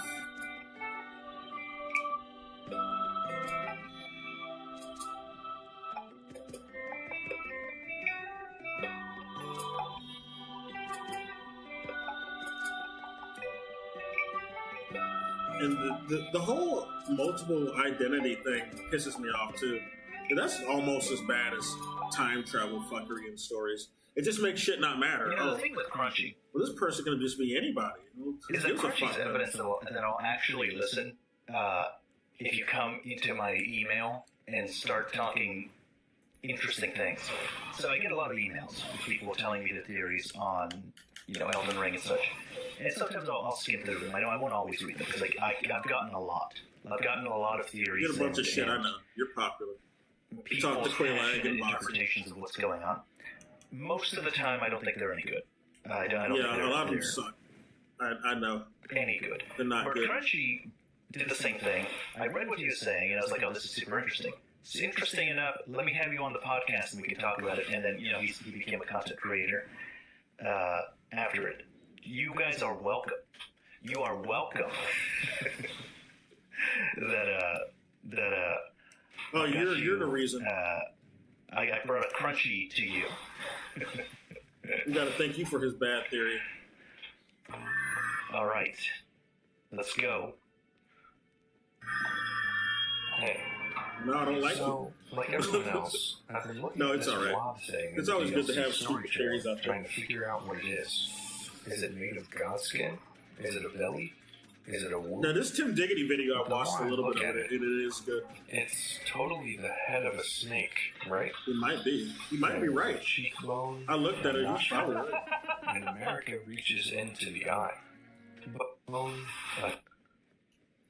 it's not confirmed, but it's a good theory. America reaches into the eye. But is there a nostril? Let's look at that again. And America reaches into the eye. You've been over there? But if it is a snake, I can kind of see that. What does that mean? Well, I think this snake could be the Glomai Queen. Let me break it down for you. To start, let's go over what we know about the Glomai Queen.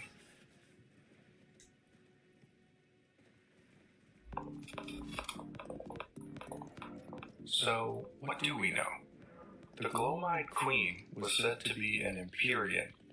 She led the Godskin Apostles, who were servants of destined death, and she cradled them as newborns. Think you're becoming a member swap? She wielded the Godslayer's greatsword and the God-slaying Black Flame. Well, this bitch, yeah, and this is Solomon. She was defeated at the hands of Malekith, and the Rune of Death, the source of the Godskin's power, was sealed away.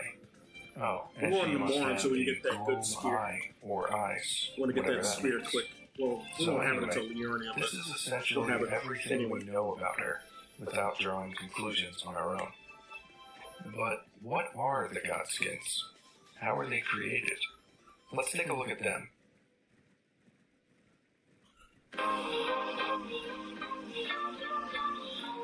So, my theory is that the original Godskins were snake skin.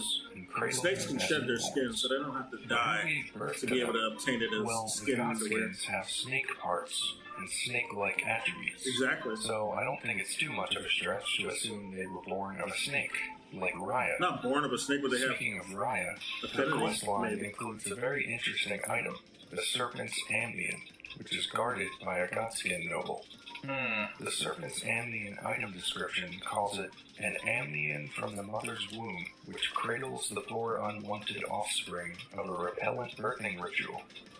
Does this description just refer to Raya? No, I don't think so. I think this is a hint at how the Godskins themselves were created, a repellent birthing ritual involving a snake. Why else would a Godskin know? I'm pretty receptive to this idea. The Godskins don't have just crucible parts. A lot of people will connect them to the crucible. They're more snake. They have snake parts. That is the case. They don't seem to have wings or horns or talons. That's a good theory. They have snake tail, and then the other skinny long ones will have snake torso. Slithery body that they can extend and retract like the snake warriors in the Volcano Manor. Yeah. You know what? I'm willing to listen. I'm receptive. Let's go. We'll be guarding it. It's also interesting that in a game with so much symbolism and imagery related to motherhood and birth, this item description is the only time the word womb is mentioned, so it may be more significant than just an item in Raya's questline. The language used in this description is also similar to the description of the godskin swaddling cloth, a cloth used by the Glowmite Queen to cradle newborn apostles. But what's even more interesting to me is where this item is found. The godskin swaddling cloth is dropped by a spirit caller snail, which summons godskins in battle. The spirit caller snail, upon further inspection, isn't really a snail, but a smooth-skinned snake. It seems it could even be made of a similar material to what the godskins wear. Which brings me to the point of this video. Take another look at this thing Marika reaches her hand into in the DLC story trailer. I think it looks like the head of a snake, with Marika reaching into its eye. A snake with smooth skin, like the spirit caller snail. The eyelid even has a stitch-like pattern, which brings to mind the stitched-together skin worn by the godskins. I think this being is the Glowmite Queen, a snake, or even a spirit caller snail. I don't think she's a snake. I just think she has a relation with the snake. Apostles wear smooth skin stitched together to mimic the appearance of this snake. But the question remains, what does Marika pull out of the eye socket? Maybe the snake was her shade, like Malekith was the shade that Marika has, but Glowmite Queen got a snake that was also worshipped as trailer analysis video, I theorized that the massive bodies we see here could be the Crucible, the primordial form of the Erdtree. And I think this scene is showing Marika creating the Erdtree and the Golden Order. The Mending Rune of the Death Prince description says the Golden Order was created by confining destined death. And Finger Reader Enya describes the Rune of Death as the forbidden shadow plucked from the Golden Order upon its creation. So, removing the Rune of Death was the inciting incident to the creation of the Golden Order and the Erdtree. Oh my god. So, I think this scene is showing Marika removing the Rune of Death from the eye of the Glowmite Queen before creating the Golden Order. In this video, lore YouTuber Cosmos suggests that the fragment of the Rune of Death stolen from Malekith is actually the Beast Eye. I like this idea, that might be like. And I'd also like to add that this missing eye on Melina is the same eye we see being reached into by Marika, the right eye of the snake. It's also interesting that when Melina uses her tree spell in the fight against Morgoth, the symbol that appears is the sigil of the Crucible. The same crucible where this snake resides, according to my interpretation. After all, the snake-like aspects of the godskins are said to be not unlike the crucible. Makes sense, if the crucible contains a giant snake that birthed them. But speaking of snakes, there's another character I need to mention.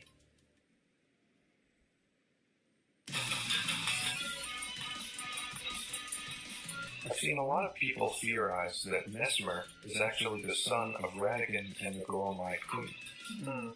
Now, if I'm right about the Glowmite Queen being a snake, this could explain why Mesmer has such a strong association with snakes. This relationship between Radigan and the snake which birthed Mesmer could be the seduction and betrayal referred to in the trailer. Right. Possibly. He does have a bit of resemblance to the godskins after all. And since it seems Mesmer was banished to the Land of Shadow, he would definitely fit the description of the Serpent's Amnesia, an unwanted offspring of a repellent birthing ritual. This could also explain why the serpent is seen as such a blasphemous symbol in the lands between. If the Glowmite Queen is a snake, and Marika had her killed in order to create the Golden Order, it makes sense that she would try and turn the people against the symbol of the serpent. And it also follows that she would hide her serpent-like son to cover up the secret.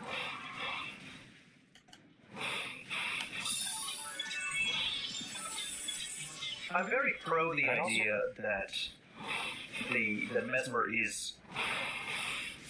I'm very pro this. Like we don't know. Actually, it's cool. But I'm very pro Mesmer being the son of the Glowmite Queen and Radigan. That makes sense to me. Got the red hair. He do look like a Godskin apostle. He's tall and gangly. He has snake-like qualities. These guys have snake-like qualities. I think, very, very pro that idea. So. The fuck is kidding me? The fuck? I can't see shit. Do I need the lamp? I can see shit. I can dodge. I'd also like to suggest another possibility. It's possible that this snake isn't the Glowmite Queen herself, but rather a separate being, a sort of serpent god, which was served or worshipped by the Glowmite Queen. I think it's America's kid. Maybe this serpent god was the true keeper of destined death, and the Glowmite Queen was her daughter, who she appointed as the general of her Godskin army. And if Melina is the Glowmite Queen, then perhaps the mother she refers to, who birthed her at the foot of the Erdtree, is not Marika, but rather this serpent god of the Crucible. There is a serpent god mentioned in the game, which many people assume to be the god-devouring serpent, which merged with Rykard. When I first played Elden Ring, I originally thought that the god-devouring serpent was the Glowmite Queen, due to the serpent features of the Godskins, and the fact that it's, well, no, I didn't think that was a Glowmite Queen at all. But in this trailer, the snake doesn't look like the god-devouring. They're talking about a woman. Because it's they wouldn't call it the queen. It's just some maybe these two snakes ambiguous are monsters or mates. If this snake was the mate of the god-devouring serpent, maybe that's why Marika's seduction of it is described as an affair. But whatever their relationship, I do think these two snakes are connected. It's also been pointed out many times that the mass of bodies in the trailer looks a lot like the blasphemous blade wielded by the god-devouring serpent after merging with Rykard. And it's also interesting that the serpent god's curved sword and the Godskin swaddling cloth have similar effects.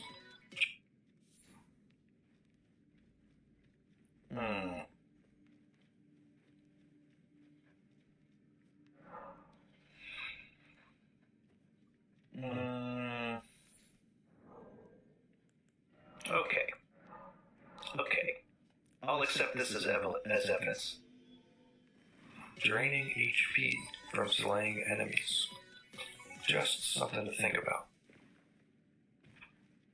Let's go get that then. What is this?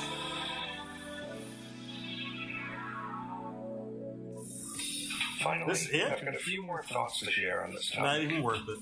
Now, you might think the Glowmite Queen can't be a snake, because she was an Empyrean. And all the Empyreans we know of have human-like forms. But not necessarily true. I think they were human form. Human. Maybe it's Melina, or maybe it's someone else entirely. The description for Lanciax's glaive states that the ancient dragon Lanciax was able to take the form of a human.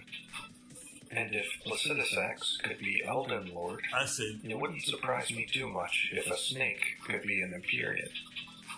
And finally, as a devout Melina isn't the Glowmite Queen believer, I'd like to suggest an alternate possibility. Maybe the Frenzied Flame ending doesn't show Melina revealing herself as the Glowmite Queen, but rather being possessed by the Glowmite Queen, or whatever this That's a possibility. He's not wrong. Melina doesn't have that doesn't make sense. Why her? Aside from this cutscene. So maybe her eye was sealed a while ago. Queen at that moment. The Godskins are it wasn't just sleep, the power of Saint Trina. So maybe, if I'm right about Melina being Saint Trina, it is. Maybe Saint Trina has a weakness to the Glowmite Queen's powers. Can't get enough of that golden. That doesn't quite explain Melina having a crucible sigil on her tree spell, but I'm just grasping at straws. Probably not. This shit. So fucking Trina. So, what do you think? That's here. Is the Glowmite Queen a snake? Is she? Alright, let's go back to I have to look at this again.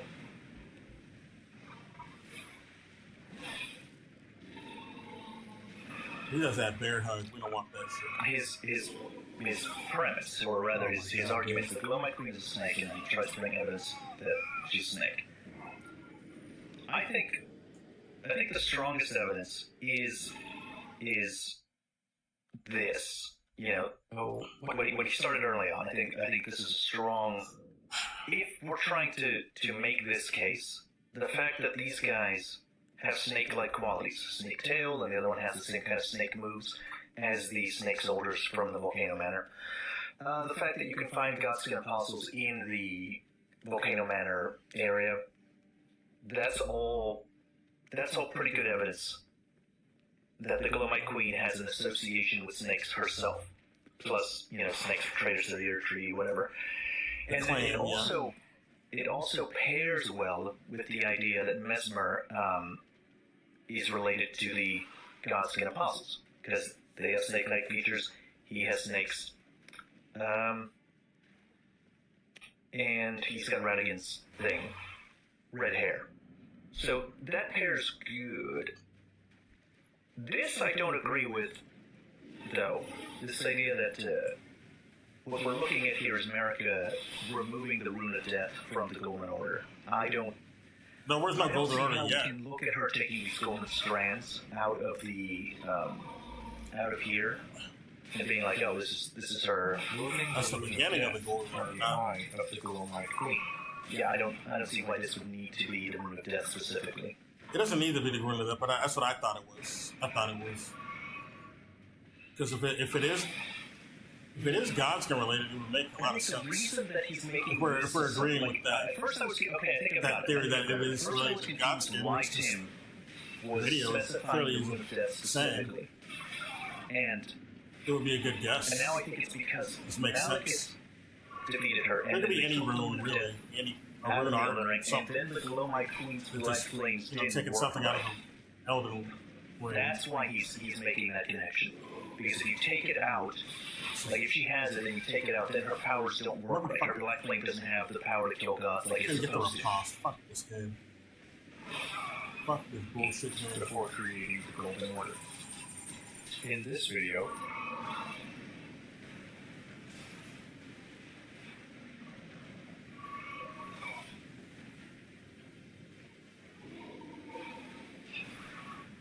oh, you grabbed me. Of course you did.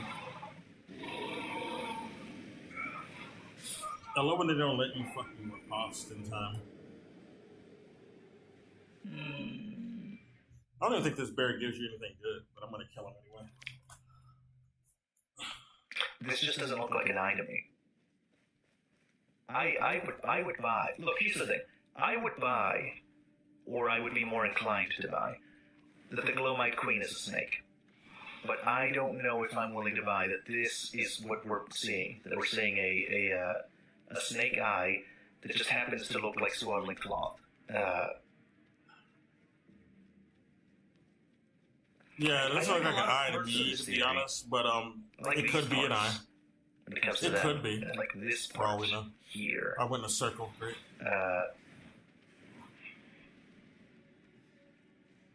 And this could be the Glow-Mite Queen. It could be her, but I don't think so. It's a good theory, though. I gotta say that much. I went in a circle again. Fuck, I'm gonna be stuck in a Mobius strip.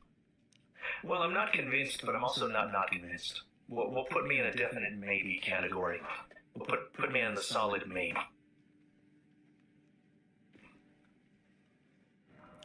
Tell me where to go.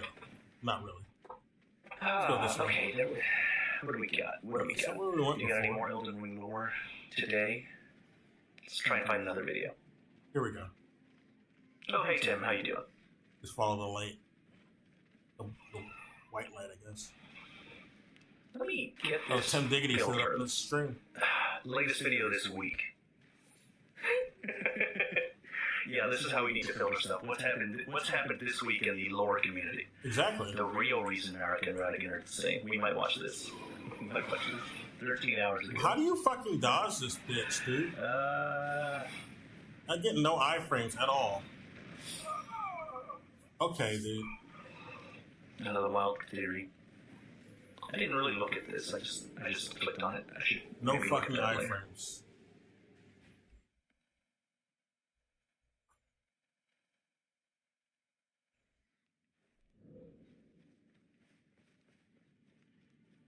Let's go the normal way.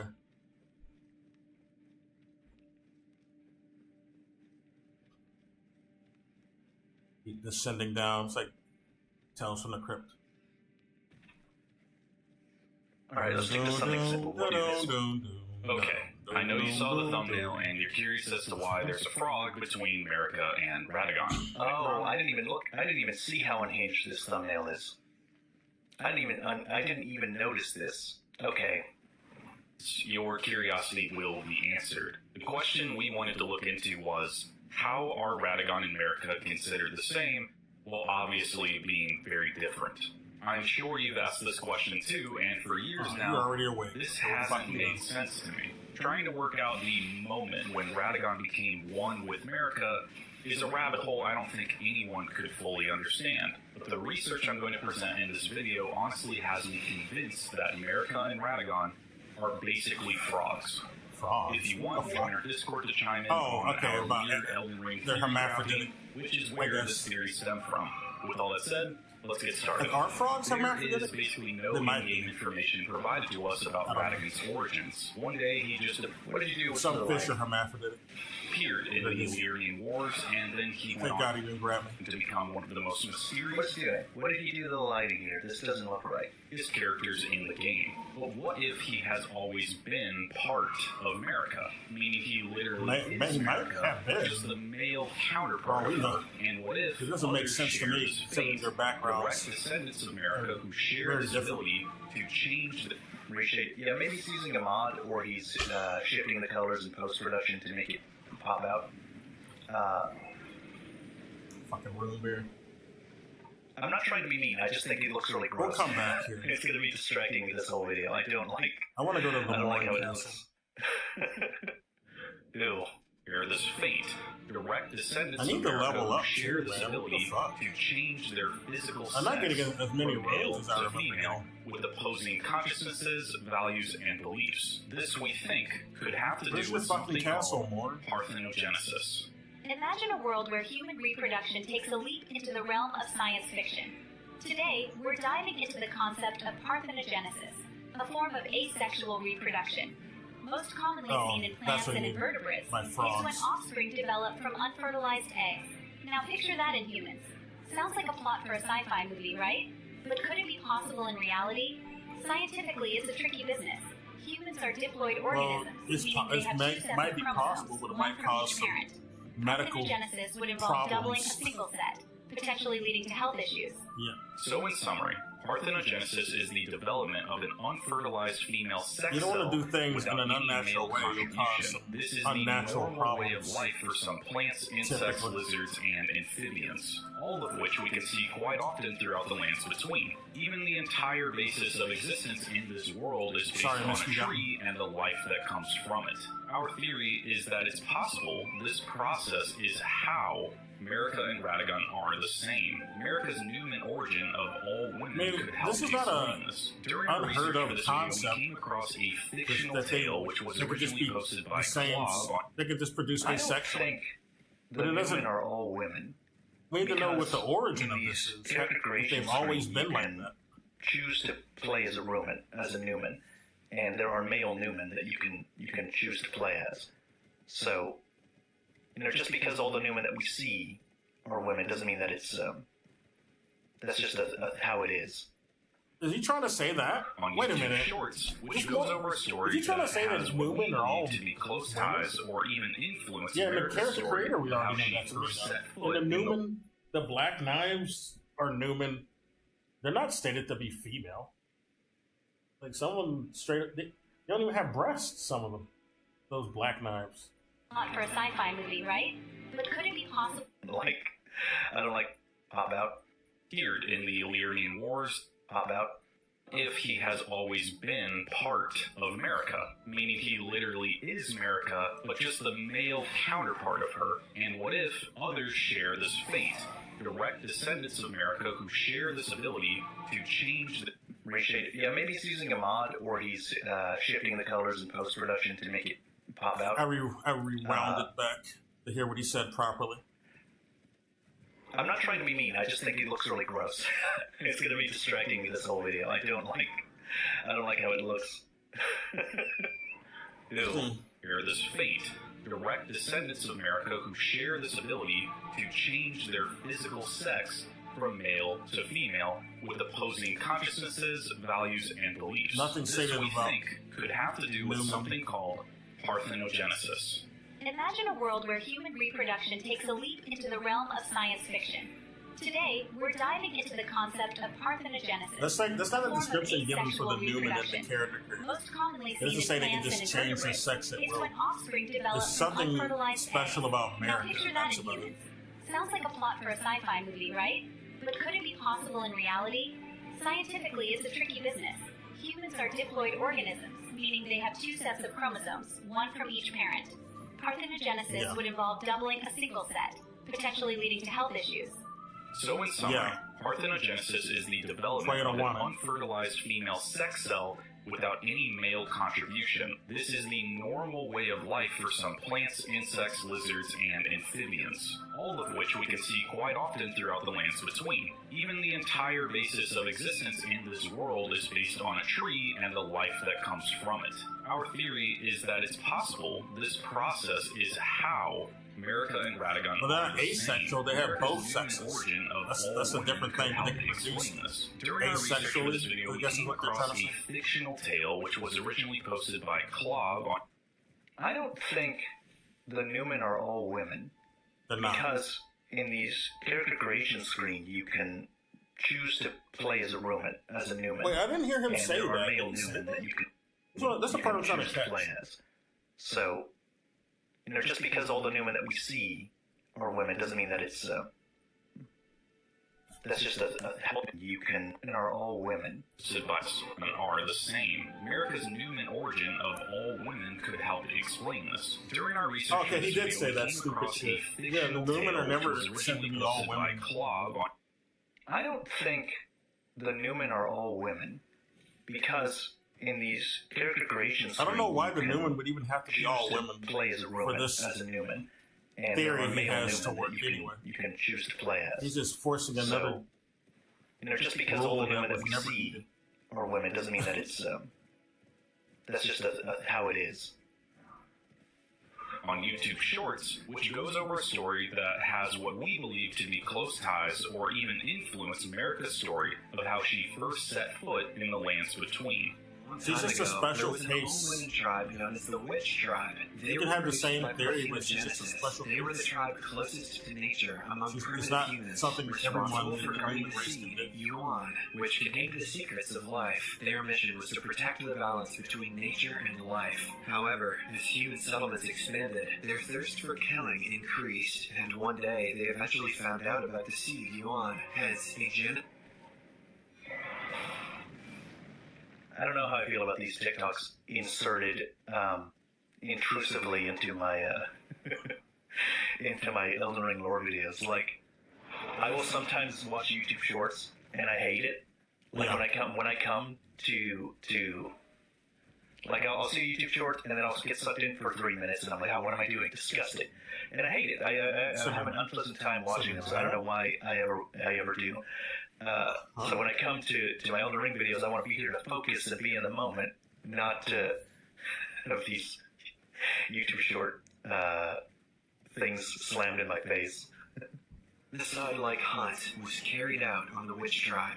To protect the seed, the head of the clan gave it to the youngest woman in the tribe. And Wait a asked minute. her to run away as far Is this as like an possible. ad or The something? girl witnessed her entire family being Just use killed. Braves, As told, dude. she escaped Why the are you place watching not long ad- after she woke with up no on the ad desert block of any island kind? and saw that the seed she carried had started sprouting all over the place. The deserted island gradually You don't have became to watch full this of shit. life. Slowly, the girl got Use older, Brave, and bro. a new witch clan flourished on the island. What if this is an ability that is passed down through generations by America?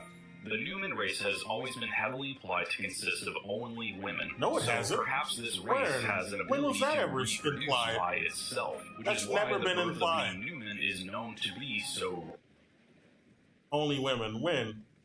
rare. This could be He's showing a male Newman on the screen. Yeah. He's showing it right there.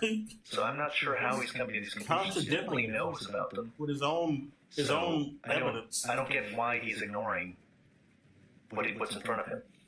In the process of parthenogenesis, and yes, I don't there is understand it evidence of this in real life. In 1995, there was a study conducted on a boy who was found to be the closest thing to a virgin birth ever recorded. We'll link the full article in the description below if you want more information. Well, let's talk about the crucible and the primordial aspects of it.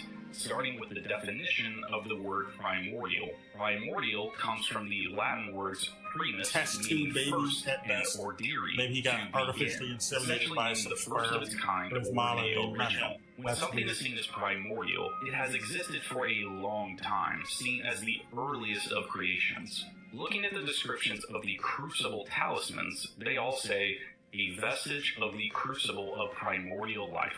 Born partially of devolution, it was considered a signifier of the divine in ancient times, but is now increasingly disdained as an impurity as civilization has advanced. Devolution, or backward evolution, is the notion that species can revert to supposedly more primitive forms over time.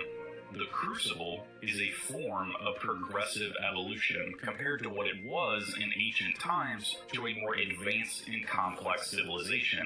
Out with the old, in with the new, so to speak. We are essentially theorizing that America was a part of this original crucible before she became the vessel of the Elden Ring and assumed a role of godhood under the creation of the Golden Order.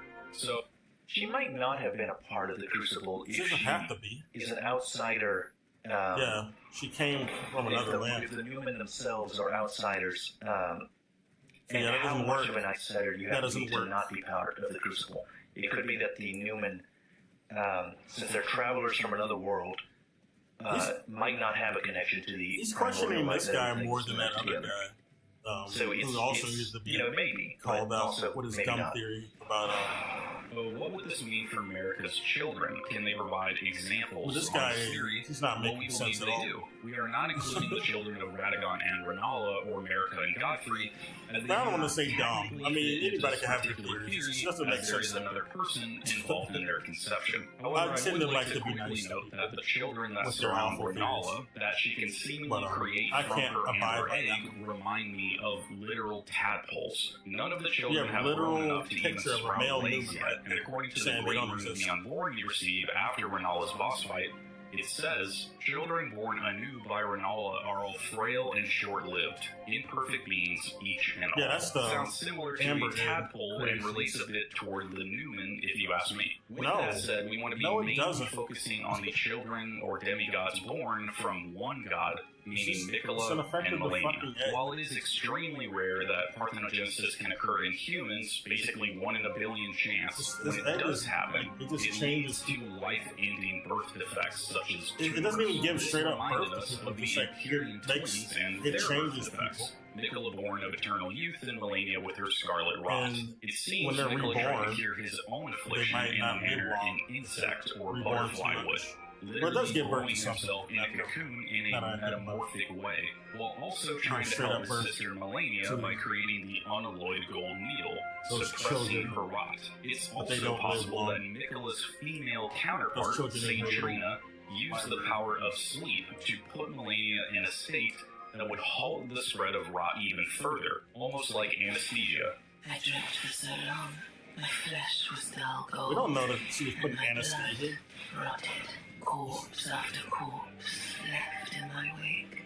As far as we know at this point, there's no evidence of Melania having a male counterpart. However, her creating flower-like buds, referred to as her daughters, like Millicent, shows signs that she has the ability to create life from the flowers she blooms. Millicent also references a connection to Melania even without ever knowing her, which to me references the times of the Crucible, where all life was once blended together, but they were instead born separate and with birth defect afflictions. We've also heard theories that Nicola has close ties to potentially being Melina, Melina somehow being connected to Mesmer, and going way back to the theories on Melina and Ronnie being the same. honestly, with this theory on how birthing could work with this already very complicated family dynamic, any of these could possibly be true. Hopefully, when the DLC comes out, we will get our answers, although I'm not holding my breath. I'd be fine with coming out of the DLC with more questions than answers. I don't like your I'm not. Comes to Radica and Radagon being the same, this theory makes the most sense in my mind. But let us know what you think down in the comments, and again, join our Discord. I think this only applies to Radigan in America. I don't think I'm they're not going to do it with exactly everybody. sure. Stop it. Okay. Stop. Just You know, stop.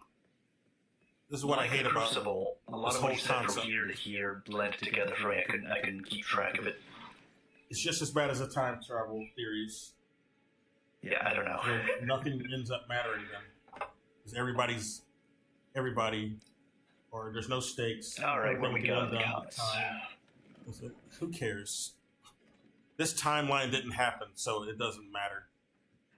It'll be forgotten in the next one. Is that what's their new video? Or some other, whatever ending you get. Who cares? I think we'll stop for today. That Crunchy video with Godfrey took a lot out of me.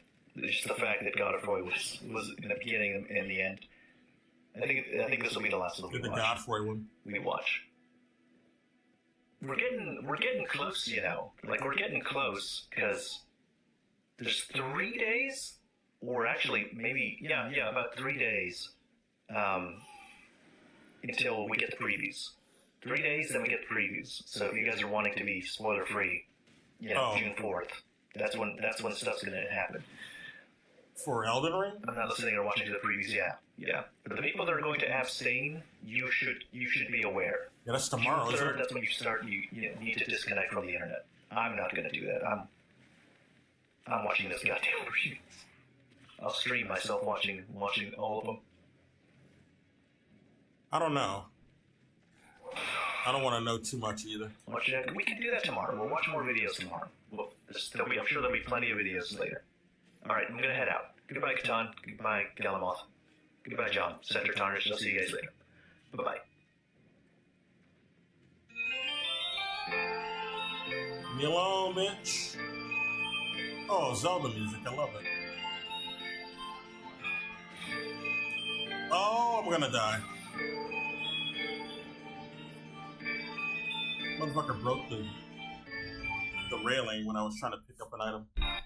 And I ran through it.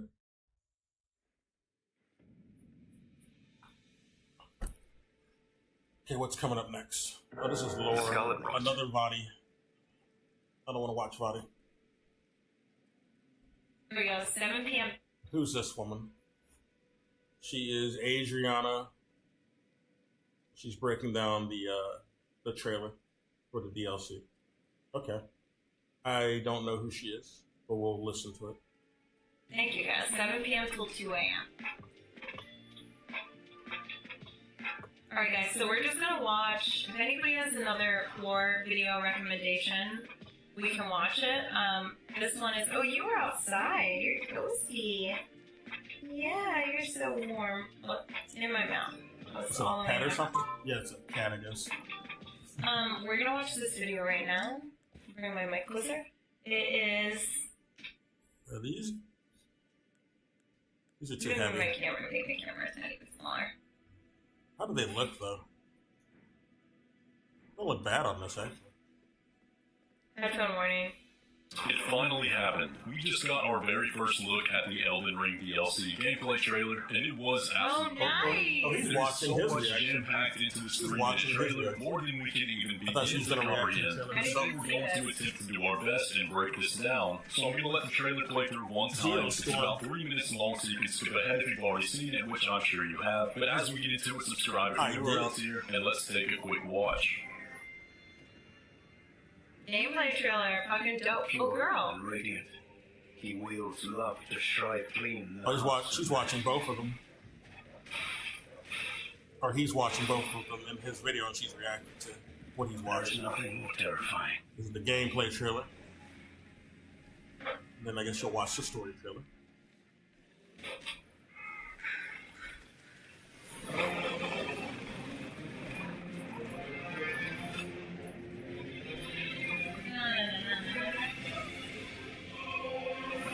I really need to level up these weapons. I do have some smithing stones. I can level up my other self for it, I guess. In that forsaken place, blood must spill. You samurai always Blood like yourselves. They are too grateful. CDR, what's up? Hey. Good to see you. It's been a while. The fuck? Your medicine. Stop doing your headbanger shit.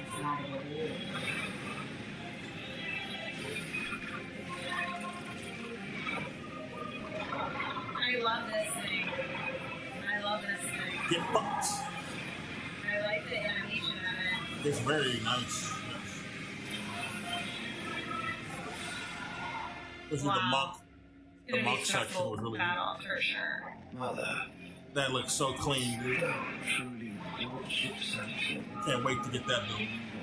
The fuck away from me. Damn. No, this little bitch. That's sick. Motherfucker. I presume you, too, are keen to know. Sick. Oh, that's sick. I like that. Oh, wait a minute. I don't think I ever came here. What's over here? Beautiful. I don't think I ever found this. What's here? What's all this? Hopefully it's worth it. Those stripped of the grace of gold, shadow, death. In the embrace of restless grave. Oh, an ambush. I should have known. Fuck off, man. So, you couldn't fly in the first one, right? You couldn't get wings to fly, No, or you you couldn't. could if you were holy. So that's gonna be interesting. Smithing stones, I'll take it. I need those. Got times 2, so I can level up my other sword. Yeah, it looks like there's two. There looks like to be like 2 spells that you can fly in. To begin our breakdown, let me read you the official description from Bandai Namco. The Land of Shadow, a place obscured by the Erdtree, where the goddess Marika first set I'm always foot. finding A land new shit when I play the I game. want to say hi to you, Seer, because I haven't seen you in a long time, but I didn't want to talk over him. Somebody Well, died. I that's don't good know that how. you're feeling better, and I'm sorry you're going through some medical stuff. Oh, I'm that's doing bad. good. I'm back in my house. What else is new? I'm back in my house, so that's nice. I fired my assistant, so that sucks. Oh, I'm having good. to do a lot more Firing work. someone, always great. But honestly, I'm doing really good. No, she's talking about herself. Okay, I'm gonna play this. In an unsung She battle. fired her Suddenly- assistant. Alright, 1 second. I'm gonna mute right quick.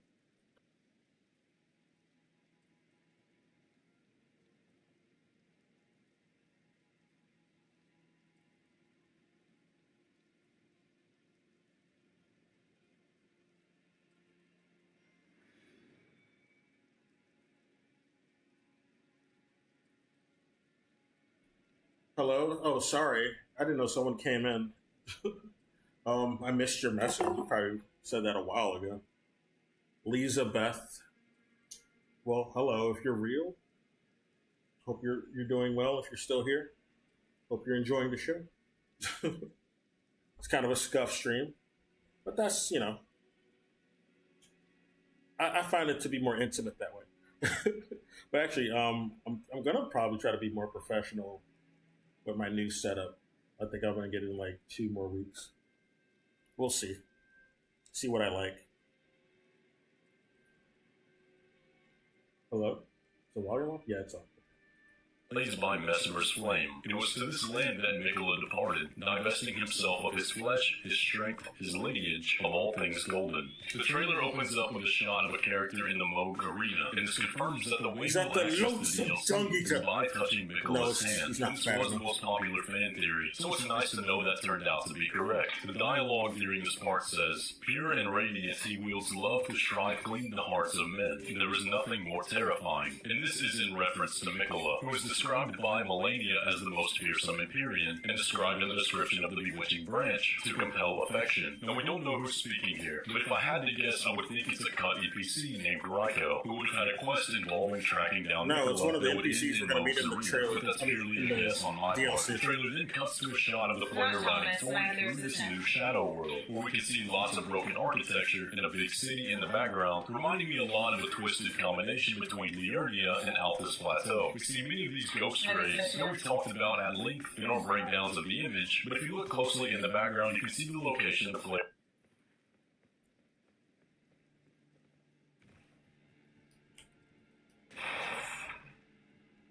Oh, I don't know. Is my connection fucking up? I'm getting some buffering. Am I even streaming anymore? It says I'm streaming. Yeah, it says I'm streaming. I'm streaming for 4 hours. I don't know. She's buffering. This is YouTube acting up, I guess. Huh. I'm gonna refresh.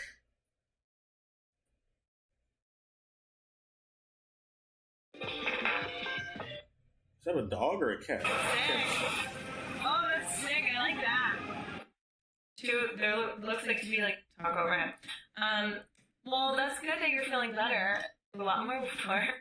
His strength, his lineage, of all things golden. Hey, the trailer opens up with a shot of a character in the Moog arena, and this confirms that the way we'll access the DLC is by touching Mikkola's hand. And this was the most popular fan theory, so it's nice to know that turned out to be correct. The dialogue during this part says, "Fear and radiance he wields love to strive clean the hearts of men. There is nothing more terrifying." And this is in reference to Mikkola, who is described by Melania as the most fearsome Empyrean, and described in the description of the bewitching branch to compel affection. Now, we don't know who's speaking here, but if I had to guess, I would think I can see why they tried to kill you, Ryko, who would have had a quest involving but it's still not good. I don't believe in genociding all people, but if you're oppressors, understandable to use self-defense against Shadow World, where we can see lots of broken architecture in a big city just not anyone related. Reminding me a lot of a twisted combination between Liurnia and Alphys Plateau. We see many of these ghost rays that we've talked about. Because we find his daughter killed. She was clearly not a fighter. She was defenseless.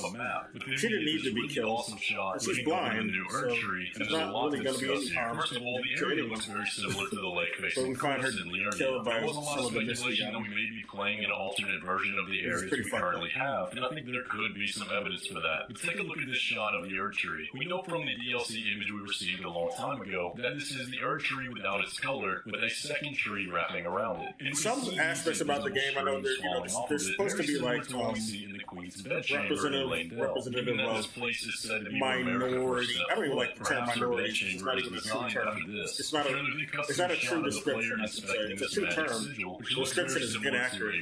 Although I don't want to jump to any conclusions here. Because of who we're trusting, the counting of certain groups of people is not accurate to begin with. To take a look at here. First, the face on his helmet is similar to the natives that are being discounted for the people who are in the storage. But we'll see more like this again throughout the trailer. I gotta say, even though I understand the misbegotten is supposed to be like representative of in the background, in that second place, blood must spill. The next character shown is lying face down in a field of purple flowers. People. Again, is very similar to what we saw in the first NPC. They kind of the flowers here in the color portray them as more monstrous purple signifies sleep, and we can see than several the lilies the people who are oppressing them like this motherfucker. The alter ego of Mikkola. And it's kind of like, I don't like that a lot. But, I understand. It happens. It's typical. Empty bird cages. The player approaches I mean, you have like some examples of the blood of your fellows, the Erdtree faithful. Keep in mind the color blue that we can see throughout this area. And this some positive examples of this, you got like the black stuff. But even then, he's portrayed like a fucking Quasimodo gargoyle. Going on. Putting a shot of the player riding through a swamp, and yes, poison he's props are confirmed, but take a look at what the player's wearing here. It's almost like two he's not black portrayed in a sympathetic way physically, we then see a painting of an old man or and a woman who's a holding her humane belly way as she's physically. pregnant. You're not going to really relate onto that to him as a person. He's not even a person at that point. He's portrayed like a monster, and not even an attractive type of monster. He's not like some fucking angel or something with some angel wings, or someone who just has like horns on their head, but they look human otherwise. He's portrayed like which could be a dungeon or hero's grave. He's portrayed like a monster who's like haggard with boils all over his body and shit. And most of the Misbegotten are. It doesn't like. It kind of this portrays him in a disparaging way, I would say. But I do like the message, at least, that the game seems to be trying to provide. In spite of that, I do like FromSoft's work. In spite of some shortcomings, I wouldn't cancel these games or anything. They do a good job with what they provide, but still,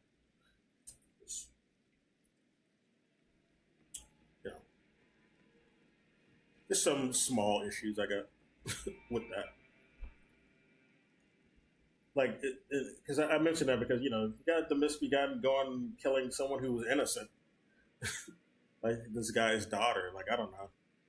Is that really necessary? You're not really going to have anybody sympathize with the Misbegotten when you have them killing some young woman who's blind, She was clearly not a threat to anyone. Anyway. Tree pots that we can see in the lands between and the warrior jars, different from what we saw the NPC leaning over earlier in the trailer. And do note that this area is blue, much like the cathedral we talked about earlier. We get more lava areas, which could be a dungeon or hero's grave. Everything seems so massive in this. In front of the Erdtree, which looks absolutely massive, but do note that at the very top, we can see stones floating upward, much like what we see in Fair Missoula, so there may be some time shenanigans going on here. We then get to a shot of combat with this golem, which is there's no time shenanigans. We know cages, ropes, people stuck inside, even a horse hanging out on a tip. Yeah, this is old. She's watching the old reaction. This is from. Why is she watching this? She reacted to this a day ago, but he made this like 3 months ago. I guess she's gonna watch more though. It's not over. Okay, it's almost over. It's more than half the video, but okay.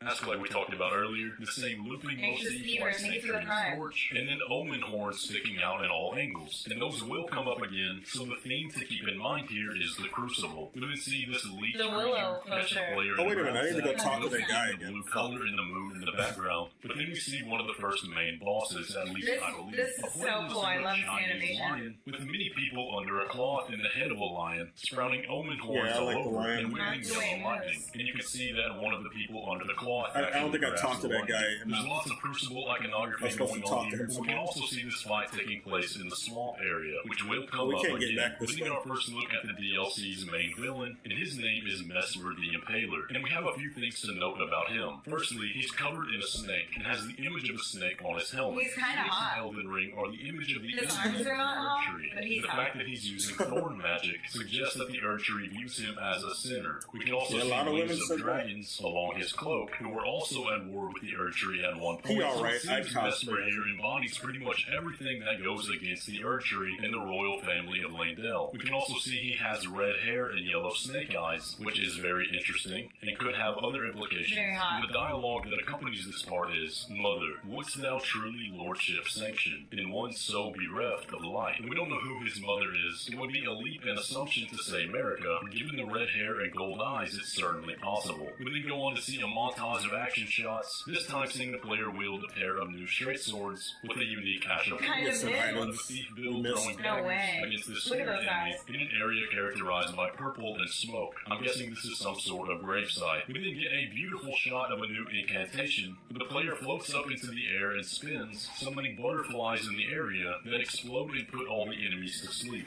Looking at the statues in the background, we can see lions with horns, and then a tree growing out of this altar. And then we get a sick shot of people make character is doing martial Nicholas, arts against which this it giant might be. boss that wields a twin blade, although I can't see a weapon in the player's hand. So I'm not No, entirely that's sure how some that's monk going to work, shit. but we can see the yellow fog in the door It's like telling us the that fist it's not bone the weapons boss, and, and the banners on the castle wall are Dark black Souls and 2. blue, unlike any other faction we currently know of. There seems to be a lot, like, maybe he's got a spell or something on that's letting him kick high like that. It's not a like, spell. I feel like they're It might adding be your in that, ass, like, actually. some She might be right. like, small It might actually be flying, the. like, But not, I think it's a not weapon that you type. fly all the time, Going but I by think they're gonna add, like, what we were told flying in options interviews. or wing options and stuff in battles.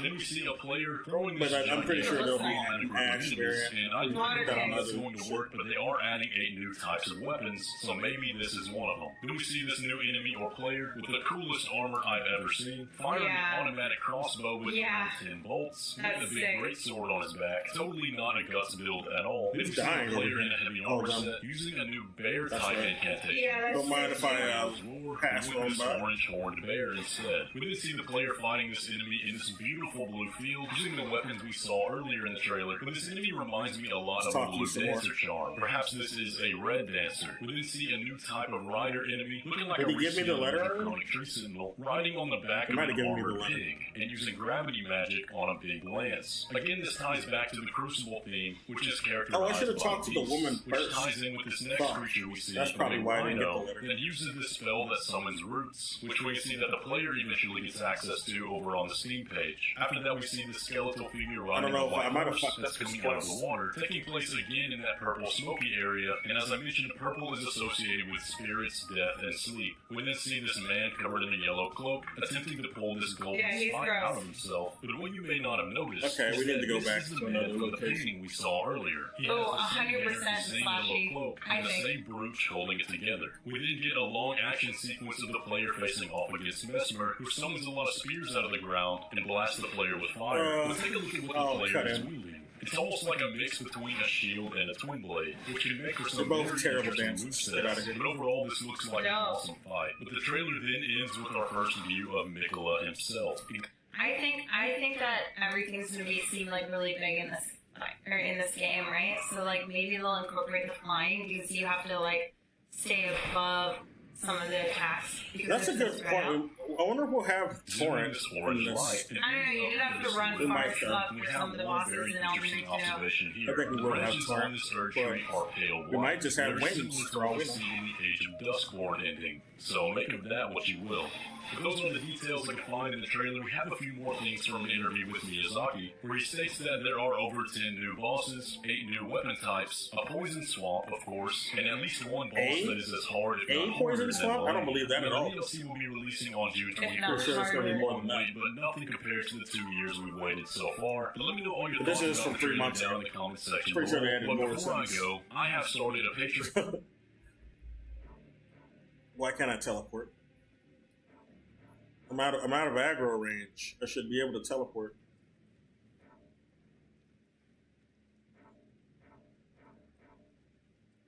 Let me fucking teleport, guys. Fuck.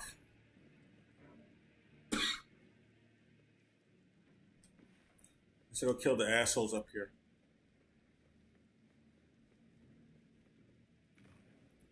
I've already fucked up a NPC quest, I just know it.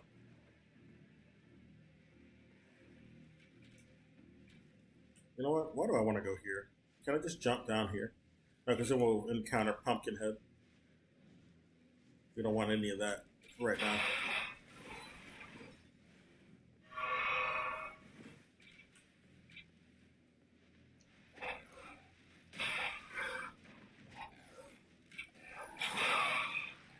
Stop it.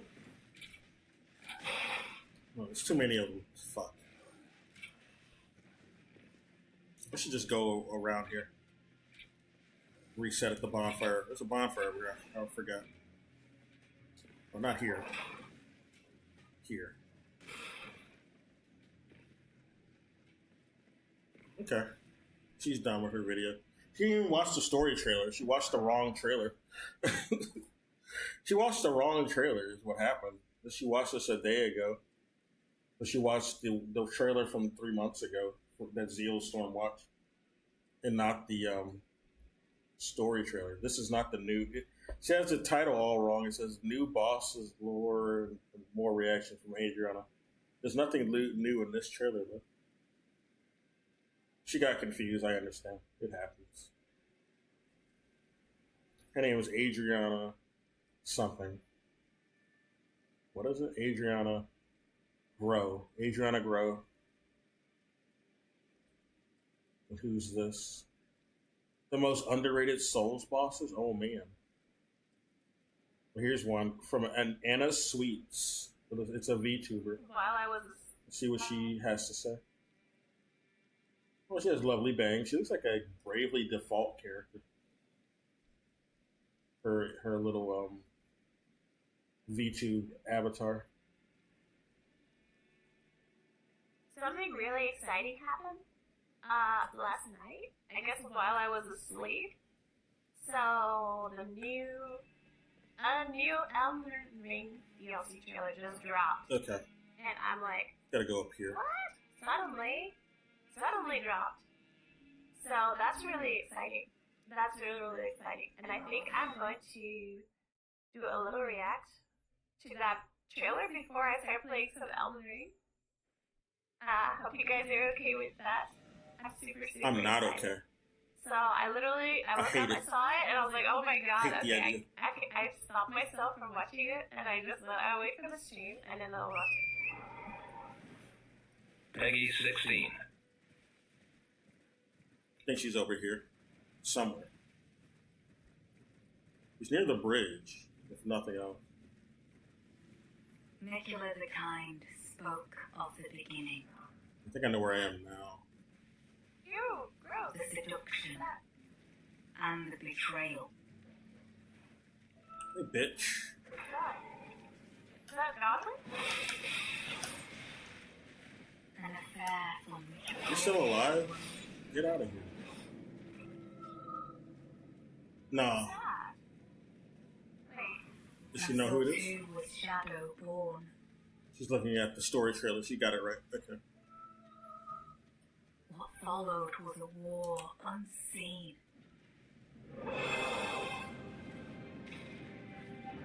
Oh yeah, those things. They're so One that sick. could never be put to song. You know? Super excited. Who's aggro? Okay, I see. I see what's going Oh, on. there he is. There he is. 18 inches. Oh yeah, the statue. So she's familiar with the character.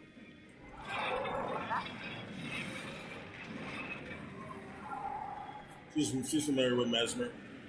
18 inches. It's not I.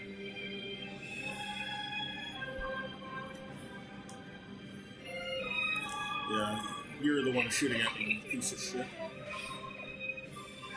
Get rid of this. I want to use that again. Oh, the buildings are like melting. Is this a teleport? Might be. No. And so kindly Nicola It's a would crossbow abandon ballista. everything. There? Yeah, good question. I wonder if that's an NPC or not. What are those? That's Nicholas. His golden flesh, his blinding strength, even his fate.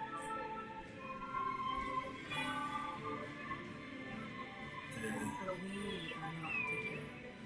We are not deterred.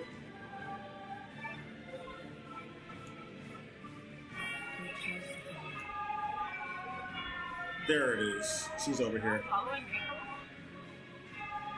She might be dead already, though, since I talked to her father first. Hell yeah. Let's go. We'll go see. I think you can still get the quest done, even if she's dead already. We're gonna go talk to her. That was interesting. She's not dead yet. They're Thank so God. mysterious, aren't they? They just show us like this little bit. Like, So she doesn't die this until little you bit. talk to her. There it is, Nicola. I don't think so. I don't think so. I wish I could tell her to go to the round table. Oh yeah, I pre-ordered it already, so I definitely got that. Oh, 18 inches of Mesmer. Okay, okay. Got you. But that was kind of like really mysterious. Like, what the hell's going on in the beginning here? Hey, what's going Your on? father's There's a an lot of idiot. blood. There's I'm a sorry. lot of squishy sounds. He's following There's Godric. like, what is he taking from? What is he taking from inside? I presume this is like a body, but whose body is it, or what is that? What is he Yeah, doing? that's what we don't know yet. Whose body it is. The form is ruined from. Yes. That's very squishy. You just go like, and who the hell is this? Is this also Nicola? It's America. And like, what are those? What are those? Well, this is. Why can't I tell her to go to the route here? Look at all those bodies. It gives very much like blasphemous blade vibes in this area. But is does. this like the blood place that? I think it was intentional. It could be related to Moog, I guess, right? I don't know. It could be related to Moog as well because of the blood. I guess it's a good theory, but I don't think Moog was born yet. Damn. Much less Riker. But yeah, Riker stole from an old religion anyway. Why are they focusing on this person here? And the Formless Like, Mother is this also person ancient here? as well. So I guess it could have something to do with the I don't Formless know. Mother, if not Moog, but I don't think it is. It could be Nicola as well. I don't know. It's so hard to say. What is going on here? So it's just a bunch of death, melting buildings, right? What are my gloves? And then there's like like, it looks like a rune, okay? So it looks like Nicola is leaving behind, like, a kind of symbol somewhere. Maybe for people to follow, maybe not. Maybe people just decided to follow it. That's like so exciting. Not sure where America first set foot and became a god. Oh yeah, let's just make this go down. Yeah, maybe. I'm not sure. It's hard for me to tell because they're so mysterious, bro. Look, and there's this thing like everywhere. So this is like something that Nicola left behind. Oh, the father's also not going to leave until I kill the boss. So got to do that too. That's definitely Nicola that she's talking about as well, right? Yeah. Nicola wants to overkill that. It's showing him when she's talking I about don't know if Nicola is going to be the boss or not. But I definitely feel like Nicola and Mesmer are kind of like... Did I go the wrong way? What did you guys say? Is this also Nicola, or is it... No, it's the right way. What the fuck? Or maybe Neutrina? Like, when you guys... This kind of looks like a dream world as well. Gold. Yeah, so these are a bunch of NPCs that we have seen in the first Oh, you're over trailer here, as you well. motherfucker. Like, I think we've seen most of I don't want you following us. in You the suck. first trailer. This guy.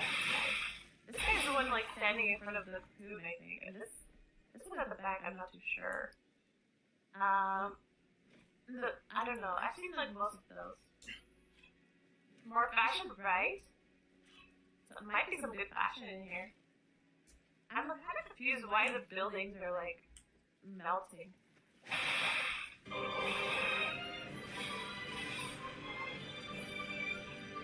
Kind of looks like the tree is absorbing the buildings.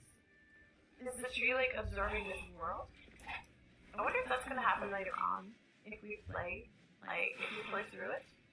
Oh, I fucking died. At the beginning, it just I didn't think I'd jump over there. everything's pretty solid, right? So.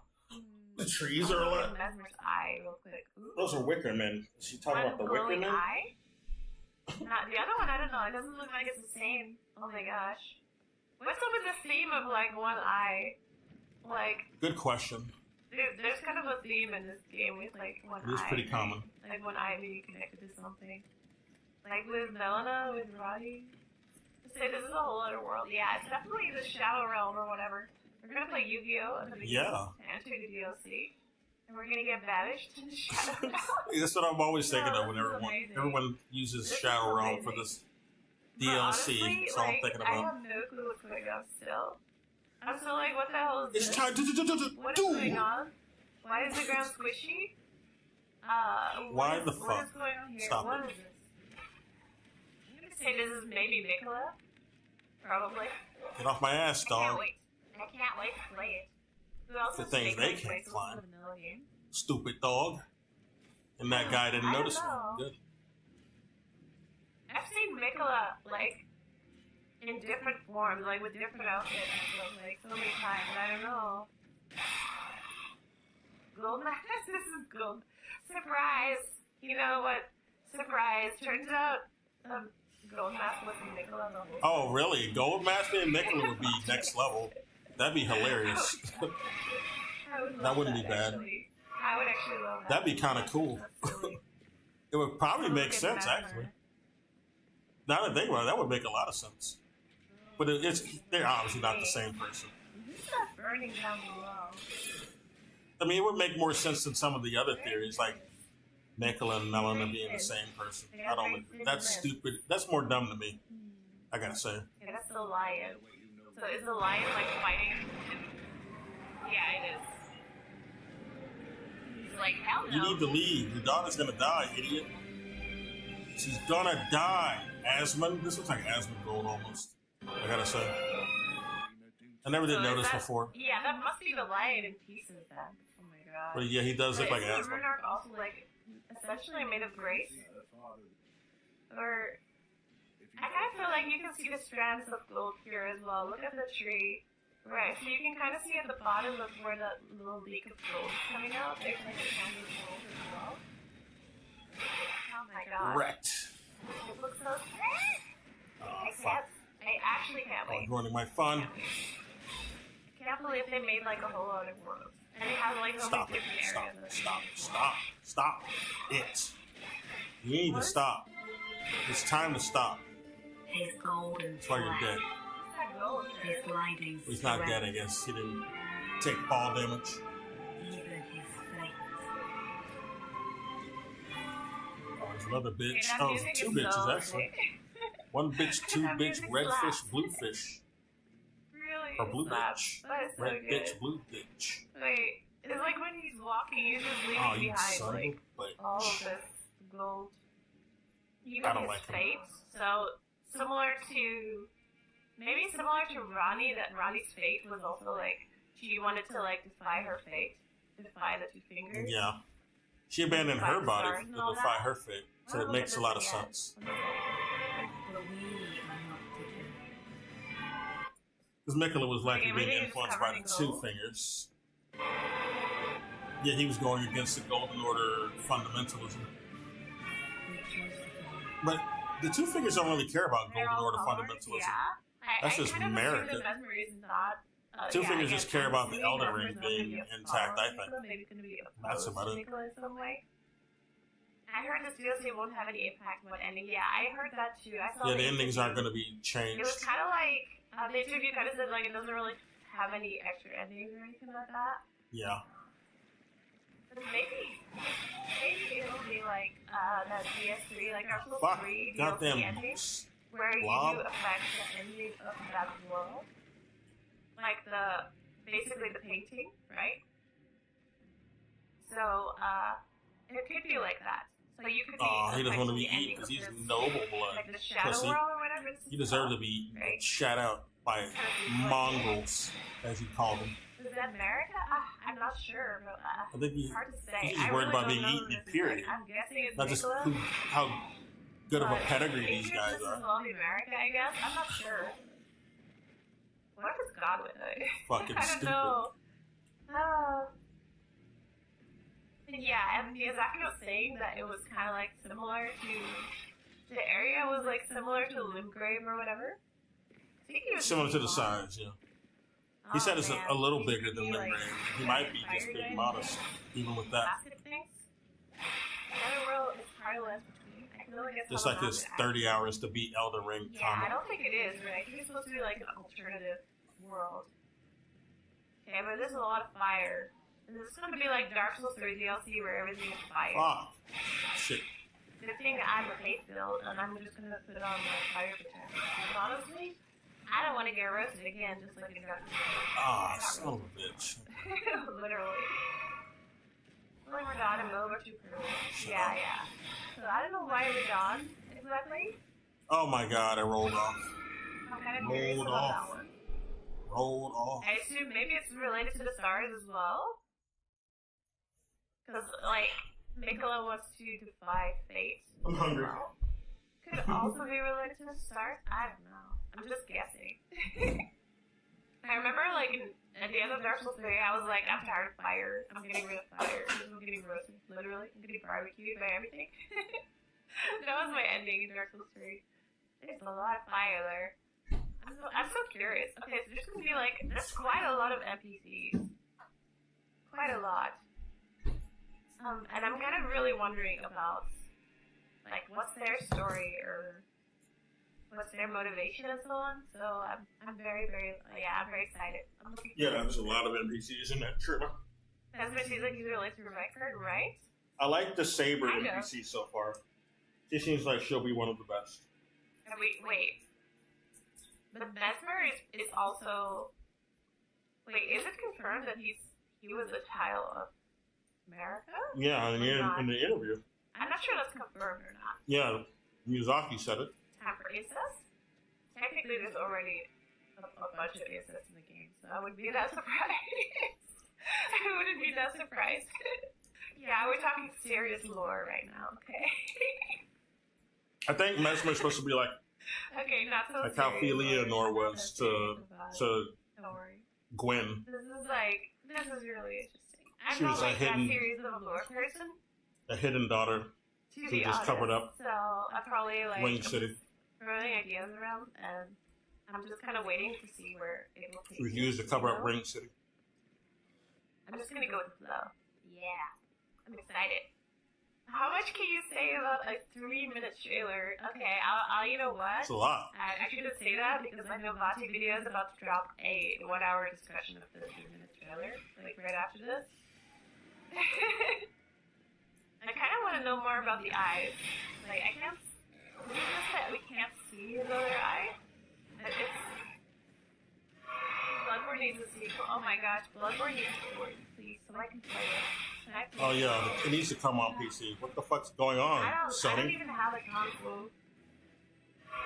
That's definitely the room. I don't have a console either. Did she say console? Great room? I should say like great room. I don't look like it. This is just what we call my head canon, right?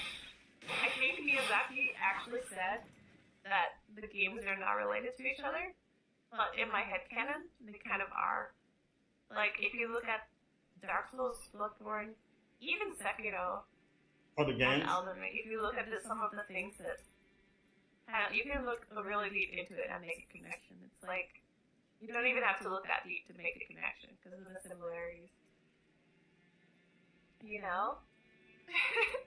So in my mind, they're kind of all connected anyway, because I love that idea.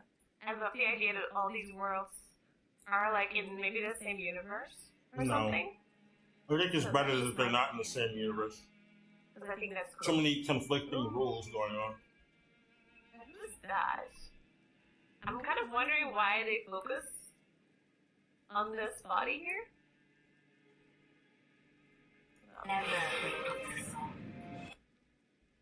And why are these guys walking like 1 meter away? They're social distancing from this body? Oh god. Why is that? Is this body important? It must be important, right? Oh yes, accurate and informed discussion on the trail. Yes, legit. We are doing lore heavy discussions. They're just walking in formation. It's just a military formation. That's all it is. Okay, so the fact that they're not walking, they're not trampling this body, must mean that they honor. This guy was a guy of honor. Maybe he was respected or something like that, right? Well, why would they want to I'm just gonna be like, mess with their footing by stepping over that giant thing? They might trip. I will stop till I find him. Yep. I wonder if there's gonna be any more trailers. But I'm kind of okay with them keeping this mysterious because, yeah, I like to just be surprised when I'm playing. I'm gonna go into the DLC like as blind as I can as well, which is a bit different from Elden Ring because Elden Ring I already saw some gameplay and stuff, so I didn't feel like I was that surprised. But I'm just gonna go blind into this one. I think we're all hyped up enough from the base game already. Like, I understand they made more trailers for Elden Ring because it was like a new game. But now that it's like established, I don't think we need that many trailers to get hyped. We will be bringing back Twin Blades on here. Trailer, I don't know. On this build. You want a green hood? Oh yeah, more fashion. I'm quite excited to see what fashion we'll get. What kind of stuff we'll Exactly. I want more fashion. My plan for DLC is basically I'm gonna play it like the first time I went to Moongrave, basically, just like try to search every corner, like. Me too. Try and find everything, and I'll still miss. And apparently, I missed Definitely. everything. Can't wait to see you all in co-op. So I didn't scrape good enough. Hell yeah. Because I found a bunch of new shit in my other playthroughs. I'm probably gonna use my existing characters. So I've got my main character, just like level 200 something. She's an NG plus. Oh wait, I already have a character where I kill America, so I just need to not kill Melina on here. In Melania. I don't want to kill both of them. I made, she's pretty weak. She's like level 100. She's pretty squishy. She doesn't have anything. So I figured I could just, take my pick. I could try on my main character, and then I could go. If I'm too overpowered, I can go play the other character or something like that, right? So I don't know. I'll have to see.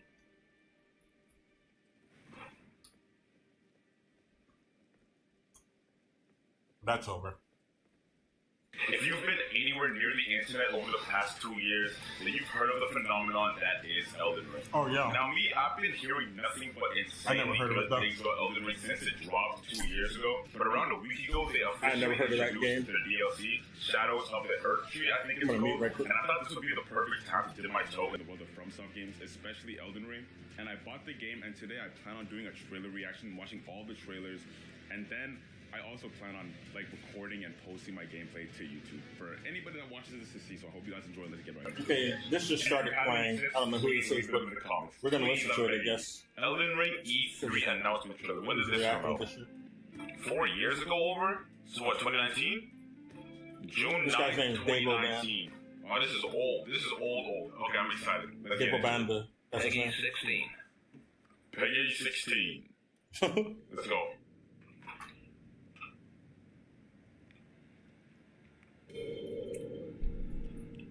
This is the original trailer. What am I looking at? The original debut trailer. I have no idea what I'm looking at. It looks intense. It looks very intense. It was. A new book created by Hidetaka Miyazaki and who is this? George R. Martin. George R. Martin. George R. Martin? Wait, what did he have to do with this? I know George R. Martin. Did he do the story for this game? The template. Okay. Nah, that's something to look into. Not look into, but I'm looking forward to that. You can notice some of his touches, like the incest in George R. Martin's he's a ghost. The adultery going on as well. What the hell is this? Bro, whose arm is that? And whose arms are these? You could. Hold on.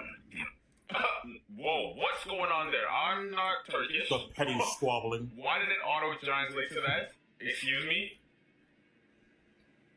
You know what? Let's just keep that off for now. He's gonna God. I doubt you could even imagine it. I don't know what I'm looking at, so I don't know if I can imagine it either. That which commanded the sky. When I first saw that, I thought it was Sekiro too. Oh, this soundtrack is insane. What was this? Oh, wait, I think that was the... What was it? Melanie? I recognize the red hair. I don't know how else to describe her. But I recognize the red hair. Everybody knows Melanie right now. Did you put her arm back and do some Lego with that? Okay. Shut it. What, is he making the Elden Ring right now? What's this? Okay, is that my character or something? Don't tell me you don't see it. I don't know what I'm supposed to see. Ooh, this guy looks badass. Are those all bodies around him too? Oh, he looks for Don. Oh my god, wait, this guy's has a cut going down his body. Or girl, I don't know if that's a guy or girl. I can't say.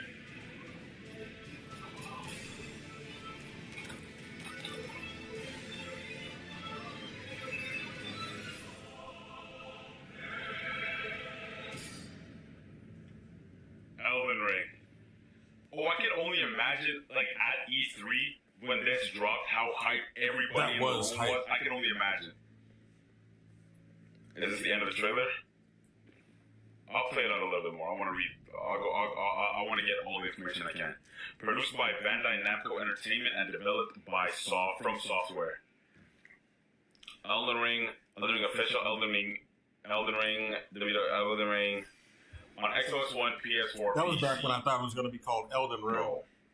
Or Great Room. That looked good. That soundtrack that they were playing. But then we got the name of it. I couldn't read the subtitles, but.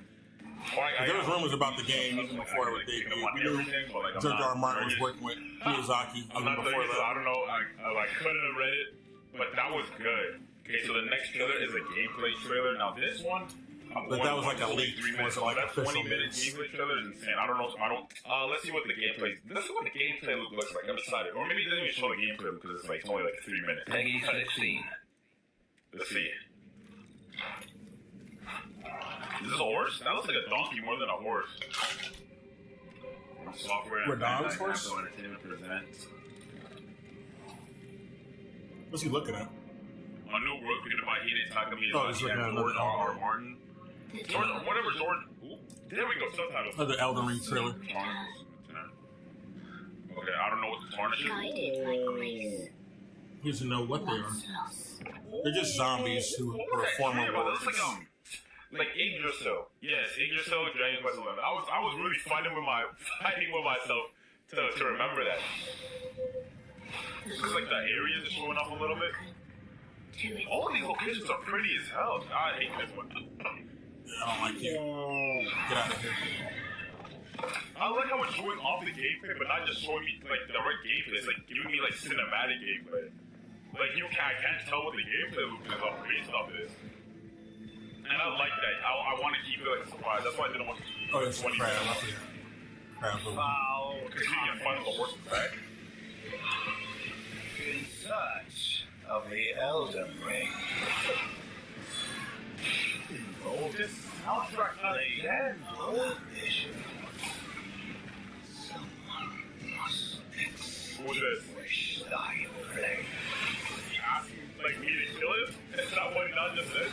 Okay, that's like some gameplay. That's what me the game said, right? I need to kill the boss. I prefer to this movie the cinematic. But I don't want to right now. I'm gonna go level up. I'm gonna level up. That looks clean. My weapons specifically. Was that a wolf with a sword? Like an anthropomorphic wolf with a sword? What? Oh, that's right. Oh yeah, that was Malekith, I think.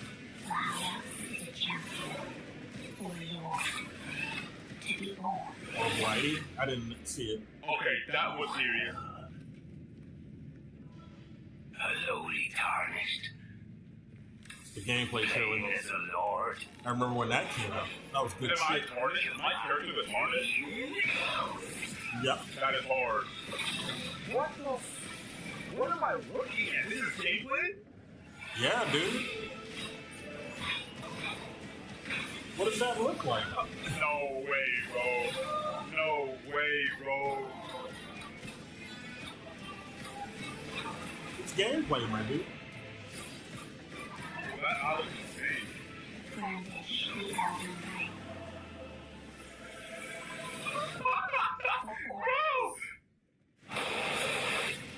Oh, Gideon opened up his doors now. Was it? I'm sorry, was that not a dragon on his arm? I'm sorry. Okay. I gotta find you. Oh, that was hype. No. That's I think that might just be my favorite trailer. I don't think this is possibly a trailer to top that one. I'm sorry. Let me correct what I said. I know there's not a trailer to top that one. That dragon on his arm was ridiculous. I'm excited. Like, the more I watch, the more excited I am. Like, before I started making this video, I was like low-key like intimidated and scared playing the game because of everything I've heard about it.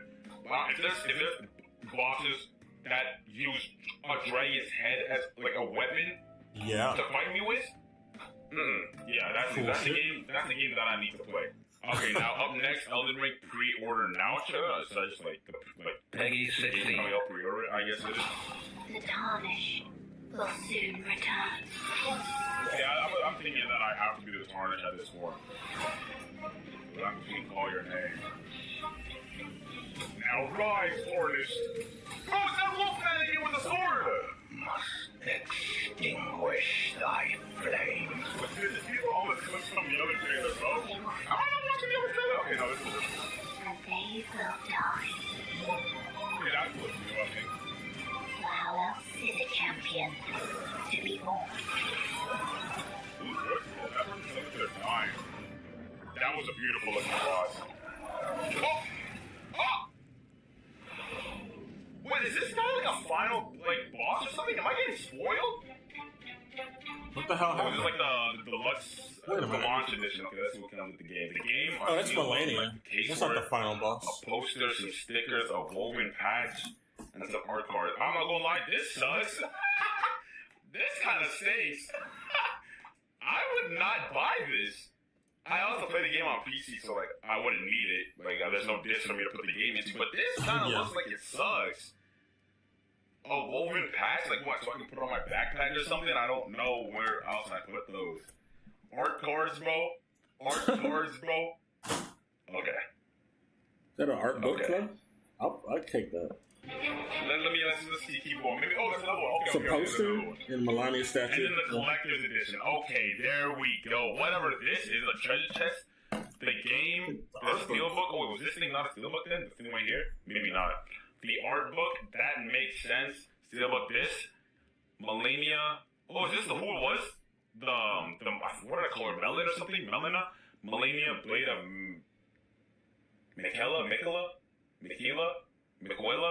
Miquela sounds Spanish. I don't think it's Miquela. And digital soundtrack. Okay, now this is more like it. This is more like it. Is there another version? Is that another version? What the hell is that? Is that a helmet? What? Melania sounds strange. This is coming, bro. Premium collection. It's literally a helmet. Now that you mention it. Okay, this is a little crazy. A 1-to-1 scale helmet replica of Michaela. No, Melania's helmet, I think that is. The game still comes with all the same stuff, but that helmet is kind of fly. Okay, now this is more like it. That's more like it. I would have to say that that's my least favorite trailer so far. But that wasn't a bad trailer at all. Like regardless, it kind of reused clips from like the previous trailer. And I guess it showed off some like the deluxe edition stuff, but that's nothing for me to get hyped over because I just bought the game on Steam. So, but still, the game looks amazing. The game looks amazing regardless. And now, Elden Ring story trailer. Let's see what this is talking about. Peggy 16. I go 16. I mean, there was a collector's edition for the PC as well. You just didn't get a disc. Oh, wait. So the story trailer. So this is like in the game. Yeah, that collector's edition. My boy George did this little big toe in there, huh? When he did this little big toe in there, huh? This is his little like his area of expertise. Let's see it. Let's see where you go. Where you went with this, George? Okay, what happened?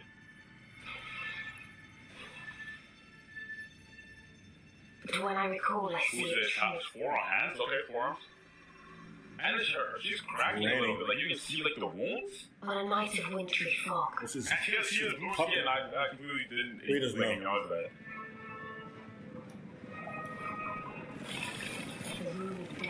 What the hell is this? That's a little scary. And the demigods began to fall. Okay. That was a little scary. Starting with the demigod. Okay. Where's the beast going with? Oh, he's bleeding. Oh. What's going on? That's a little disgusting. What's going to come out? Who's going to jump scare? Queen Mantle is driven to the brink. Man. Ew! The erratic movement of this fucking boss.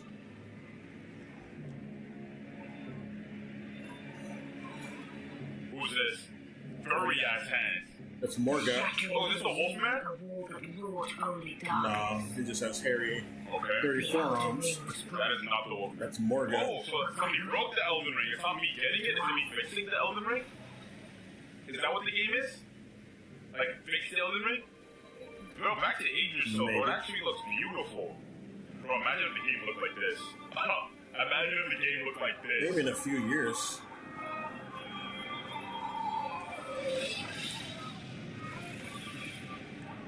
What's this, like a war? Fuck, dude. Just landed right on me. How do you dodge that shit? Okay, oh boy.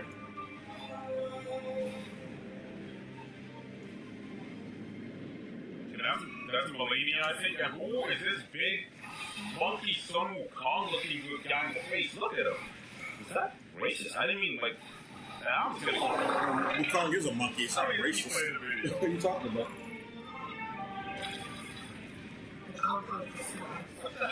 What's he talking about though? Radon doesn't look like Wukong at all. You can barely see his face. You can kind of see it. That's Melania, I think. And who is this big monkey Sun Wukong looking guy? It's talking about Radon. Was that racist? I didn't mean like. I'm just gonna. Not really racist. I don't. What the hell? Is this guy control gravity or something?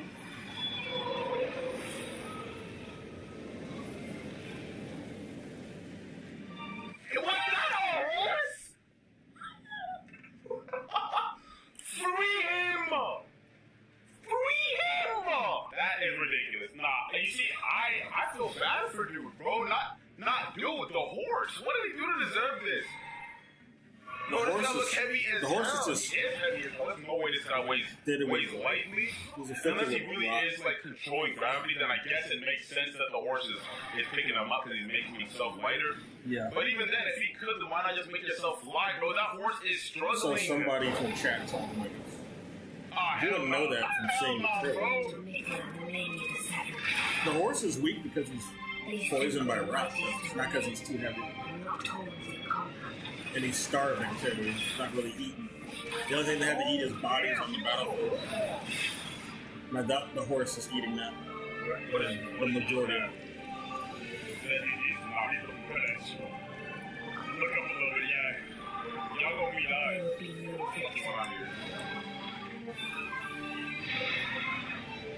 Excuse me? Whose ability is this? I'm looking up Melania's because that looks too pretty for dudes to be in so low. Awaiting the arrival of the Elder Is this already close from her? Who is this? Unless, of course. Why are there two of her? Like a spectral version. Thou should take the crown. That's me! That's me! So I can like steal the crown? Wait, I thought it was a raid. Did I miss something? Was I not paying enough attention? I need that I don't ace. think I was paying enough attention. That might be on me. Those were better for this fucking boss. We're now get a digital adventure, adventure gun and bonus gesture. That was good. That was enjoyable. I like that trailer. I'm sure if I paid more attention, I'd love it even more. But I wasn't. So next one. What is it? The Elden Ring overview trailer. Let's go. Peggy 16. He was not paying attention. Or paying enough. He noticed some things. From somewhere. Like Radon riding on that emaciated horse. Poor horse. I know they were nice and stuff and like mages. I don't know what like samurai. Elden Ring is an action RPG. Or just tell me what the game is. Okay. Fantasy world. Okay, I love dark fantasy. I like sci-fi a little bit more. I like sci-fi and like older things a little bit more than dark fantasy. Like I think I'd say dark fantasy is probably like close to like my least favorite.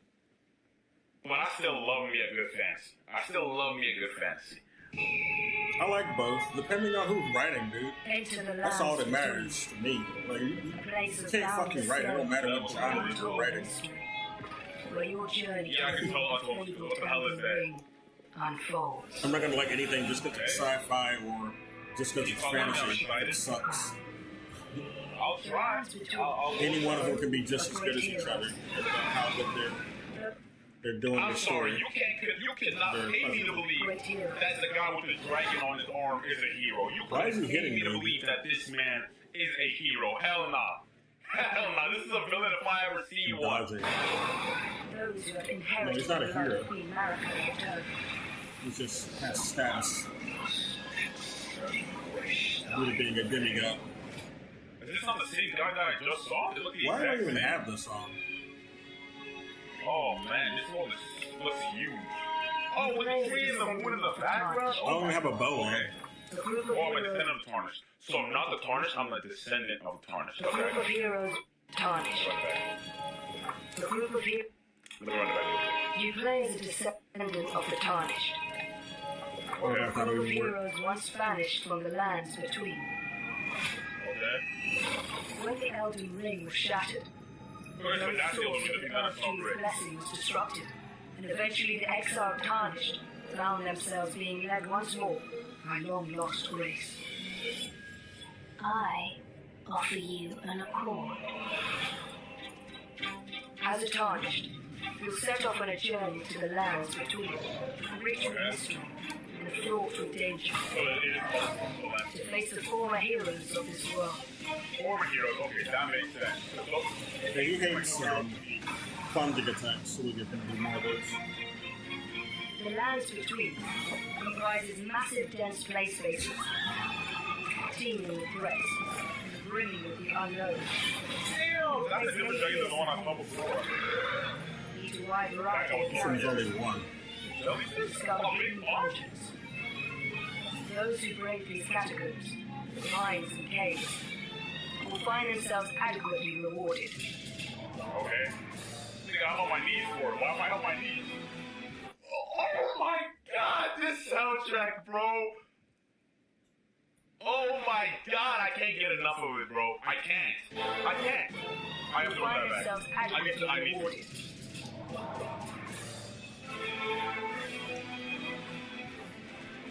Oh my god.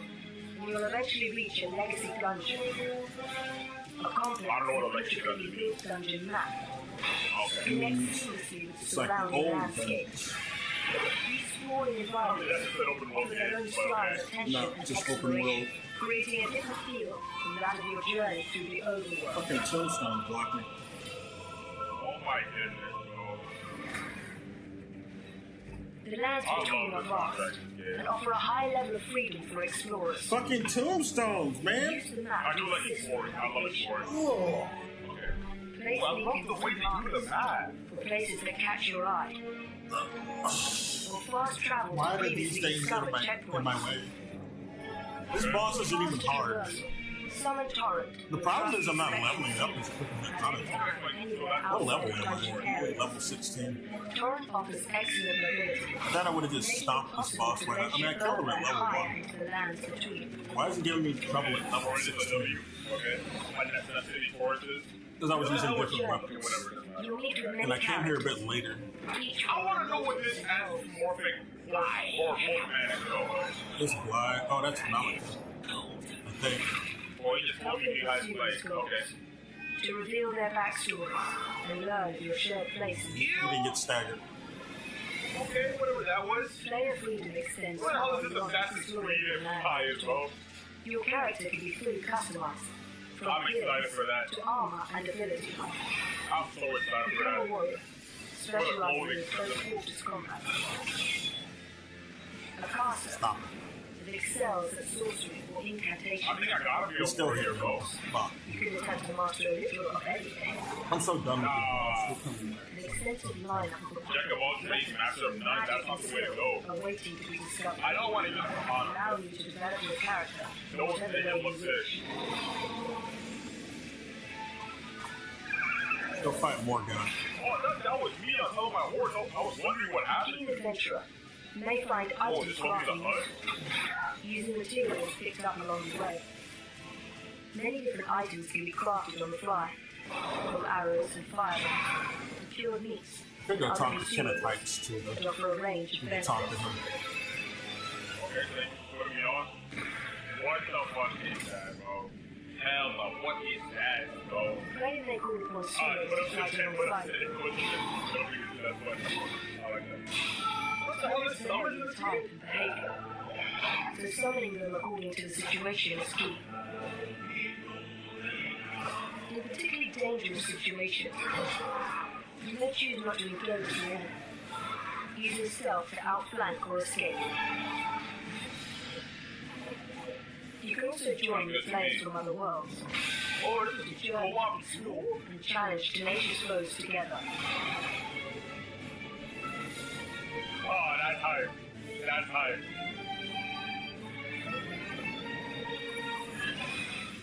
Oh, I hate this spot. Sorry, It's so cramped.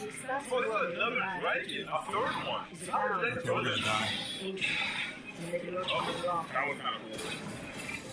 Begin your adventure and reveal its secrets for yourself. Why does this spot have Your eyes touch. Rise and become I'm gonna stop this. Elden Lord. I'm gonna try. That's trailer reaction, yeah. It's just too much noise going on. I don't even know what he's saying. What does this say? This is Ayn Rand. How quickly can you access Elden Ring DLC? Oh, let's hear it. Let's see what else we got before we look at that thing. Glowmite Queen is the snake. The Tim Diggity. We already heard that.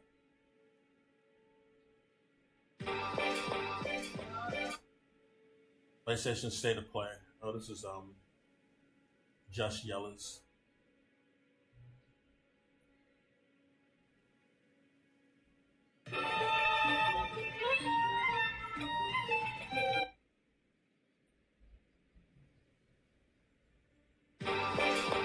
Bucky's. Warning.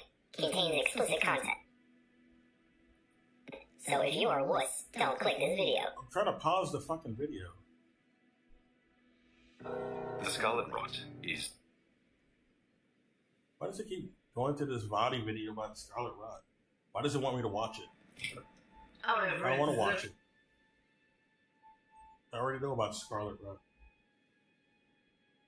So the new lore trailer for Shadow of the Erdtree dropped this week, and it gave us all sorts of information, however vague. But before we start, I want to say I'm not really a lore guy, so I don't want to give the impression that I've studied this too much, but I wanted to give my initial impressions and thoughts about what the DLC is going to look like based on this trailer, and talk about a specific concept I'm hoping they'll explore. First off, the opening seems to depict America's ascension to godhood through some sort of seduction and betrayal. Whatever she's reaching into seems vaguely womb-like and draped in a cloth that looks to me like it could possibly be godskin, though I'm not especially confident that's the case. After taking the strands of gold, America walks over a mass of corpses and holds the strands up in a shape that is reminiscent of the Elden Ring. With the corpses piled on either side, it appears she's creating the Erdtree, as the opening looks a lot like where we enter the Erdtree and find Marika.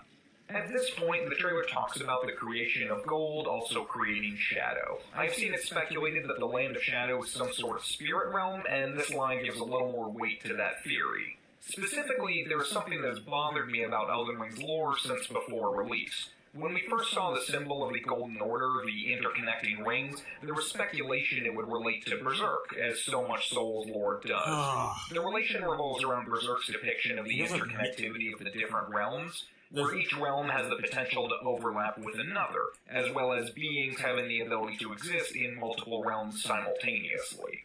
But the base game never really got into any other realm of existence, instead focusing on the relationships between all the various factions and the lands between. We've heard about the demigod children and the shattering and the physical nature of their conflicts, but next to nothing about other planes of existence or where these godly powers came from beyond the Greater Will's actions through Marika. I am personally hopeful that the Land of Shadow will exist as an astral world, with the area where the DLC will take place acting as an interstice, the low point of that astral world where it overlaps significantly with the physical world of the lands between. I could be reaching, but it makes sense to me. Just the imagery of Marika climbing the corpses to attain her ascension feels so much to me like Griffith and the Eclipse, an act that itself brought the astral world to overlap with the physical in a very chaotic fashion. Demons and magic became commonplace, bringing great power and terror to a realm once dominated by men. The trailer doesn't give us too much information, though, but it does say specifically that as Gold rose, so too was Shadow born. I'm taking that to mean that by stealing grace and embracing the Elden Ring, Shadow was given physical form. This reminds me of Outer Gods, who don't explicitly have a physical form, but absolutely exist. For example, when Moog reaches into the Formless Mother and pulls out their blood as an attack, I've always taken it as him reaching into an overlapping astral world across a barrier that can only be breached by magic or metaphysical forces. Yeah. Similarly, I don't think the Formless Mother has any specific location relative to the physical world. It's stated that Moog encountered the Formless Mother underground, but the magic works for the Tarnished in any location. This all makes me believe the Land of Shadow is some type of interstice. Doesn't mean it only works underground. Contains one where the physical and astral overlap. So that's where he found her. To further this point, later in the trailer, the narrator discusses Nicola abandoning their physical form along with everything else, including their fate, presumably as Saint Trina, to pursue their goal. But if physical beings can travel to the Land of Shadow, why did Nicola need to do this? Possibly this is a trait unique to Mikola's eternal youth or some other limitation that prevents physical traversal. Or maybe at some point either after Mesmer's tyrannical flame war over the Land of Shadow or America's creation of the Erdtree, the way into the Land of Shadow was locked or lost. Take people's personal It could be that Mikola needed to become a spirit, take on a purely metaphysical existence to travel into the Land of Shadow, and by following in their footsteps, we Tarnished, as physical beings, can follow. To go back to Berserk, conceptually a creature's ego can only travel so deep into the astral world before losing any sense of individuality. What we see in the trailer suggests to me that all of those events are physical. America's taking of grace, Mesmer's war on the Land of Shadow, the followers of Mikola tracing his residual grace. Since these are things we, as players, are expected to encounter in some form, I suspect it can't be all spirits all the time. Beyond America's ascension to godhood reminding me of Griffith, so does Mikola. In fact, I am constantly finding myself confusing Mikola and America as the same person. I don't actually think they are, but I think it makes sense that Mikola is trying to repeat what America did. The formation of the Halig Tree, the multiple identities, acting as an Empyrean to attain godhood, it all feels like a like-parent-like-child scenario. Vati made comparisons between Mikola and Griffith in a recent lore video, and I'm in agreement. The pretty boy with grand ambitions, manipulating the hearts and minds of others to get what they want, inspiring love on those who follow them. If the trailer does depict America's ascension, we can presume Mikola's would not be so different. Why? They don't even agree with each other. And a new form. That's all just to say that I'm assuming the Land of Shadow, at least the part we'll traverse, is an interstice where the spirit and material worlds overlap, and Mikola was essential in establishing the transition into that overlap. It's even possible that all of the lands between is part of that interstice, and that what we are considering the Land of Shadow is just a deeper portion that has been concealed. Let it go. Another thing in the trailer that stood out to me was how imposing Mesmer is. The guy has fire snakes flying through the sky and leading the flaming wicker men in battle against the Ominous forces. Him clearly earning his imperial moniker by cleaning enemies on the spikes. It's very draconian, there's subtle references. very Dracula. Subtle nods and homage doesn't mean the story is the same. I was assuming they would function as multiple Dark Souls was the one-to-one story on those spikes. It's not clear whether or not multiple bodies are present. Any of the other Dark I guess you can see the ropes connected to other spikes, so maybe they impaled them while they acted together and just left them loosely connected. Bloodborne, I could be misreading that, but it stuck out to me. When you look at the whole I also wonder what exactly Mesmer's role is in regard to America. We know he's one of her children, but the timeline is murky. The war is happening right after the presumed task forces.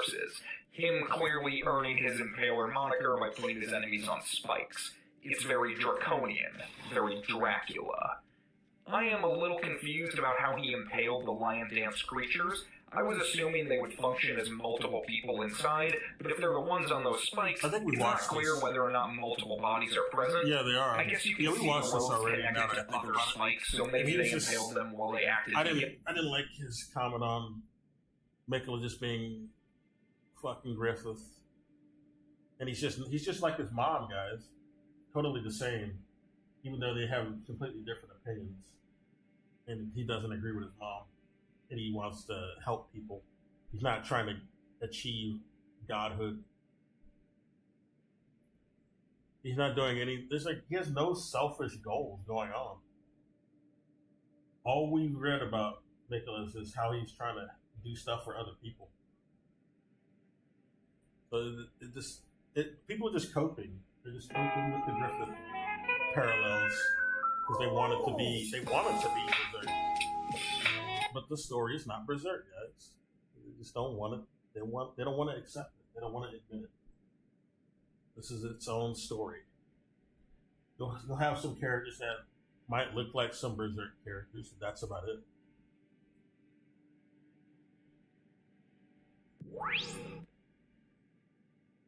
I don't even know why they're looking at Berserk more than Game of Thrones anyway. Why don't you look at Game of Thrones for parallels? Not Berserk. But you got George R.R. Martin associated with this shit. You think George R.R. Martin watched Berserk?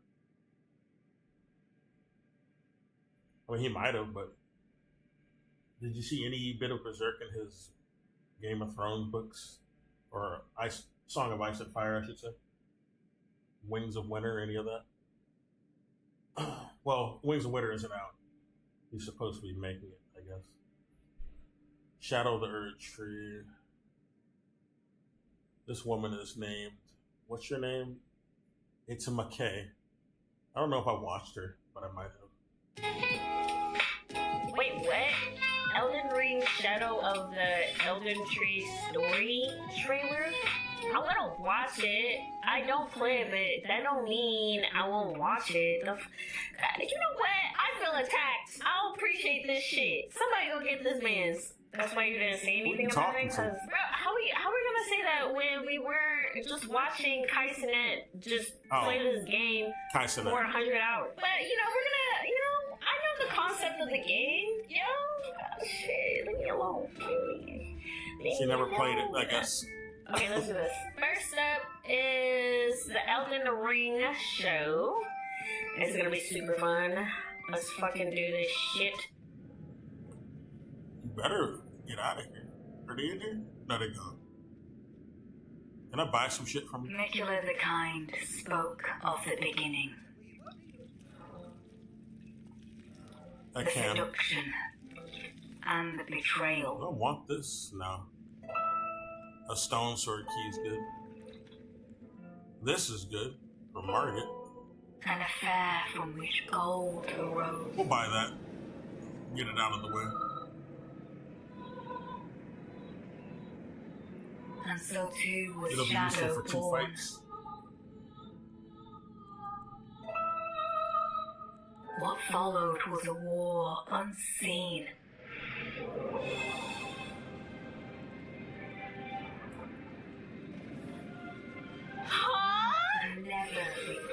Yeah, it's crazy shit going on in there. Or out there. Wait! She didn't expect this vibe. What the hell is this? Of Mesmer's flame. This is very sanctuary.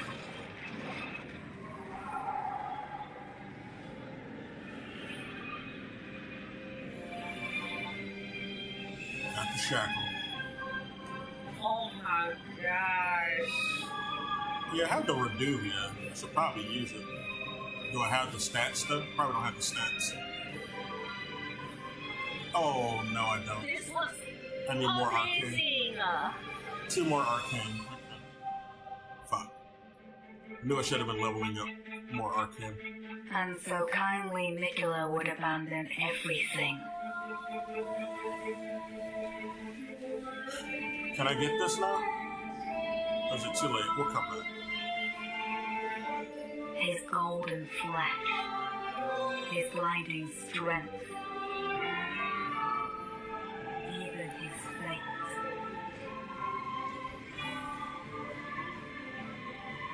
But we are not different.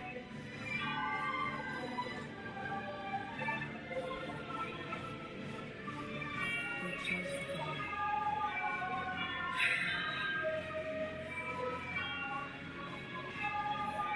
Will you walk with us?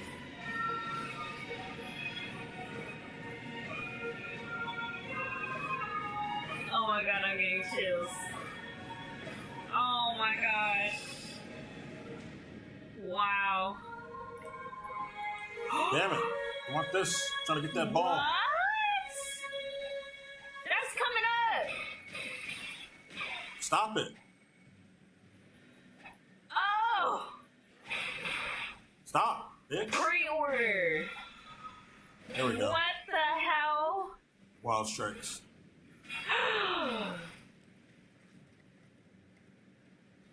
W. Oh my god. W freaking trailer. This looks so good. Even though, you know, I don't play. I might play Elden Ring again. You know, remember back in the day, I did play Elden Ring for like a hot minute. I didn't finish it. Just a second, huh? So, yeah. Didn't really play it. Yeah. But I kind of appreciate some good cinema. And this is absolutely beautiful. I will not be playing this game. I will not.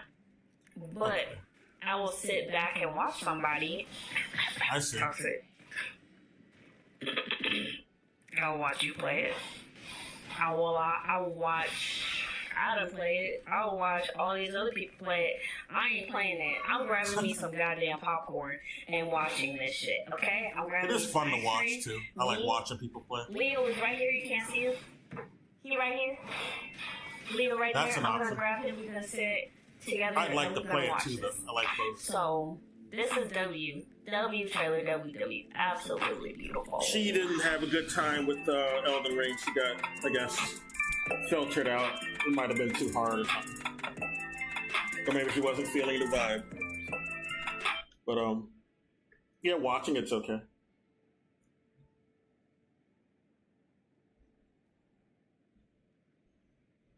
Her name was, I don't know who the hell this was. Oh, It's McKay, that's right. From Software's next big game after Elden Ring, what is it? Revealed. This is from 9 days ago. I'm gonna get out of here at 3 o'clock my time. I've been streaming long enough, like 6 hours almost, I believe. It's a good amount of time. And I started at a good time too. I'm glad I started as early as I did. I had plenty of time for other shit. Yeah, we've been streaming for almost 6 hours, so that's fine. We'll go like 7 hours today. I just want to get a good chunk of shit done. Their first stories of how they got into From Software games. A lot of people talk about the first time playing Dark Souls, the first time playing Demon Souls, the first time playing Dark Souls. It's got quite the intro. It's pretty cool looking, I must say.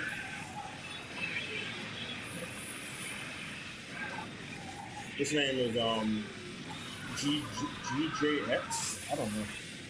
GJX Gaming Arcade. People have their first stories of how they got into From Software games. A lot of people talk about the first time playing Dark Souls, the first time playing I want to get summoned by somebody. the first time playing Dark Souls 2 or 3 or Sekiro, or the more popular one, Bloodborne, or even more so recently, the wildly popular Elden Ring is how the world was introduced to From Software and Souls-like titles. Not me. The one that got me in the door, as a lot of you may know, is Armored Core 6. Yeah. This game was even though it's nothing like those games, it's still good. Shot. And I've been scratching and I've been searching the ends of the earth to try to see if we're going to get a DLC or a new big patch update, which they have done. The first FromSoft game I played was Ninja Blade balances and stuff like that. But I mean, like another section to the story, another leg to the saga. And sadly, I don't think we're going to get that. But what I do think we're going to get is an Armored Core 7 or a remake of Miyazaki's first game he's ever directed under his From Software title as director. It's a long way for me to say that. I'm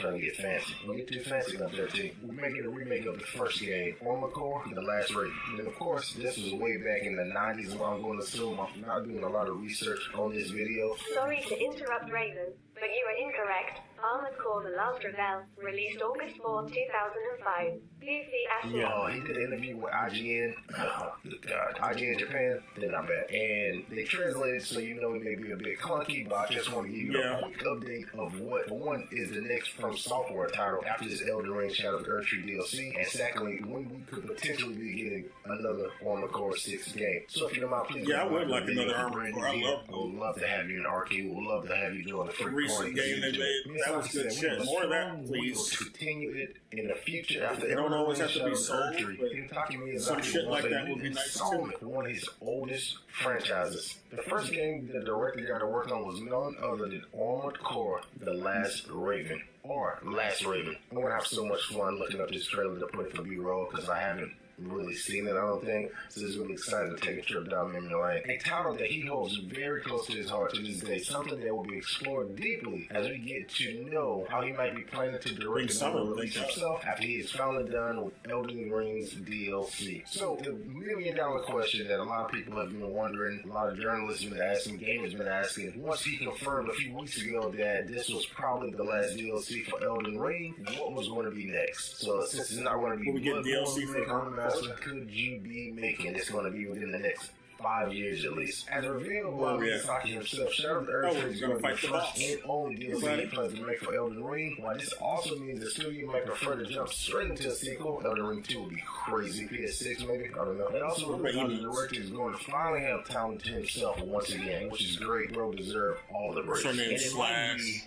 This guy is Don Father. So fortunately, this does not only speculation as Miyazaki himself has shown a willingness to take on another installment of his first video game franchise. The director gave the following statement in an interview with IGN Japan, giving Ravens fans hope once again. The Armored Core series is very important to us at From Software. We have a strong continue in the future. I believe Armored Core 6 was a success. On the other hand, not everything was perfect, and there's still room for improvement, so I have no intention on stopping there. The director telling them how while one of his latest games releasing the franchise can be considered a success, get that stagger. Always get that stagger. Perfect every single they're dead. They're going to be dead pretty soon. The director himself are potentially looking forward to doing it. I just want to be clear that I'll be out of cell before the patch. This video footage right here on the channel. That's the first Souls-like, or whatever you want to call it, boss that I had to endure in my life. Oh, it's so easy. I don't know why people have trouble with this. On easy mode, story mode. Pretty wimpy boss, I gotta say. If I did, I was able to drop the game down easy and go on my way. I'll be Sifu. But because I'm decent at fighting games, I was trying to get into Evo. We're not going to need this. But as for I can level up a little bit. Game, this was the first wall that I hit. And when I beat Cell, it's literally my brain unlocked. And from that point there, that set me on a Souls-like spiral. The game is not like Souls, though. I don't get this comparison people be making Armored Core 6 and Souls. They're not similar games. A lot of things can change between now and they're both good. They're not the same in any way. Down below, I'm very excited. I want to just give me an excuse to make another Armored Core video on this channel, and I'm just so excited. Thank you so much for hanging out with me. Listen, and no sure the last song, this is not an ad, but I did an ad for him a few months back.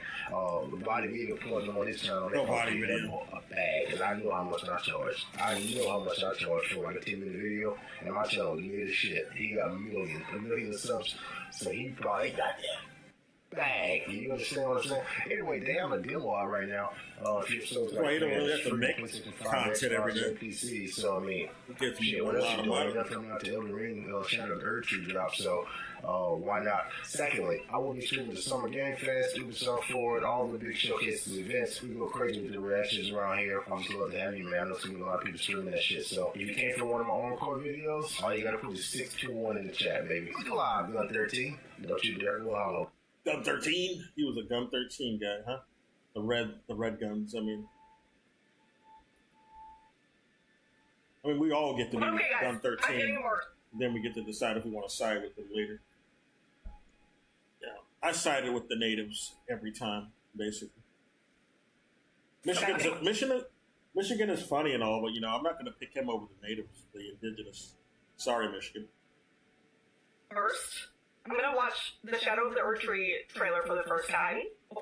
No, I don't want to watch that. It's only 4 minutes. There's another VTuber. Did I see this? Alright. This is only like 5 minutes. Barely any longer than the other one. This is only 4 minutes. Struggle! This is an XQC reaction to, or Kai Cenat reaction to XQC fighting Melania. He didn't fight Melania in his original playthrough, so he's finally fought her. And he beat her. He can claim he beat her now.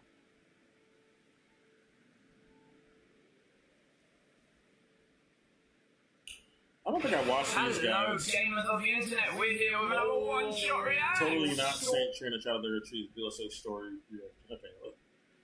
I don't know if I watched these guys before. They're one-shot plays. Oh, let's listen to their video. Story, by story, I mean probably not a lot of it. Yeah. You know vague these are, right? Yeah, these are really vague. It's a DLC of story trailer for Elden Tree, Elden Ring.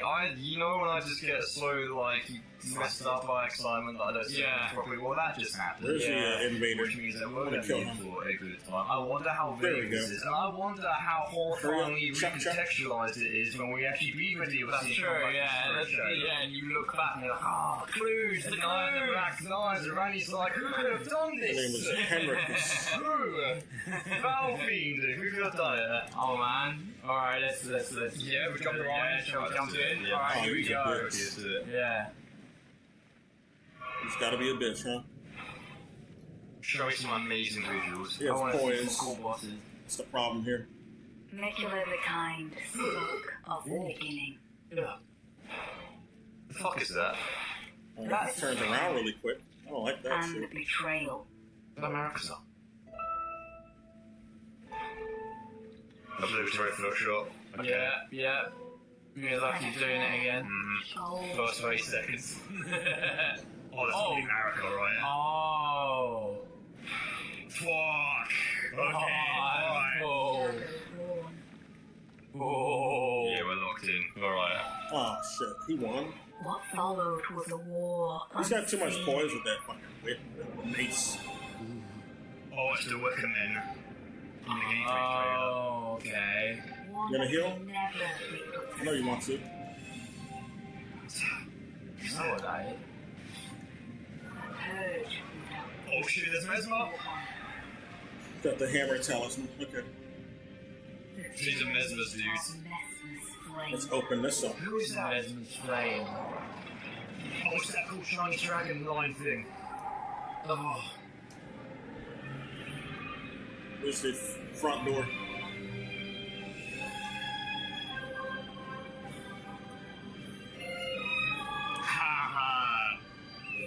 Yo, Mesmer the Impaling. Mesmer the Impaler. There's that bloody shadow tree again. Where the hell it is? I don't see the door. Erdtree. Yeah. That looks like maybe the first Erdtree? Who knows? At the beginning of the Erdtree? And so kindly Nicola would abandon everything. At best. It might be a completely different one for all we know. Wait. Oh, pretty sure it's supposed to be the Are we crucible. Greases now? Oh. His golden flesh. There is! There's a boy! His blinding strength. His golden flesh blinding strength. Here we go. This is the door. Definitely not St. Tree, though. No.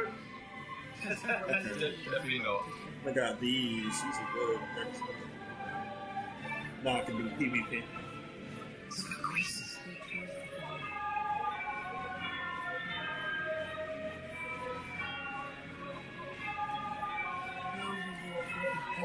Did you notice this America statue? We believe in the baby. You notice there's like a snake behind her.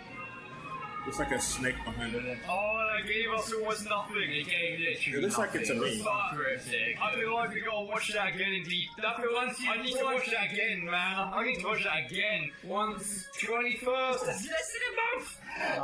Sorry. It's less than a month away. Oh my god. Oh yeah. Yeah, I literally got nothing from Absolute that. breadcrumbs. Yeah. As it fucking should be, though. Looks like it might be a So snake. let's pre-order it, It's a man. skin of a When snake. on my new game Yeah, it's a snake. Look at the tail. And I've got to the And the head. That's a head. Oh, right, It yeah. feels so This is real a snake. now. It did feel real until I got to that point. Oh, So you man. already see the snake energy Alright, immediately. listen to that again. I got this is that bloody detail because we were talking about that so much.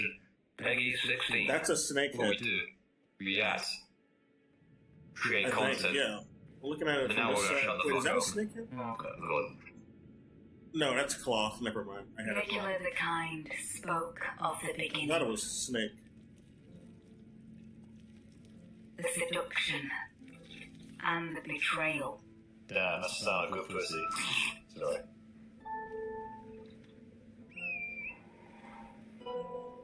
An affair from which gold arose. Yeah, him reaching into a pussy.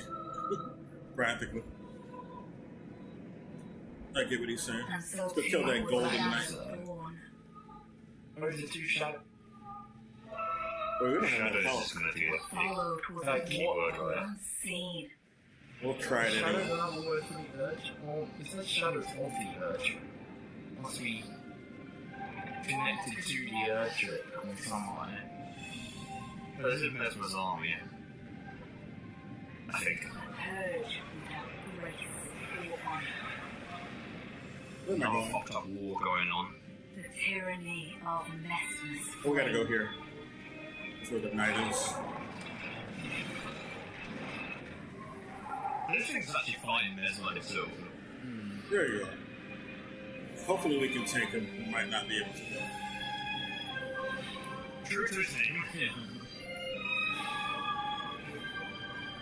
I hope this is his boss stream. Might be. You son of a bitch. He man's making a name for himself. Oh, you son of a bitch! We both died, idiot. And so least I can kindly get their item. Nicola would abandon everything. Fucking moron, man, you died. I blame him. What's he doing? His golden flesh. It won't be hard to find my His souls. blinding strength. Even his fate. It's probably not sleeping.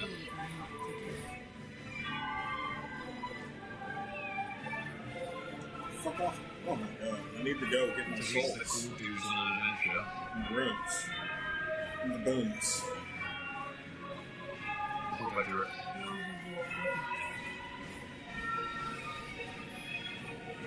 It's a lot of... Okay, so they seem like his followers. Yeah, they seem to believe in the baby girl energy that is Nicola. The what? So there's a lot of like talk of like abandoning shit and shadows and all that. Cause that was totally America at the beginning, right? Yeah. I think. Yeah, and the strands of hair from that Oh my god, when those first 30 seconds, it's like, oh, of course you get a gesture when you pre-order, right? Ah, right then. Yeah, so there's things about getting rid of certain like parts of Nicola's identity, and like they talk about abandoning his golden sort of like race and shit like that. And like, do you think this is not enough? Wait to watch it again. Do you think the DLC takes place like back in the past and definitely not like? No, I think they confirmed that it's present time. Present time. I'm pretty sure they confirmed it was present time. Yeah, it's just in another land. You're going back in time like in Dark Souls. Okay. This is like a bit present. This has happened. Yeah. In another land. Yeah. Okay. And of course, it's centered around Nicola. We had some pretty crazy imagery of America at the beginning there as well. And how they talked You about still here? an affair Where's your of item? shadow. Yeah. Is your item I gone? noticed they said all the gold, Yeah. all the born, all the lineage, and blah blah blah. His And item's also, in I think it space. says that the shadow of the Erdtree place is You gotta where kill him again. America became a god.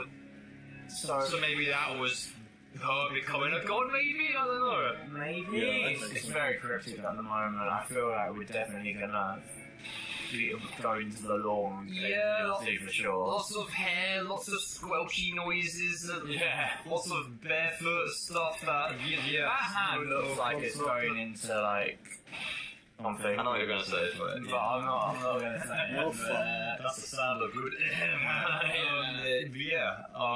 And Mesmer, there's a war going on as well. I don't know if that's a shadow or not. I don't think it was. Another shadow. What if, I don't know, like, they're talking about an affair of shadow, and clearly, We got it. Vesma is Marika's offspring, right? Right. And it's like the brother of Mikola and Melania. Which is pretty good. That tells me that what if Marika got with someone else? Or what if there's like a third? There's a third, Maybe. third one. No, third shots makes me think that. Would that be what they're shadow of the Erdtree then? Maybe. Like another, like you said, like a bastard. Yeah, that girl gets around as we know from the lore, so we'll stop her doing some stuff and then in some downloadable content, eh? Maybe Mesmer is that like bastard trolled. Oh, that could be interesting. Yeah, maybe, yeah. And, it makes me think though, like, why he's got all like the right card sneak, like, imagery as well, with the fire and shit. That's curious. Mikola's obviously from America. Like an asexual mark. Going by some items. It all completely recontextualized. Yeah, yeah. That's exactly what happened with the last story trailer with Randy It and feels like, this literally feels like Elden Ring 2. You know, like, even though it's just a DLC, like, it feels like the way they're doing it is like so... I don't know, celebrated. But the way they're advertising it. It's like a whole different game. Yeah, because I've seen other DLC shows with Dark Souls, and it's just like, I don't think they've got any story trailers, I think it's just gameplay stuff. This is like, really, they're going hard on the Elden Ring. It feels like a sequel. Yeah. I feel like this is going to be quite... Slightly bigger than the Grave, you said. Whatever that means. It's going to be quite substantial in terms of, like, oh yeah, I can't wait for it to completely, like, put everything we know about the endings and all the lore in base I'm hoping it's... all when it's hidden. I'm hoping it's a good, like, 20 hours. That's gonna be what? That's like the normal rate for the Dixies. It depends how stuck you get on the super 20 hours? Oh shit. I think it'll be longer than that. I don't know, it might be. Yeah, that is 20 really hours. good though. I can't wait to find out more about Mikola because it seems pretty centralized around him. Yeah. You got a band of cool, badass knights with like different apparel and stuff that you're definitely gonna be able to take. And they definitely got tragedy and goblins in the DLC. And I wasn't paying attention to the screen. Bring it on up to Alright. Let's fucking go. Alright, guys, well, we'll see you in the Dark Souls DLC at some point when it comes. Not flesh. We'll see you Not for then. you, dog. Mind me. Is there a chest over here? I thought there was. Oh, there is. It's right here. I think it's just a shitty shield, though, to be honest. Fuck. The whole cavalry came over.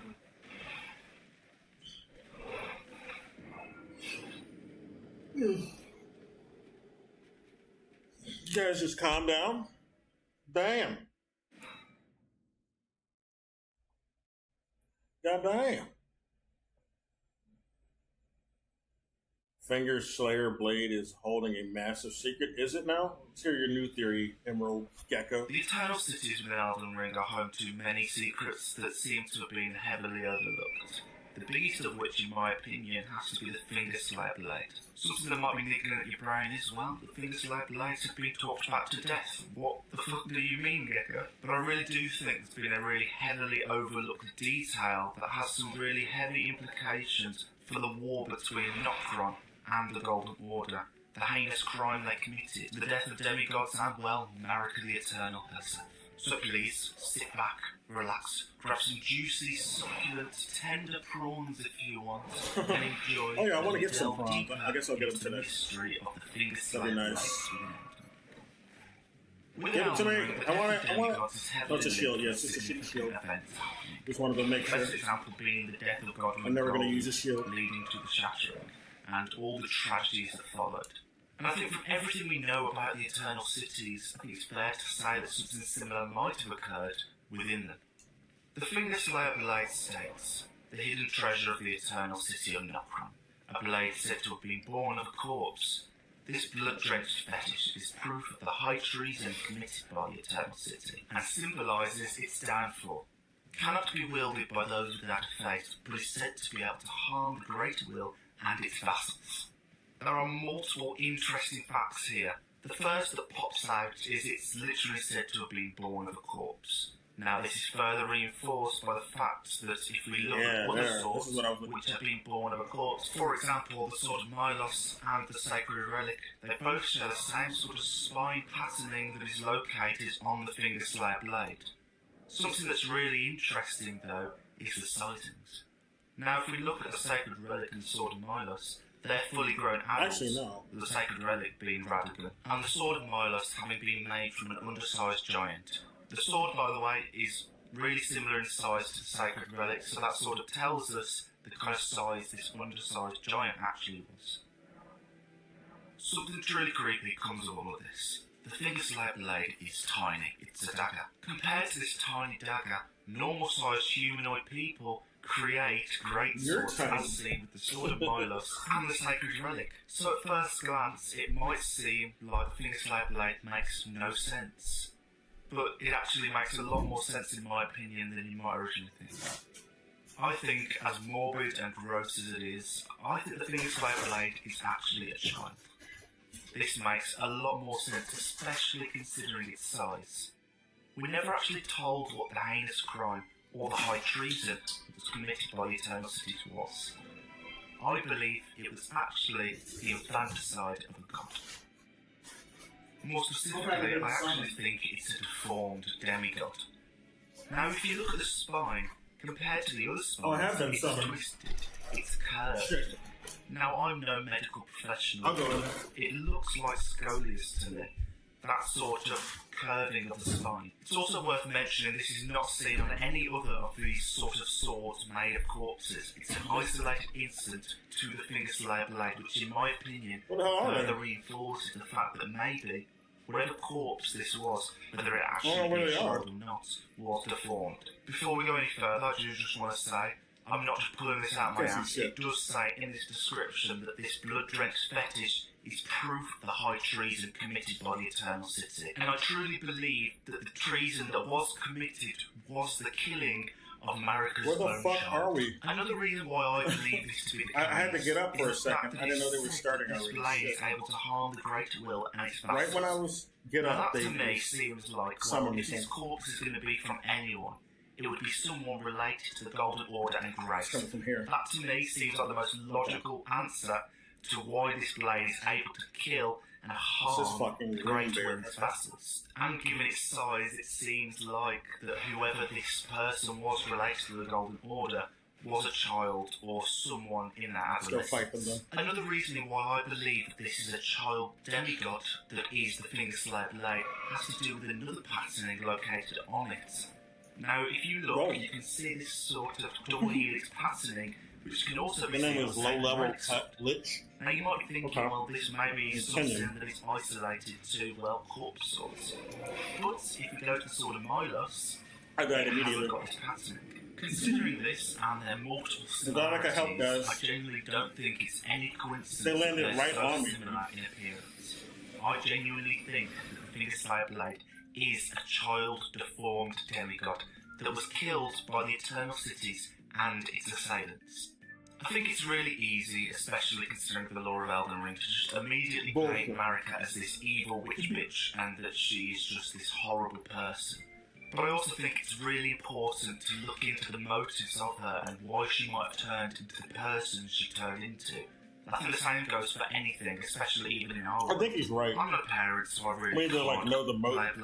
We can't just say that she's evil. I believe it was actually. I mean, we can, but we gotta know what's the end goal. Because she can't be behind every evil thing. I think it's a deformed demigod.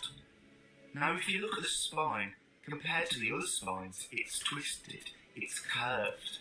Now, I'm no medical professional, but it looks like scoliosis to me. That sort of curving of the spine. It's also worth mentioning this is not seen on any other of these sort of swords made of corpses. It's an isolated incident to the finger slave blade, which in my opinion further reinforces the fact that maybe whatever corpse this was, whether it actually be a child or not, was deformed. Before we go any further, I do just want to say, I'm not just pulling this out of my ass, it does say in this description that this blood-drenched fetish is proof of the high treason committed by the Eternal City. And I truly believe that the treason that was committed was the killing of America's own child. Another reason why I believe this to be the case is the fact that it's said that this blade is able to harm the Great Will and its vassals. I don't think that's what it was. Now that to me seems like, well, if this corpse is going to be from anyone, turned against the it would be Golden Order. someone related to the Golden Order and Grace. That to me seems like the most logical answer to why this blade is able to kill and harm the Great Will and its vassals. And given its size, Because it seems we like already know that whether Radon this grew up in person one of was these related to the forbidden Golden cities. Order, was a child or someone. I don't think in he's got it right. adolescence. Another reason why I Radon grew up in believe one of this these is a forbidden child cities where it was demigod dark that is the Finger and Slave Blade has to do with another underground. passage located on it. So that doesn't Now, make if sense. you look, you can see this sort of door helix patterning, which can also be seen on the Sacred Relic sword. Now, you might be thinking, well, this may be something that God is being isolated killed to, well, corpse swords. Before that. But if you go to the sword Doesn't of make Milos, sense. it hasn't got this patterning. Considering this and their multiple similarities, I genuinely don't think it's any coincidence that they're so similar in appearance. I genuinely think that the Finger Slayer Blade is a child-deformed demigod that was killed by the Eternal Cities and its assailants. I think it's really easy, especially considering the lore of Elden Ring, to just immediately paint Marika as this evil witch bitch and that she is just this horrible person. But I also think it's really important to look into the motives of her and why she might have turned into the person she turned into. I think the same goes for anything, especially even in our world. I'm not a parent, so I really can't comment on this, but from what I know, losing a child has to be the hardest thing that a parent could deal with. And She you've was got to doing evil imagine, shit before yes, she lost she's a a child, god, I'm pretty sure. Marika is a god, but she still has a conscience from I think what we know. her losing a child is So why she would broke it be the so Elden Ring. far-fetched to think that the That's- death of this child That's what her led her losing down a the child path she did? resulted in. It's really hard to know because everything happened so long ago that actual accounts, person-to-person accounts, don't really exist. We just hear rumours and legends, and that really doesn't help Marika's case. Something I find really interesting though is if this is a dead demigod, how come we don't hear anything about it like we do about Godwin when he died? I think it's a really interesting detail, and I think the reason is because Marika may have hid It's not about. deformed Is child he trying to say away from Mesmer the was the. public eye. Okay. If the public Oh, if he's knew talking about that some her other god kid that created a that deformed might be child, possible. she would But I doubt it. definitely, I think, feel shame about it. Kind of like how she locked away. That's a good Loki. theory, though. And I So it's really hard to know whether that was exactly the scenario. That might have been why This is she what was really sealed gets away. me about Elden Ring. That would have been Everything before the happened Golden Order. so long ago. It's really hard to know the exact details. Because the she didn't have details that a we need child to die. know. The And word that's of death wasn't intentional sealed away design already. choice. Miyazaki and George R. R. Martin are bloody geniuses. I mean, if the word of death wasn't sealed away. Great example of that. Something I found really interesting when, for the video, I was going to the Finger Slayer Blade and picking it up. In the same room where the Finger Slayer Blade is found, which by the way is located underneath the chair where a massive giant is sitting on, which is crazy in itself. Inside that very same room is the Ghost Flame. Now I've talked about this in previous videos, but I actually believe the Ghost Flame is the absence of grace. In case you didn't know, in our world, cold is actually the absence of heat. I believe in the same light, the Ghost Flame is the absence of grace. Now the reason this In has summer. so many implications, for the starters, it's inside the same room as the Finger Slayer Blade. I think maybe there was some sort of coup against the Golden Order. It seems very likely from everything we've seen that they're not. Another one we just never heard about. If we never heard about it, probably the same land, the same world makes no that sense. America hails It's not a correct theory. Now, the fact that they had enough time to settle down, create the Eternal Cities, and create this whole culture implies that America wasn't after them the whole time. They had time to do this. Right. So Where at one we point in off time, to, they were boys? enemies. And Oh, yet, sorry about that. eventually, at some point, We're right in front of you. eternity. We're gonna That fight the makes no dragon. sense Oh, unless you great. consider Or that this Kashi. high treason was the killing of this child, but also the betrayal of grace when they found the Ghost Flame. just like how the Hawk Knights did. There we go. Yep. Sure are fighting the dragon. The whole idea of it being a coup Well, is a lot less. I bring out the big guns. We're gonna be fighting the dragon. Finger Slayer Blade stuff we talked about previously. I gotta get on another But way. it does seem like a possibility and a theory that I thought about, and I wanted to put to you, just because I really like the idea. I think there's some plausibility to Fucking it, thing but takes forever to there's get to not without a horse. 100% concrete evidence to it. Another interesting detail exists in the fact it's called high treason. Now, high treason, to me, sounds like a crime that's been judged. They've gone to a jury and they've just gone, hey, Knox bastard, you're charged with high treason. That seems to be the sort of wording that is used, but that would imply that they've gone to some sort of justice system within the land between, which I didn't know there's a justice system. Oh my god. You know, who's to say there isn't? I was But in a the bad important spot. part of this is the fact that people seem to know about it if this was some sort of justice system, and it wasn't America just going, Oh my "Hey, this is god. what Well, happened. this I did. I don't help. give a shit what you think." So if that is the case, why do we If I didn't hear say about on it? footage, And I think it goes back to that whole adage of Well, not really, America doesn't they want to be embarrassed. Oopsie daisy, I birthed a child that sadly had deformity. It honestly baffles me that years later people are still simping over Rani and her forearms and the freaky shit she could do with them. So I just want to bring to your attention that if everything that I've just said is true, Rani sided with the same people that killed and butchered and created hell a weapon out of her deformed baby brother that was innocent. Now, if that isn't some evil shit, some cold-hearted shit, I don't know what Wait a is. minute. I'm running out of excuses for Rani at this point. Then again, though, is it so far-fetched that she Wait a would minute, side wait. with them? Let me go back. What weapon is this? I don't really simp for Randy. To be honest. He just has one of the better endings from what I've seen. And that's about it. The fact it's called high treason. Now, high treason, to me, sounds like a crime that's been rewound it judged. a bit. They've gone to a jury and they've just gone, hey, Knox bastard, you're charged with high treason. That seems to be the sort of wording that is used, but that would imply that they've gone to some sort of justice Why can't I pick this system up? within the lands between, which I didn't know there's a justice system, but, you know, who's to say there isn't? But the important part of this is the fact that people seem to have known about it if this was some sort of justice system, and it wasn't America just going, hey, this is what happened, I don't give a shit what you think. So if that is the case, why do we not hear about it? And I think it goes back to that whole adage of America doesn't want to be embarrassed. Oopsie daisy, I birthed a child that sadly had deformity. It honestly baffles me that years later people are still simping over Rani and her forearms and the freaky shit she could do with them. So I just want to bring to your attention that if everything that I've just said is true, Rani sided with the same people that killed and butchered this I gotta hear deformed more of child this. away from the public I eye. rewinded it. If the public knew that her, a god, created a deformed child, she would definitely, I think, feel shame about it. Kind of like how she locked away Moog and Morgoth. It's really hard to know whether that was exactly the scenario. This is what really gets me about Elden Ring's lore, is everything happened so long ago. It's really hard to know the exact details, the minute details that we need to know.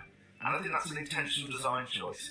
Miyazaki and George R. R. Martin are bloody geniuses, and this is just another great example of that. Something I found really interesting when, for the video, I was going to the Finger Slayer Blade and picking it up. In the same room where the Finger Slayer Blade is found, which by the way is located underneath the chair where a massive giant is sitting on, which is crazy in itself.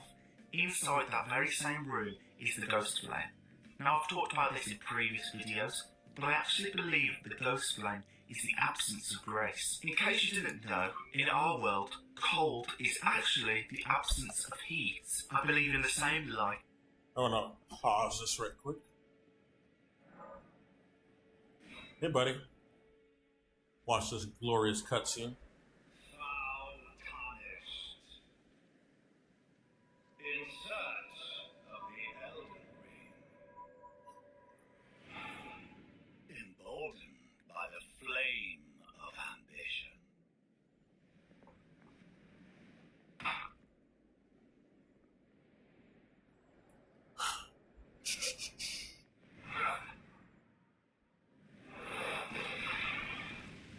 Are you impressed?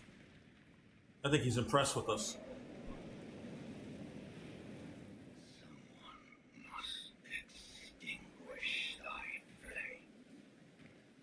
Who's that? Who's that gonna be? See, his name was Market the Fell Omen. Nobody knew Morgoth was an omen, so that's why he doesn't have the same name.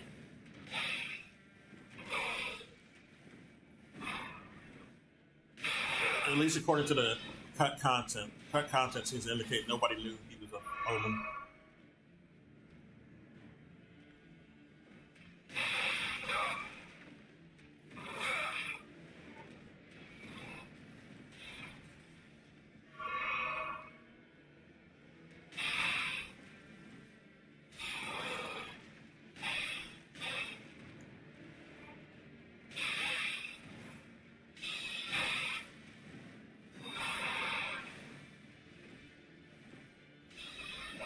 Oh, you do that right as I drink, you little motherfucker.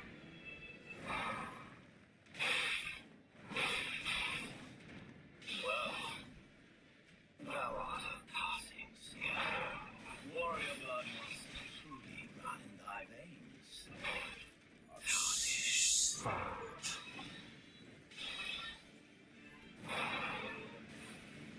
All right as I drink. You bitch, I hate you.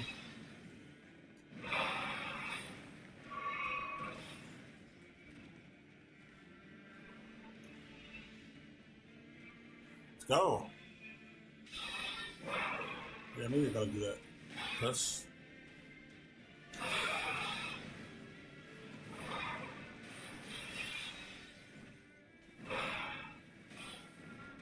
Ah, alright.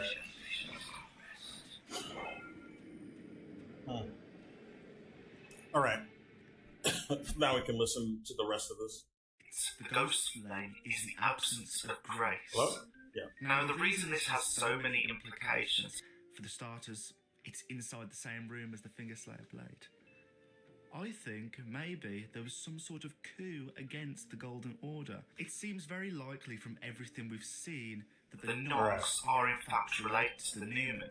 Now, the Newman are from the same land, the same world that Marika hails from.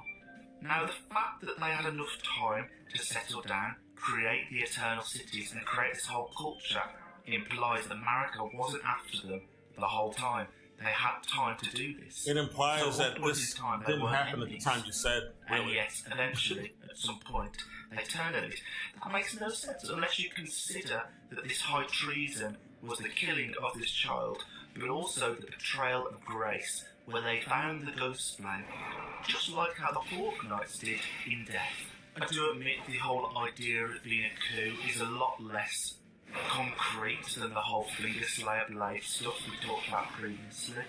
But it does seem like a possibility and a theory that I thought about, and I wanted to put to you, just because I really like the idea. I think there's some plausibility to it, but there's not 100% concrete evidence to it. Another interesting detail exists in the fact it's called high treason. Now, high treason, to me, sounds like a crime that's been judged. They've gone to a jury and they've just gone, hey, Nox bastard, you're charged with high treason. That seems to be the sort of wording that is used, but that would imply that they've gone to some sort of justice system in the lands between, which I didn't know there's a justice system, but, you know, who's to say there isn't? But the important part of this is the fact that people seem to have known about it if this was some sort of justice system. And it wasn't Marika just going, hey, this is what happened, I don't give a shit what you think. So if that is the case, why do we not hear about it?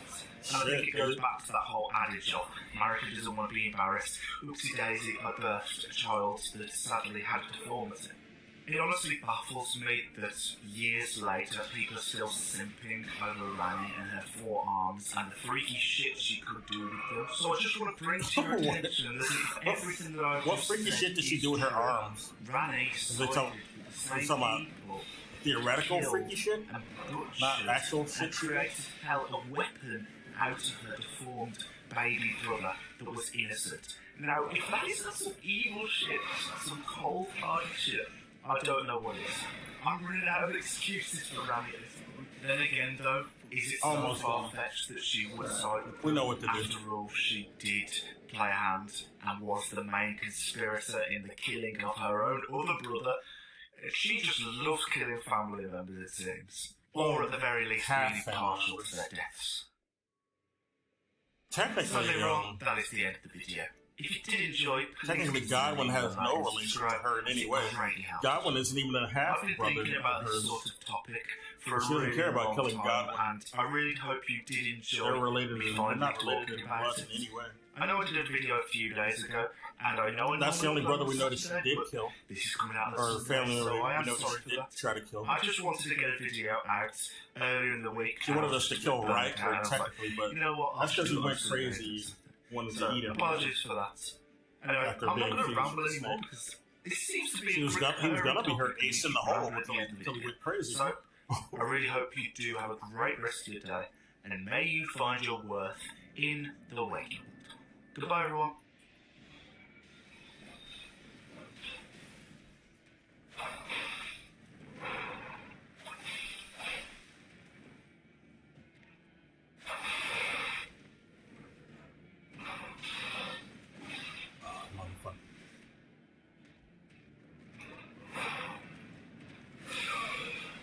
I hate that move. It's the worst one shot.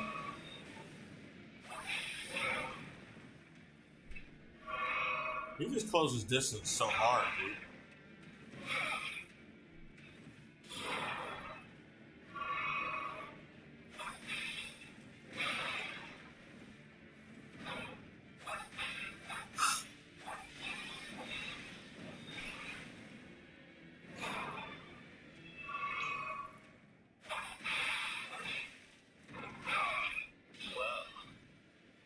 Thou art of passing skill. Warrior blood must truly run in thy veins. Tarnish.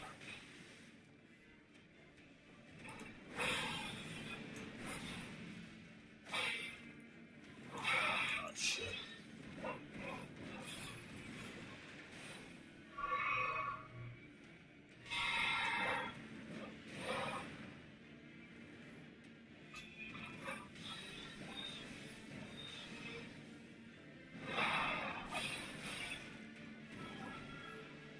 You jumped away right as I was about to hit you with that shit. He's a cheater.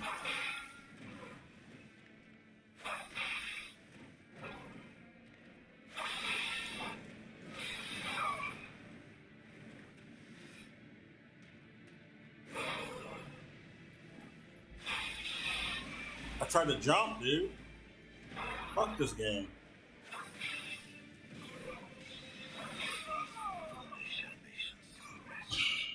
Alright. We're gonna kill him and then get out of here. That'll be how I end it. He's gonna die. What's this moist critical shit? What's this called? I'm really tired of this now. I don't care. I don't care what you're tired of. You're a millionaire. Get over it.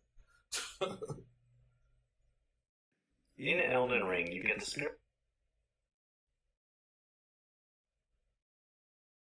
Yeah, we already saw the Ratatoskr argument. I think that was Ratatoskr. What?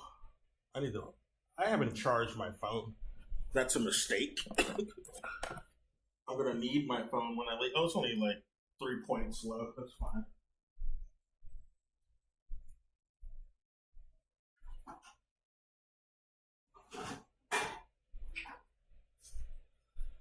Oh man. What do we have here? I turned on the air. It's getting warmer outside. All right, what's this? We finally know what? Who are they? Oh, the Finger Slayer blade. They're saying that this is made out of a demigod. Oh, I don't know about that blade. Huh. Maybe. That's what Gecko was talking about. So, as they love to do, FromSoft has decided to drop an absolute bomb on us all by unveiling a completely gorgeous trailer for the Shadow of the...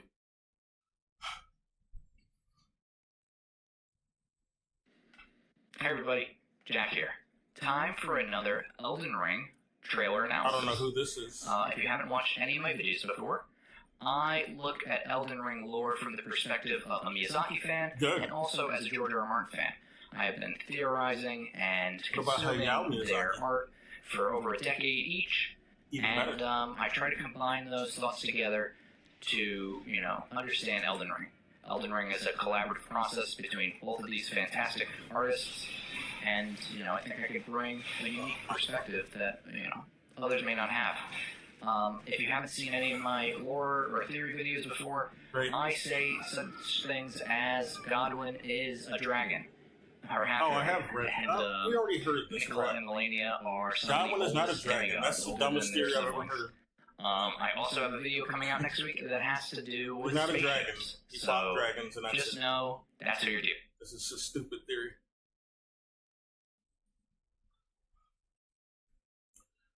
It's stupid, I say. White Swiss Shepherd milk making a splash. Oh, okay. What is this video? Hey there, Hey there, who? My name is Alex. I'm the Silvermont. Oh, Silvermont. I don't think we watched this shit. The story trailer for Shadow of the Erdtree, but I will take it. And overjoyed to make very strange and no doubt very I never really agreed with Silvermont, what on earth but is going on here. So let's begin. Nicola the Kind spoke of the beginning, the seduction and the betrayal, whilst the figure pulls gold from something. A few things to note here. Is this the seduction of Marika by the Elden Beast? If so, is she betraying the beast? Or vice versa? Is she betraying the civilization we'll see soon? Of course, we don't know for sure that this is Marika, but the context would imply it is so. The gold bangles are similar to Marika's. The hair isn't braided yet. Marika, if it is she, is walking over skeletons in a very bloody-looking place after pulling golden, hair-like strands from what could be a corpse. It reminds me a little of the Godskin Apostles, but I think this is older even than her bout with the Glowmite Queen. Then we see maybe Marika standing for an entrance to what appears to be a land of honeyed gold. The gateway constructed from countless corpses in a dark, shadowy land. The gate has a faint resemblance to the entrance of the Erdtree. Is this the Crucible? Is this a gateway from the lands of the Numen to the lands between? The game remarks that Numen, after all, came from another world, but that doesn't necessarily mean that, for example, they went from Mars to Earth. It could also suggest they came from, say, a world of shadow, a different plane. Is this Marika leading the Numen to the lands between, a land resplendent with life? For the Numen were long-lived but seldom born. Was an immense sacrifice needed to open the way? Oh, he hit me? What the fuck? It was from this affair that gold arose, and so too was shadow born. Fuck so this. whatever I'm thinking up is probably nonsense, but it's quite fun, isn't it? What followed was a war unseen, considering how well documented most of the skirmishes and wars are in Elden Ring. This would suggest the war was waged even before the war against the Giants. War that could never be put to song, purged without grace or honor. We know from other news that some of the enemies in the DLC are from an extremely old civilization, one that predates the Golden Order. We see Mesmer seemingly leading the extermination, bathing a ringed, walled city in his flames. Then a shot of the line dancer enemy, giant compared to the soldiers he knocks aside, lunging at Mesmer, who brandishes a flame.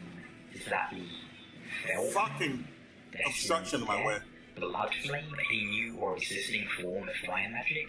Mesmer's left eyes not visible in this shot, making me think of Melina, of course, but otherwise their designs do not share a beat.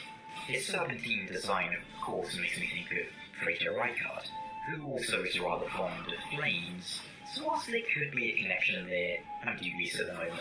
Is the purging of this city in the lands of the New Men, in the lands of the Shadow, leading up to Marika, arriving in the lands between?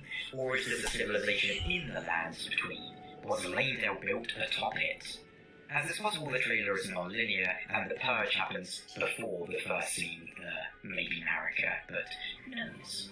Either way, we finish up here with a shot of Mesmer doing his best Vlad the Impaler act, whilst the city above him almost looks as if it's being absorbed by the twisted tree looming above Oh yeah, we did hear What's this the actually. eradication Never of mind. this city? We heard this already too. For the tree, I've heard everybody. as Nicola Thought it- fences with blood. Thought it Was was this fall, in Marika's name on her behalf? Why leave Mesmer in this Shadowland? Is that punishment for his crimes or reward for his service? Or something else entirely? What seeks Nicola here? Keep in mind that we know ostensibly that Nicola is interested in A. creating a new holy tree, B. saving Godwin the Golden, and C. easing Melania's afflictions. And all three of those could, in theory, share one solution. Is the secret to the creation of a holy tree hidden in Mesmer's realm? Is an immense blood sacrifice of an entire civilization needed? I don't know.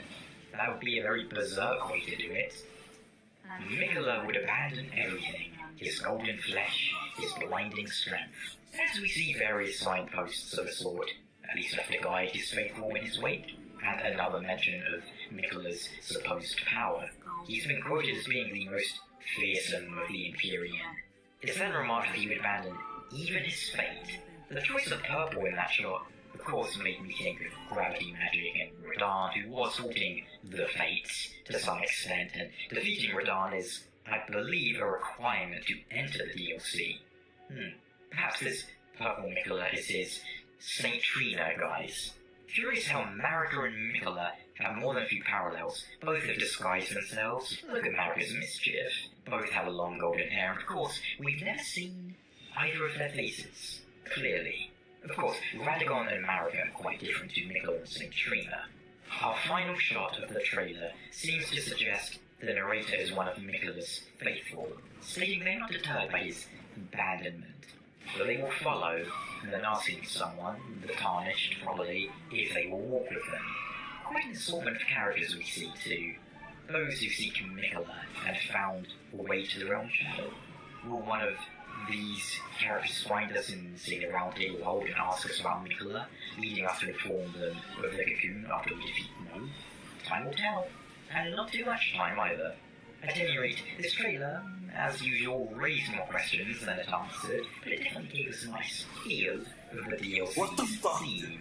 And FromSoft's I'm so tired of this cinematics fucking have been on point bullshit in going the on. time. They had me whipping like a motherfucker whenever I'm People buff. hyped up. What did you think of the trailer? Let me know down in the comments. Right as I'm buff, they had me whiff like a motherfucker, dude. It's stupid.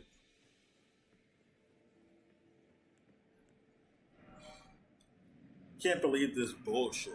Oh my god. Look how fast he runs toward me too when I'm buff. Let's go.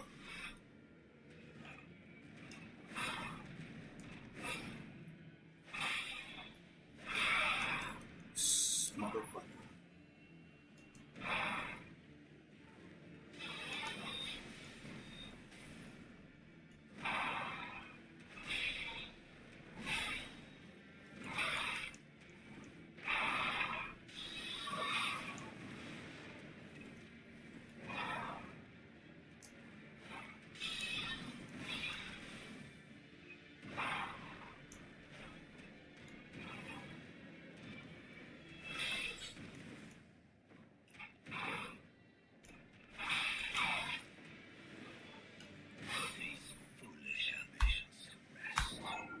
Why is this shit one-shot like a motherfucker now, dude? God damn it. Alright. I hate this little bitch.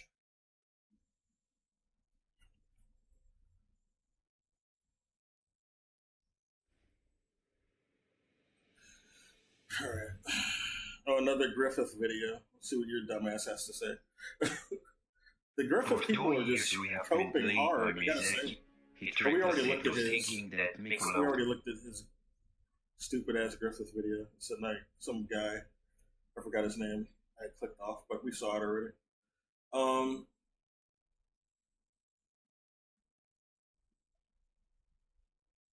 A VTuber tries to work at a succubus cafe. I wouldn't want to go there. They'll bleed you dry, like financially, and probably literally, for all we know.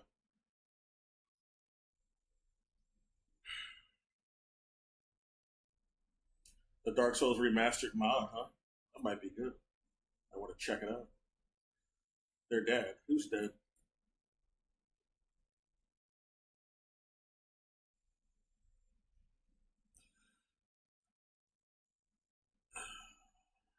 Randy's corpse now. Pimpbot 5000. I remember Pimpbot. Orphan of Kos versus all of the bosses. Orphan of Kos is easy. You can stagger him very easily. So he shouldn't really get very far, to be honest.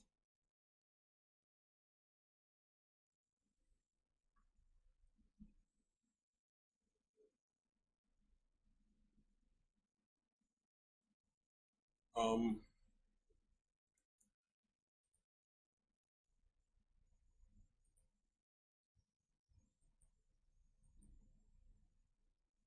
think we already saw this couple. Yo, what's up, YouTube? It's me, Andre. Yeah, we already saw her. We already saw that woman. Feet. That's it. This is only waifu. Formerly only Afro, I believe.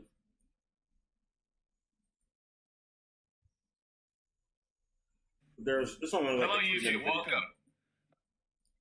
We got Andy Cortez. We already saw him. Why, hello there, I'm the Lore Hunter, and I'm going to be checking out... We're going to kill this boss. Quailag did a stream. Not a new video, though.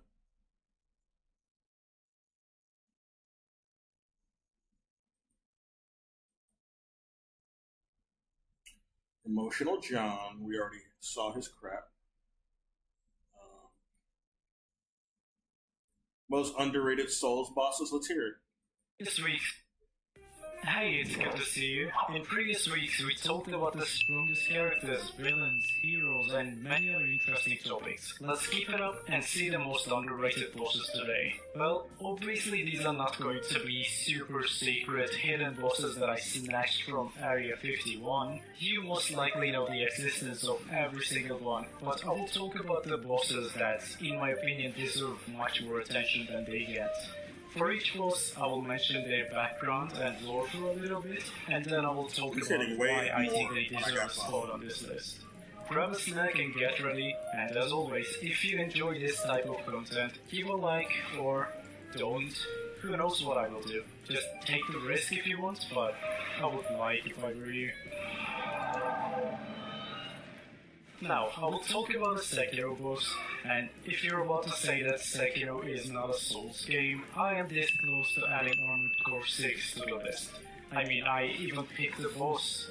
It is Cataphract, so don't tempt me. Oh, you're talking about Armored Core? Sekiro has one amazing Armored Core's not a Souls-like either. No, I wouldn't say neither one of them are Souls. Although Sekiro is more like a Souls game than Armored Core for sure. Get enough credit. Corrupted Monk is one of my favorite bosses in Sekiro. And there's also something quite unique about her. Corrupted Monk, who is also known as Priestess Yao, is a direct reference to a Japanese folk legend.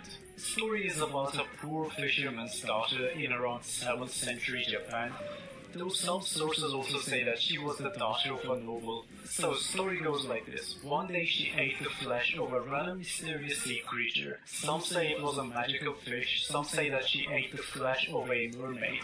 After consuming this mystery meat, she was cursed. Without knowing her fate though, she married, and then years passed, she lost her father, and later her husband also passed away, but she hasn't aged a day since she was married. She still looked as she did in her teens. Over time, everyone she cared for and loved died one by one. So she had no one, she had nowhere to go, so she eventually moved to a temple and became a nun. After some time though, she left the temple to travel across the country. In Japan there are many towns with stories about trees that were planted by an immortal monk, who happens to be her. Yao visits Kyoto in 1449. After 8 long centuries of traveling the country and helping people in need, she ends up in Wakasa province. There, she moves to a cave and prays to be freed from her curse. She stays the emotions for so long that she eventually turns into stone. Well, this is her story. In-game, Yao is an immortal monk who protects Fountainhead Palace. When it comes to her boss fight, you will encounter the corrupted monk in one of the most beautiful areas. One more shot. Her fighting style is a bit different than most other bosses. She is much slower, but to compensate for this downside, she hits much harder than many enemies. Her combos can get quite overwhelming if given the opportunity, but her satisfying moveset always makes her a fun boss to fight against. Boss fight itself comes with its own difficulty. I like the background of the monk. The game allows you to completely ignore her toughest phase. You can avoid the shadows by simply waiting on the tree branch. On top of that, you are allowed to instantly end the second phase. In the third phase, Centipede reveals itself and her moveset changes for one last time. Once again, game allows you to chase the boss fight by using firecrackers to blast through the last phase. Corrupted Monk is an amazing boss due to her satisfying combos, amazing boss area, and freedom given to the players throughout the boss fight. She can be quite difficult for inexperienced players, but as a minor boss, she is designed in a way so that she doesn't kill the flow of the gameplay with her difficulty.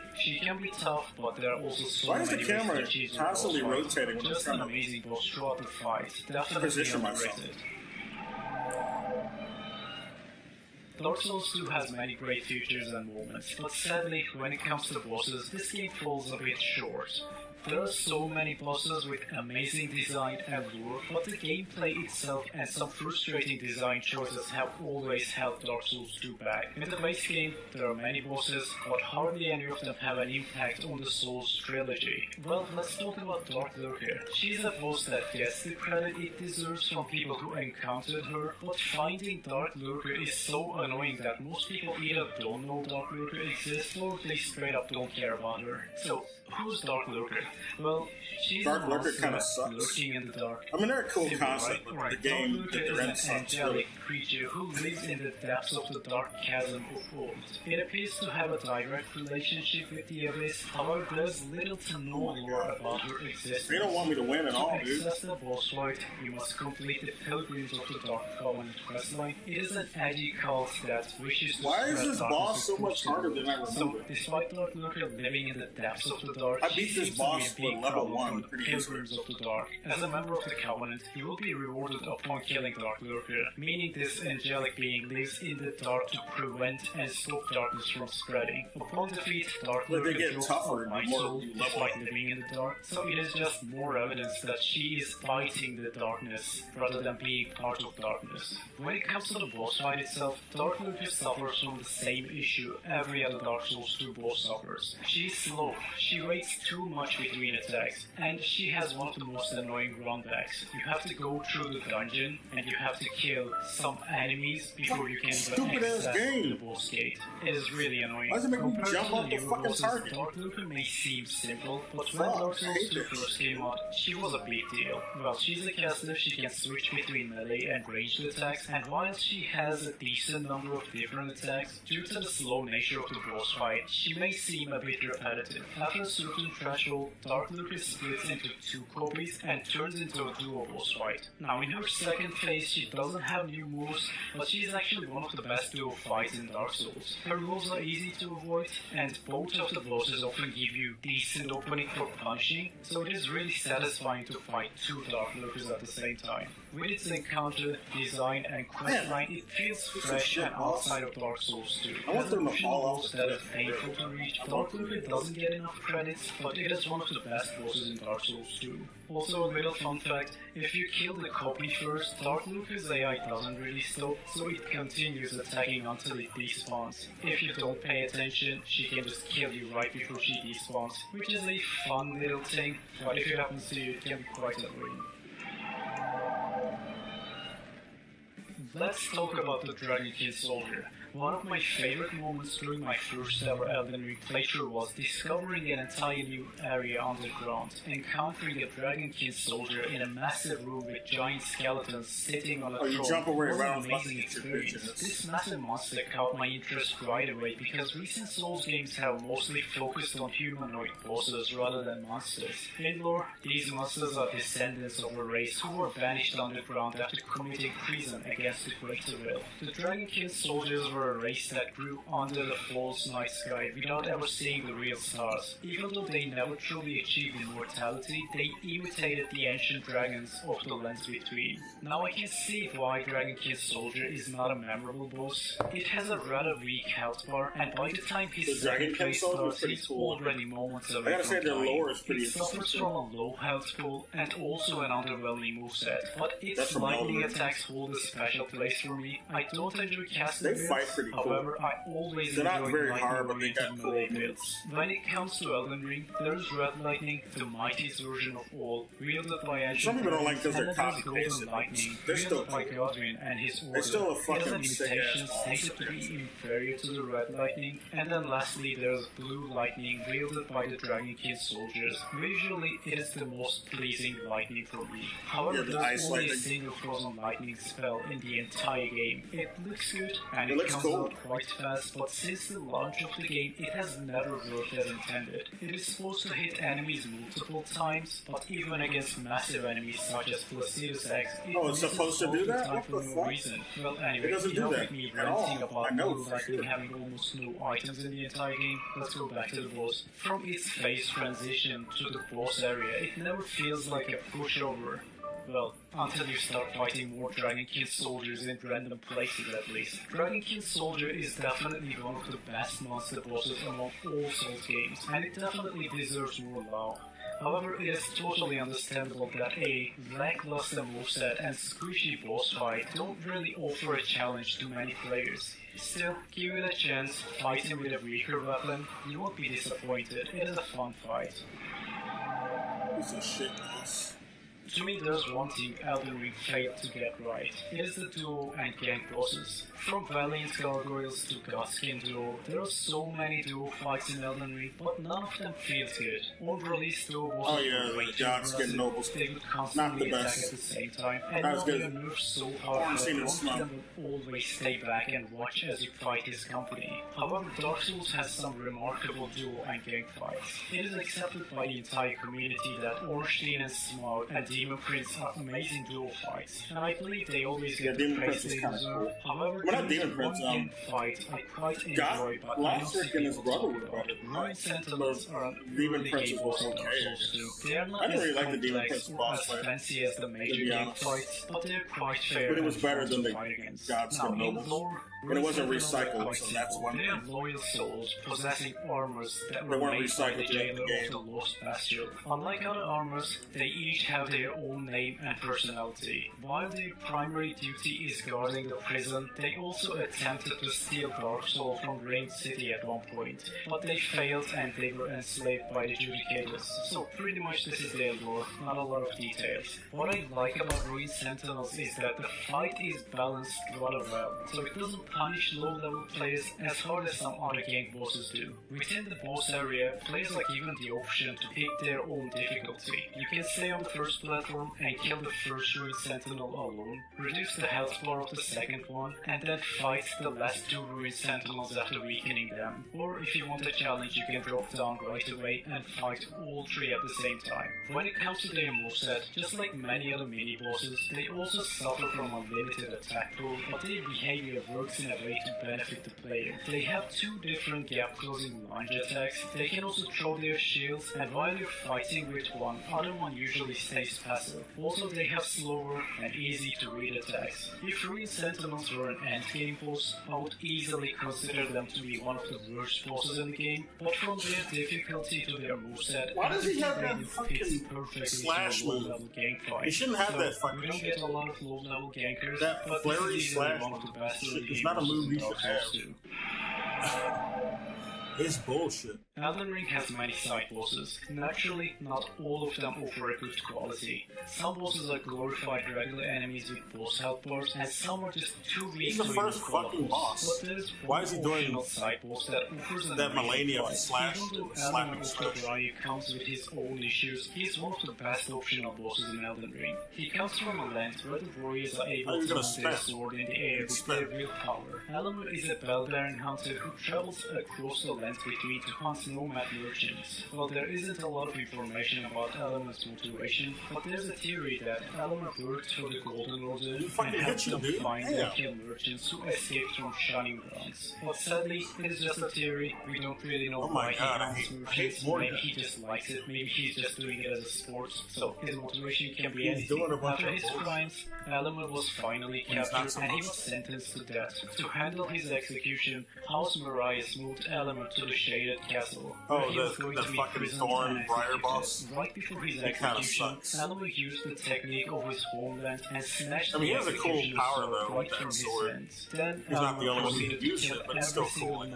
knight and the executioner of the House Marais. Despite sharp thorns piercing his body, he took over the Shaded Castle all by himself on his execution day. Lore-wise, he's an interesting character, but he doesn't have a deep background to praise his lore. However, boss fight is where Element shines. You will encounter him in a narrow room where he will perfectly utilize his fighting style. Throughout the fight, Element will constantly swap between range and melee combos. His dynamic fight makes him a boss worth remembering. On top of constantly changing range, he adds delayed and quick attacks within his combos to keep it fresh. Also, to catch players off guard, he occasionally slams his great shield to damage enemies around him, but this also comes with an issue. If you stay right behind him, he will always trigger his shield attack, and you can just cheese him by positioning yourself behind him and then cheesing his shield Why is he not attack. staggering? Oh my god. Element feels like a full boss He's not rather than a staggering at side all. character. He What he should, lacks though. is the fact that he's reused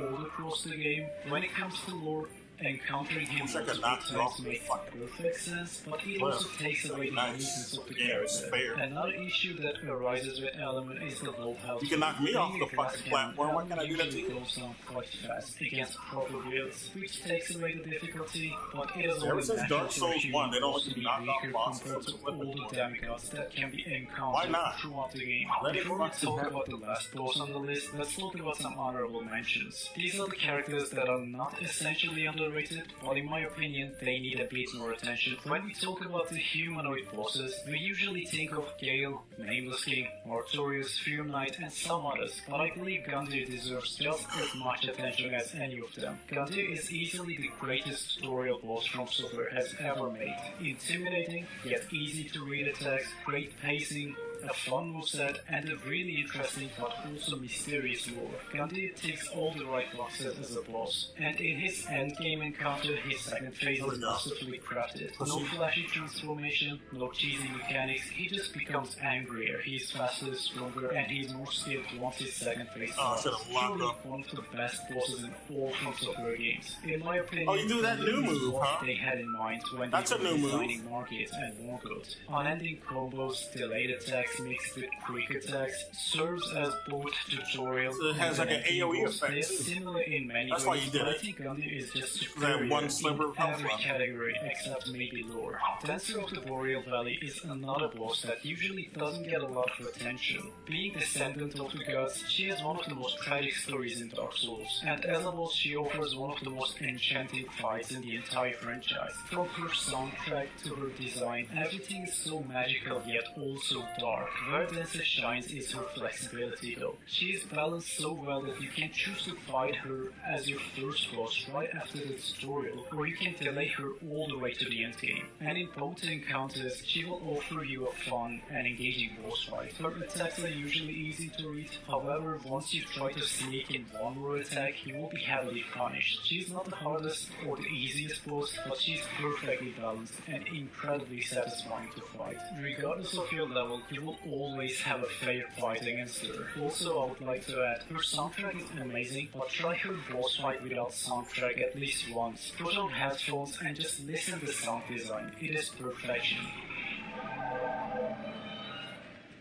Souls games have so many legendary knights, such as Gale, Artorias, and Ornstein, characters who not only have amazing boss fights, but also come with a great and detailed lore. There's one knight who, I think, never gets the recognition he deserves. The Looking Glass Knight is one of the most important servants of King Wendrick. One of the best things about Dark Souls 2. After King Wendrick defeated the Giants, Glass Knight served a crucial purpose in Wendrick's army. His duty was to protect and watch over the King's Passage. So he stayed there, and he served as a brutal test against warriors who wanted to prove themselves to King Wendrick. His special shield would serve as a gate between worlds, and there he would trap challengers who dared to stand against him. After darkness covered the Dranglade Castle, Wendrick escaped in order to save his soul. After his departure though, Glass Knight was positioned in King's Passage to never leave again. He would stay there and stop anyone who was sent by Nashandra in hopes of reaching King Wendrick. So, this is briefly Glass Knight's lore. He's a loyal watcher who defends his king with his life. His background isn't anything particularly amazing, but the boss fight itself is where he shines. Glass Knight can be encountered at the top of the Dranglade Castle. To me, Glass Knight easily has one of the greatest boss rooms in Dark Souls 2. You will meet him in the ruined Tower of King's Passage, where he stands guard during a heavy rainstorm. It is easy to figure out that his tower is one of the only places in Dranglade Castle where it is heavily damaged and turned into ruins. It is easy to assume Glass Knight fought countless battles in this arena before Bearer of the Curse arrived.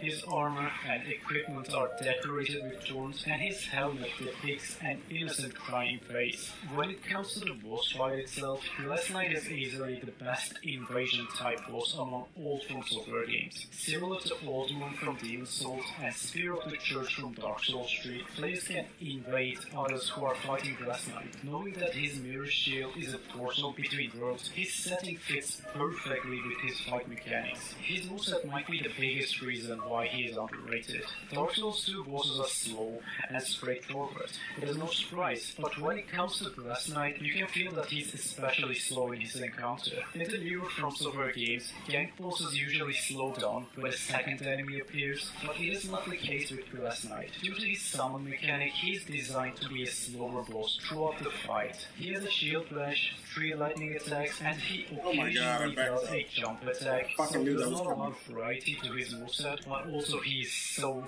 slow. So I can understand that why not a lot of people like Glass Knight, but at the end of the day, he's still one of the best in his own category. Like, when you think of the invasion-type bosses, Glass Knight has no match. To summarize Glass Knight, I can say that he has an amazing arena and amazing armor design. His art design is easily one of the best in the entire franchise, but he falls short due to his moveset. Well, these are the bosses that I love when the game makes me move like I don't have stamina when I can clearly see it. For this list. Also, if you enjoy this type of content, consider giving a like and subscribe. It helps so much, but this is all for today, and we'll see you on the next one.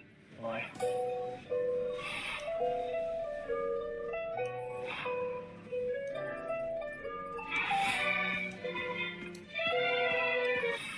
The fuck?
Yo, what you want to do?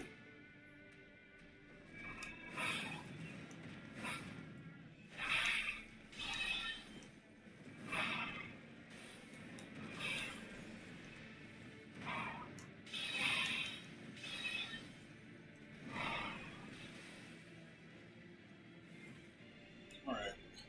I'm gonna die. I already know. Make it count, though.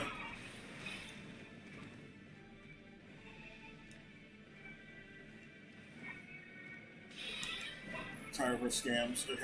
His scams, I mean. I don't know why I keep calling him or her. This is me.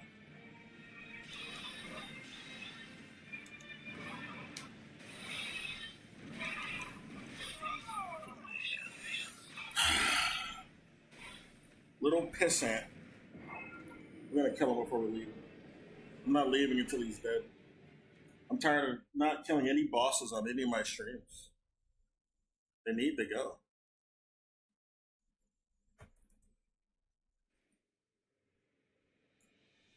Like, the bosses need to die before I leave. This is how it's gotta be.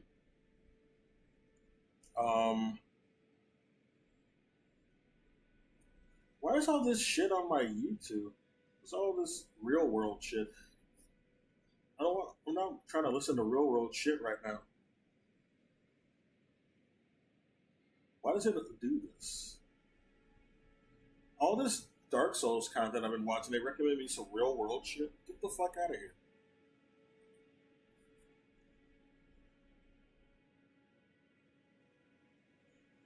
The War on Normal, guys. I don't want to watch that. Same old fake sort of culture war shit. I hate it. It's all phony or orchestrated. I mean, that's the same thing, really. Or, what I would want to say is sensationalized. Not necessarily always orchestrated. It is sensationalized a lot, though. A lot of what the discussion is.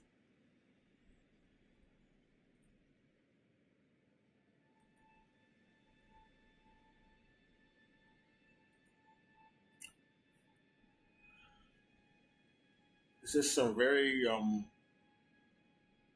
gentrified, I should say, type of discussion going on. An industry based on endless growth is unsustainable. Oh, wow, this was released 4 hours ago. This is proper. President Suffer, this isn't very much real life. It's relevant to video games, but I guess it does tie into real life. Okay, let's see this. It's a Castle Super Beast clip.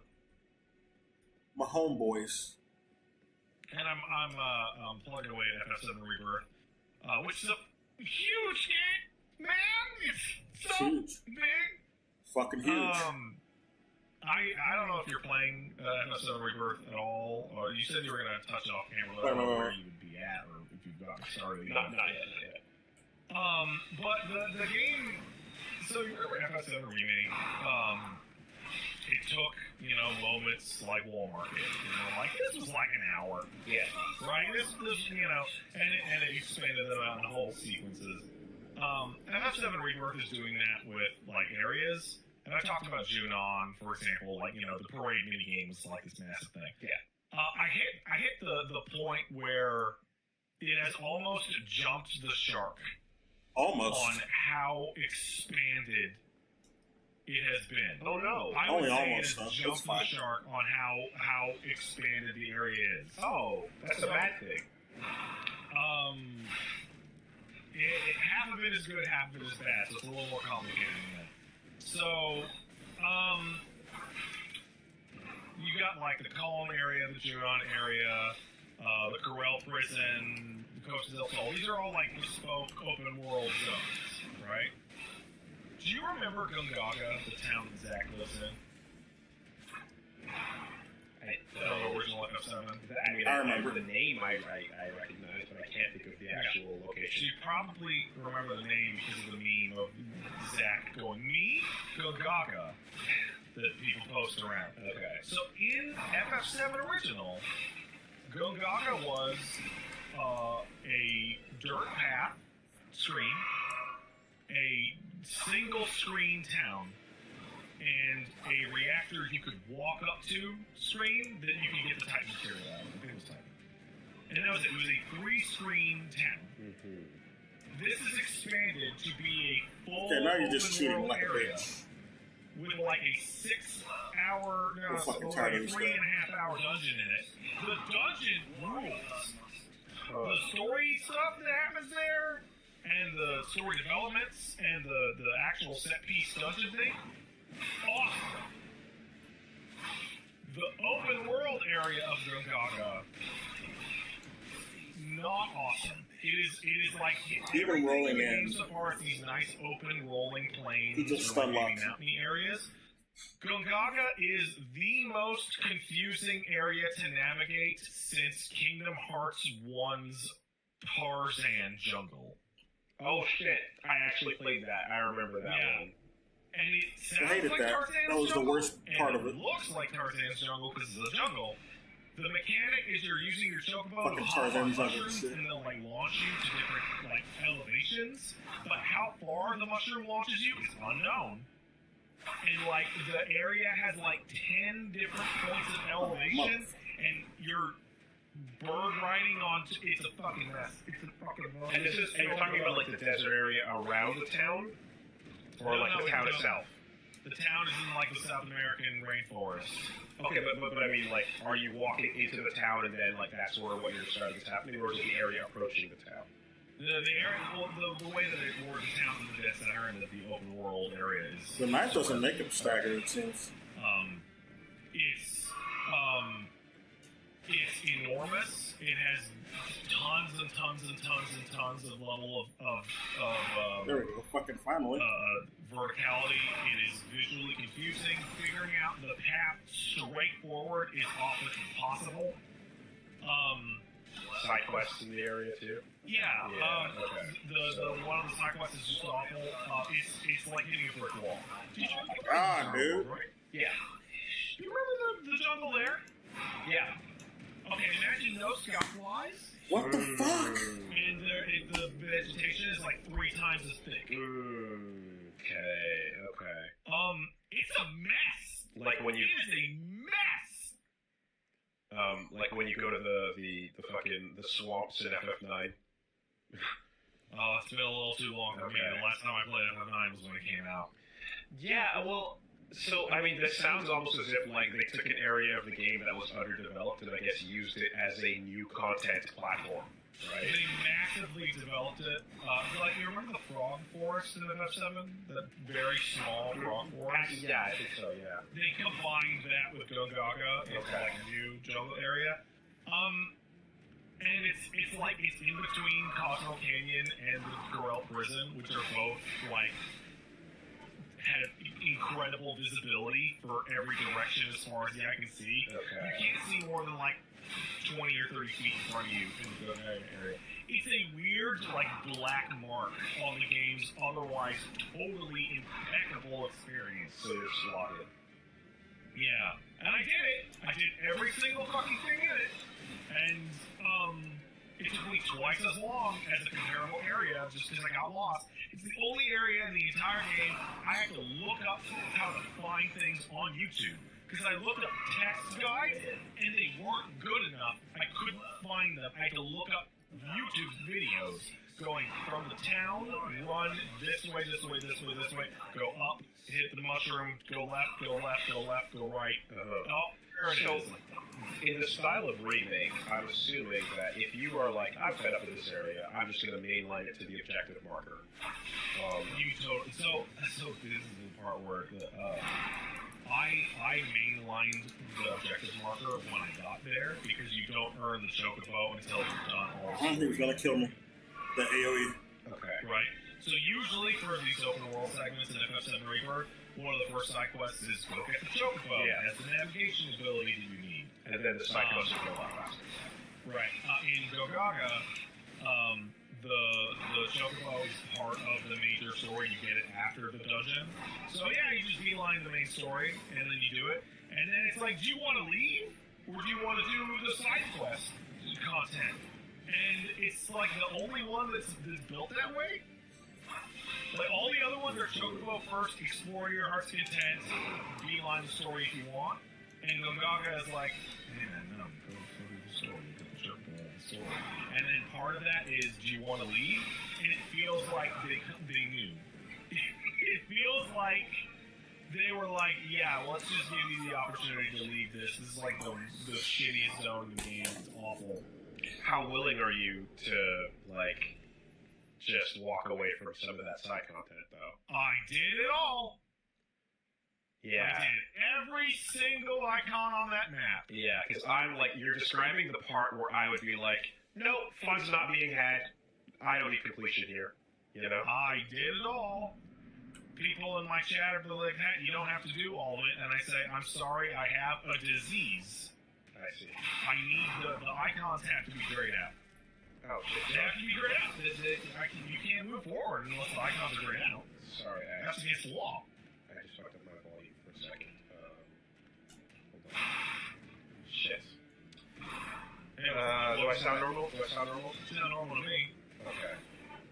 I think the recording volume better back up. Alright, that's fine. Alright. Yeah. You'll fix it later. I'm just, I like, when I see that coming a mile away, unless there's, like, some wild shit where I'll then find out, oh, no, an amazing sword summon material, whatever, some shit you super duper duper want is there, then I'll load back into the same rotation, but fuck that. The other thing is that, deep enough into the game where they started to very heavily remix the events of the original game in ways that I find to be really interesting.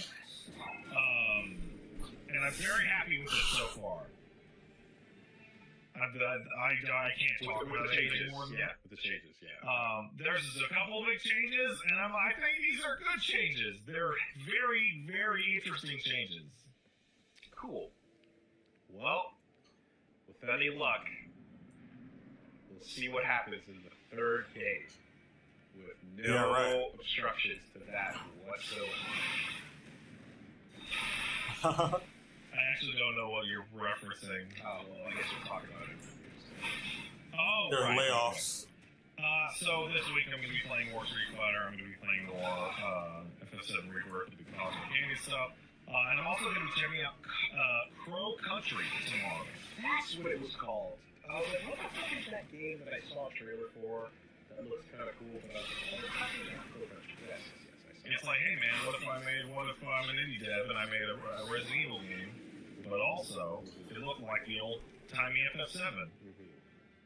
I've heard nothing but rave reviews about it. So tomorrow, at 2 p.m. Pacific over Twitch. I like old-timey looking FF7. You can go down, and I'll be playing Crow Country.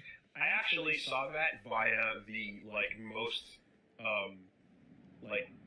normal... I never fought this boss. Marketing means, which is like... The fucking warrior, though, to be fair. That's why I'm fucking it. And saw the video, like, oh, this is the bandit knife, or the wretch, where I can stagger easier. You know, that long at this time, motherfucker. Oh, the only other thing I'm going to say is that I finally finished getting my save file ready for Shadow of the Erdtree. I need it. That's what I'm trying to do right now, brother. I managed to... Gotta get my save file up. The last thing I was missing was that glove, ghost glove bell bearing in the glove wart, whatever you call it. I hate that shit. And I just pushed through the Helix tree to get that last upgrade material. Your first run was on PS5? Yeah, I didn't want to do the DLC on PS5. So, but to force myself, I deleted that file. For performance reasons, or for... Yeah, I was very unhappy with the PS5 version overall. Yeah, the PS5, fuck that. So I ended up playing PC all the way, baby. What? I got a new computer in that interim. I mean, I'm gonna have a better setup, so hopefully better look by the time that comes out. Yeah, playing Elden Ring by beelining to the upgrade materials is a fucking bizarre experience. Yeah, I gotta beeline to the upgrade materials. That's what I gotta do. Shit to follow that game's critical path. Just weird. I mean, I imagine challenges are not going to be valid for where you're at by beelining it, but at the same time, people do go to... You play this game at level 1, it doesn't matter. Oh, my character's level 248. can beat everything at the level 1. Doesn't matter what stuff balanced at. Although, Morgoth's being a bitch. Gotta say that much. There's no true life or any of the activities if you're just Oh, son of a goddamn. No, it's weird because like going in a straight line through an Elden Ring area is fucking strange. Why? It's just so weird. It's not weird at all. No, ignore it. You've done that in MMOs, I bet. It's fucking weird. How different is it? Couldn't you all could it be argued that like You got a path to go, you go on a linear path. You know what you're gonna do, you go straight forward. Mainline dungeons. Legacy dungeon. So it just feels like the old game levels, right? Yeah. Yeah. With some little horsey bits in the middle. Yeah, that's it for me. So I'm all ready for the Shadow of the Erdtree. Have you seen the leaks about Erdtree? Oh my god, I don't have any more. Gotta do it old school. He's almost dead. I'm not sure where We've he had came to whiff from, but them. I had a bunch of people from different places come to me with them, which was it has 30 pieces of unique music, whereas He had Elden Ring one has 62. health left. Oh, it was Lance? In the game, did not let me swing. And supposedly I'm so tired of this it bullshit is game. approximately the size of Limgrave, Caelid, and Lyria All together. What? Awesome. What? What did he say? 20 hours or yeah, something like that? Cool. Yeah. All right. No lies detected. Sounds good. Lance said they were fake. Oh, I don't even care anymore. Never mind me that. Oh yeah, the leak is fake. Okay. I'll just shut up. I mean, I'm almost just like, whatever. The answer is bigger than I expect, or He did say a little bigger than Limgrave in the interview. And, So it's going to be slightly bigger than Limgrave, if not and you can always, the same size. That's the bare minimum to expect. It'll probably be way bigger, but you know. Yeah, like, actually, I need something to throw it in there. we still don't know what the unique quote-unquote leveling system means, right? No, we probably won't know until the day comes out. Okay, all right. Of course not. All right. Oh, we're reporting with no confirmed sources. Yeah. Uh-oh. That's right. What happened to a second Confirmed source? source was my butt. Oh no. Cue the Aaron Sorkin music. That's what we'll use.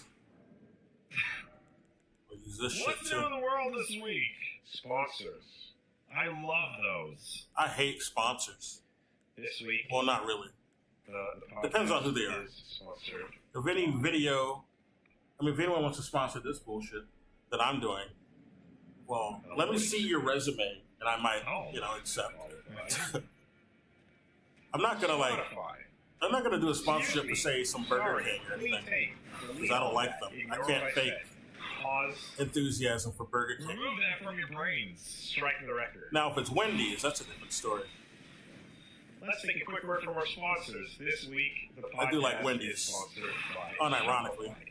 Oh, I love Shopify. I mean, Although their Frosties are gross. I don't like their Frosties. I gotta say it, Wendy's. Doing podcast and video game on They used to be good. I don't know. They don't make them the same anymore. When I was a kid, they were good. what or how Now they're terrible. grow and expand and become what it is today. And it's pretty cool that it has. But when it comes to like, hey, what about a cool shirt idea? It's like I'm like, okay, someone else came along and said, yeah, I can take care of that. And we're like, yeah, I guess you can because I don't know what to do. But with Shopify, that's the exact. He's still not staggered. I can't believe this dumb shit. You know, getting like a cool shirt out. And He's still not staggered. Getting it available. It's unfucking believable. Shipping it out worldwide, tracking how it's doing, all the possibilities. Why are you still not staggered, dude? Motherfucker. Stupid internet uploads. What the fuck is this? Stupid little shirt that's like, hey, this is, I listen to this thing. What the fuck is going on, dude? All kinds of How many times I gotta hit the bitch, dude? Look at that health bar. milestones. I hit him that many times with the plunging strike. All-in-one global A jumping attack. platform that's made for your first sale of your business. They're doing all the an way ad, to right? selling $1 million, getting to a global stage, whatever business stage you're in, it's there to help you grow. They've got an in-person POS system that's going to follow I can't you, hear track you wherever, with whatever you're selling. They can give you all the metrics you're looking for. Yeah, I'm sure. They've got the best converting checkout rate, 36% better on average compared to other leading commerce platforms, and of course a award-winning support system to help you every step of the way. So yeah, they're helping power technical support e-commerce in the U.S., including Rocky's Alder. Let me heal. Let me heal, please. Other entrepreneurs of every size across 175 countries. So, yeah, if you want to get into figuring out how to grow your business, consider Shopify. Sign up for a $1 per month trial at shopify.com/superbeast, all lowercase. Go to shopify.com/superbeast now to grow your business, no matter what stage you're in. Shopify.com/superbeast. Is set up for sale on Shopify. Thanks, Shopify. All right. So, are you not going to stagger at all, bro? Perfect opportunity God damn. as we go into the news here that is being read as a casual observer of the events occurring in the industry to, I suppose, give a responsible take on how we feel things are shaking. As informed fan. Castle Super News, here we go. You saw that fucking thread, I'm sure. In response to us talking to everyone finding out about how Squeenix has declared that Final Fantasy VII Remake was not profitable, and Rebirth, did not. Yeah, that's what you get for releasing it only on PS5, which no one fucking no one actually has it. Okay, a bunch of scalpers have PS5s. There's no actual people who have it. Not that many anyway. I know Square and Capcom are the worst. A blockbuster game. Every single time. And so we. It's barely any better than Dreamcast. I gotta say it. We've had fucking PS5. Memories that go back to the amount of people who have it is less than the Dreamcast. I'm just saying. Oh, you oh my god, I dodged. Made no sense, and then held it to that standard. Fuck this game. It outperforming itself, or its last game by like a 2-1 fucking margin. I think Capcom talking about Dragon's Dogma sell 5 million copies is my favorite because it sold 1 million at launch, which is pretty good. And they were like, this is a massive disappointment. But then, like, over its life cycle, it sold like 8 million copies, so it actually crushed it. But it was listed as a disappointment because it didn't do those 5 million on day one. Right. So that's been the tale of the tape so far, and we've also been doing so in addition to reporting on multiple studios getting acquired, multiple studios shutting down, multiple people getting fired, multiple decisions that acquired by who? The video games industry getting very bad. Microsoft. So the acquiring is the kiss of death. Like, everyone really enjoyed actually those games. What the fuck? And we thought they were selling quite well. They were all that everyone was talking about at least for a period of time in the launch windows, which is too expensive to make. Whatever with the fucking marketing that's been going into most of the game. It's barely even on production anymore. More so marketing. They waste too much money on the marketing. Celebrity popped up celebrity sort of cameos and music licensing. The CEO of Genshin, shit like that. CD Projekt Red, looking at you. Formerly worked. If they saved money by just not even bothering with Kinu or Aegis, they probably would have had more money to work with to make the game good. See, like in the first place, from the get, the game's not even good anymore. I mean, I'm not even saying anymore. Cyberpunk was not good at all. Even now, it's not good. It's just better than when it released. That game sucks ass. Story sucks ass. I don't give a damn about any of the characters in that stupid game other than Panam. It is interesting because that's it. My main character is an asshole. They made my main character unlikable. So I don't even care about saving their life. Especially when it comes to triple and quadruple A. He says shit that I wouldn't say. They don't give me options to say shit I wouldn't say. Here comes a businessman to tell you, actually, here's how they used to crush their numbers. Now, As someone he's a smarmy, I'm just a fucking dude that plays these games and also cynical nihilist.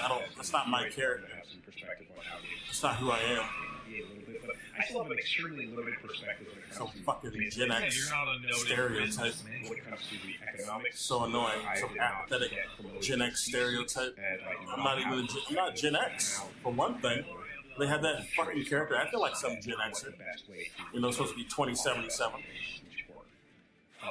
What I can say is that I guess I'm going to look at a thread like this and realize that I'm like, hey, there are elements to this where I'm like, regardless of what this person's like opinion is on it, if this is just an information reveal of like this is what the thought process is, this is how the system works. That is very informative, and I'm thankful that we have that because the head scratching for a brief moment you can stop and go, oh, I understand. It's still stupid, but I can see the process of how we get there.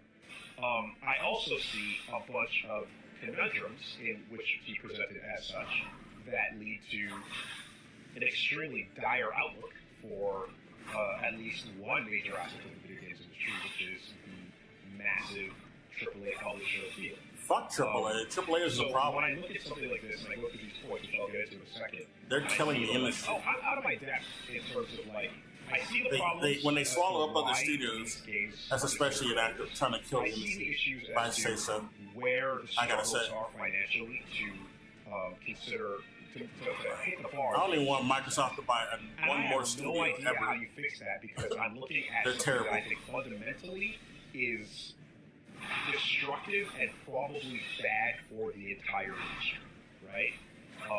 And I see what to me reads as a knives at them.